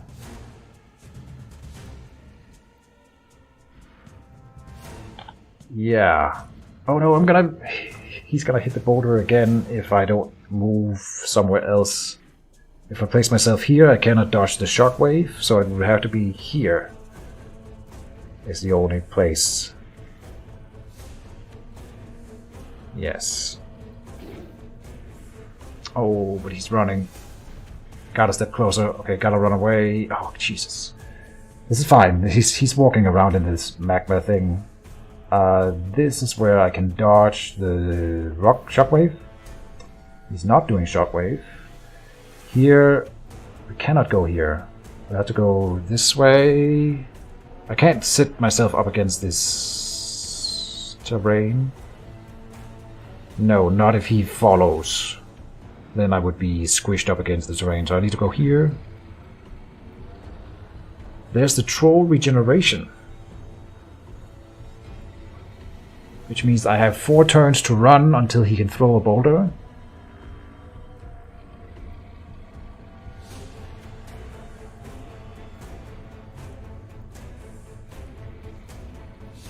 If you go back, he will start to retreat and boulder comes online. Yeah, that's the problem. I don't know if I could survive 1 long-range boulder, but I would prefer being able to dodge it. So, do I go in and smack him now? I have the option. I'm so close. Or do we run? 4 turns, and then he throws a boulder, and then I have 8 more turns to run, where he might not follow. I don't think we are killing him on this attempt. Here's the escape attempt. There's the boulder and it hits again. Okay. Dash away. 8 turns until the next boulder. He's going back. Sometimes he throws boulder through the fog of war. He did the roar, but it didn't stun me. There's the boulder, okay. How do I survive this? I don't have anything other than putting up a boulder of my own and hoping that the 10% reduction, or it's 7.5% damage reduction. Oh, I don't think it will kill me. But it does get more damage the further he throws it. I think this is it, guys. Oh.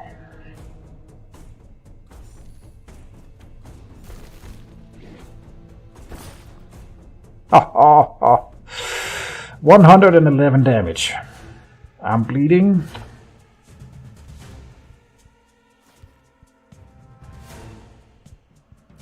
The good news is that the next boulder we have the dash on line 4. So now, slow, meticulous steps here. There's also the stun roar, which he could use. No, it has way longer cooldown, so that can't be used right now. Slowly, one step at a time. I can use the keyboard, so I don't click anything incorrectly. Maybe he's done. Looks like he's done. No chances taken. Slow progression here. Last chance, no boulder. Okay. Free, home free. Okay.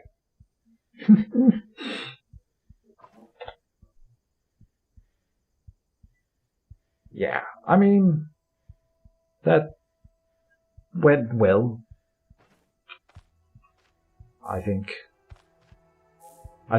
there was a chance that I could have won that if I had kept fighting. But we're gonna do it next level. I'm gonna do it again at level 11. But here was an honest attempt, and we still have 2 grenades in here. It's just, what do I need?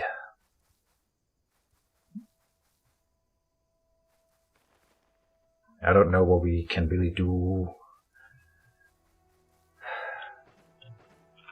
Next level I will get more magic power, I think. Also gives us pain resistance, which apparently was a problem. So yeah, we will just go for willpower again. And then I'm thinking,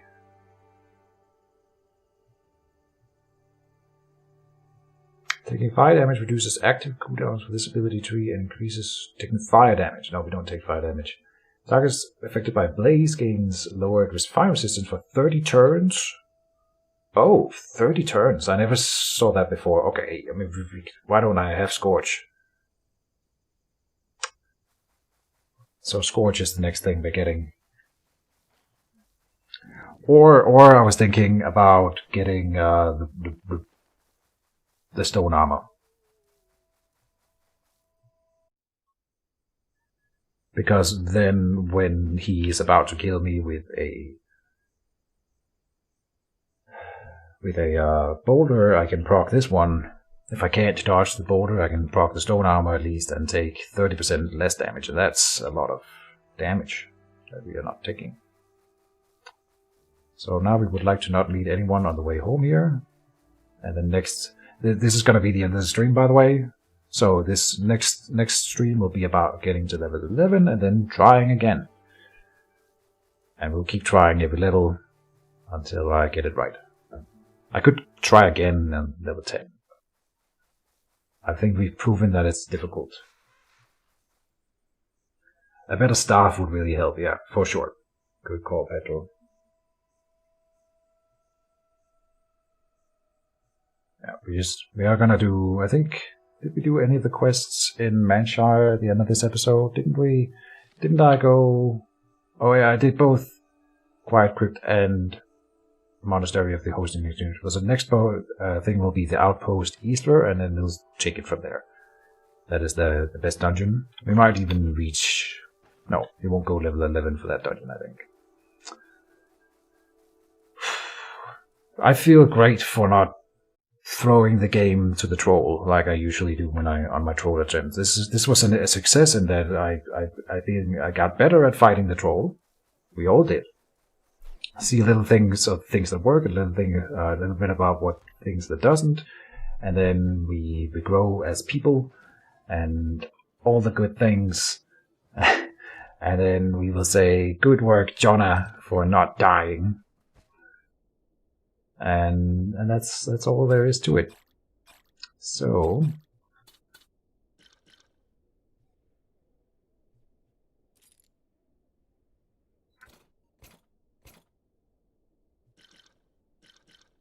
I guess we're going to Manshire, so I'll bring all of the things for the troll. Well, the troll fight is happening here in Osbrook, so I need to put the troll fighting equipment in the Osbrook tavern chest.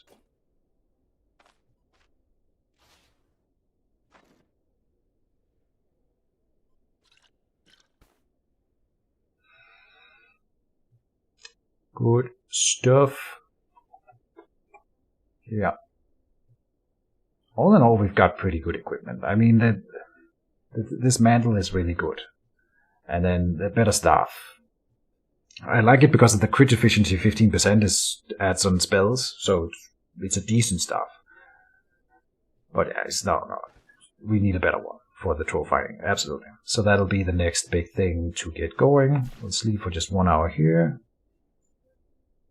The vendor's inventory is based on the reputation of that town. Yeah, that's also true. So, raising my... I'm just going to keep doing a few quests and see where it takes us. And GG, yeah, good.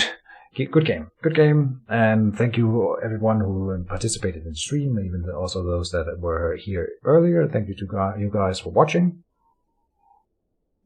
I hope it was entertaining. And then with that, I'm going to say this is the end of the stream. And... in 3, 2, 1, I will find the button here and say bye.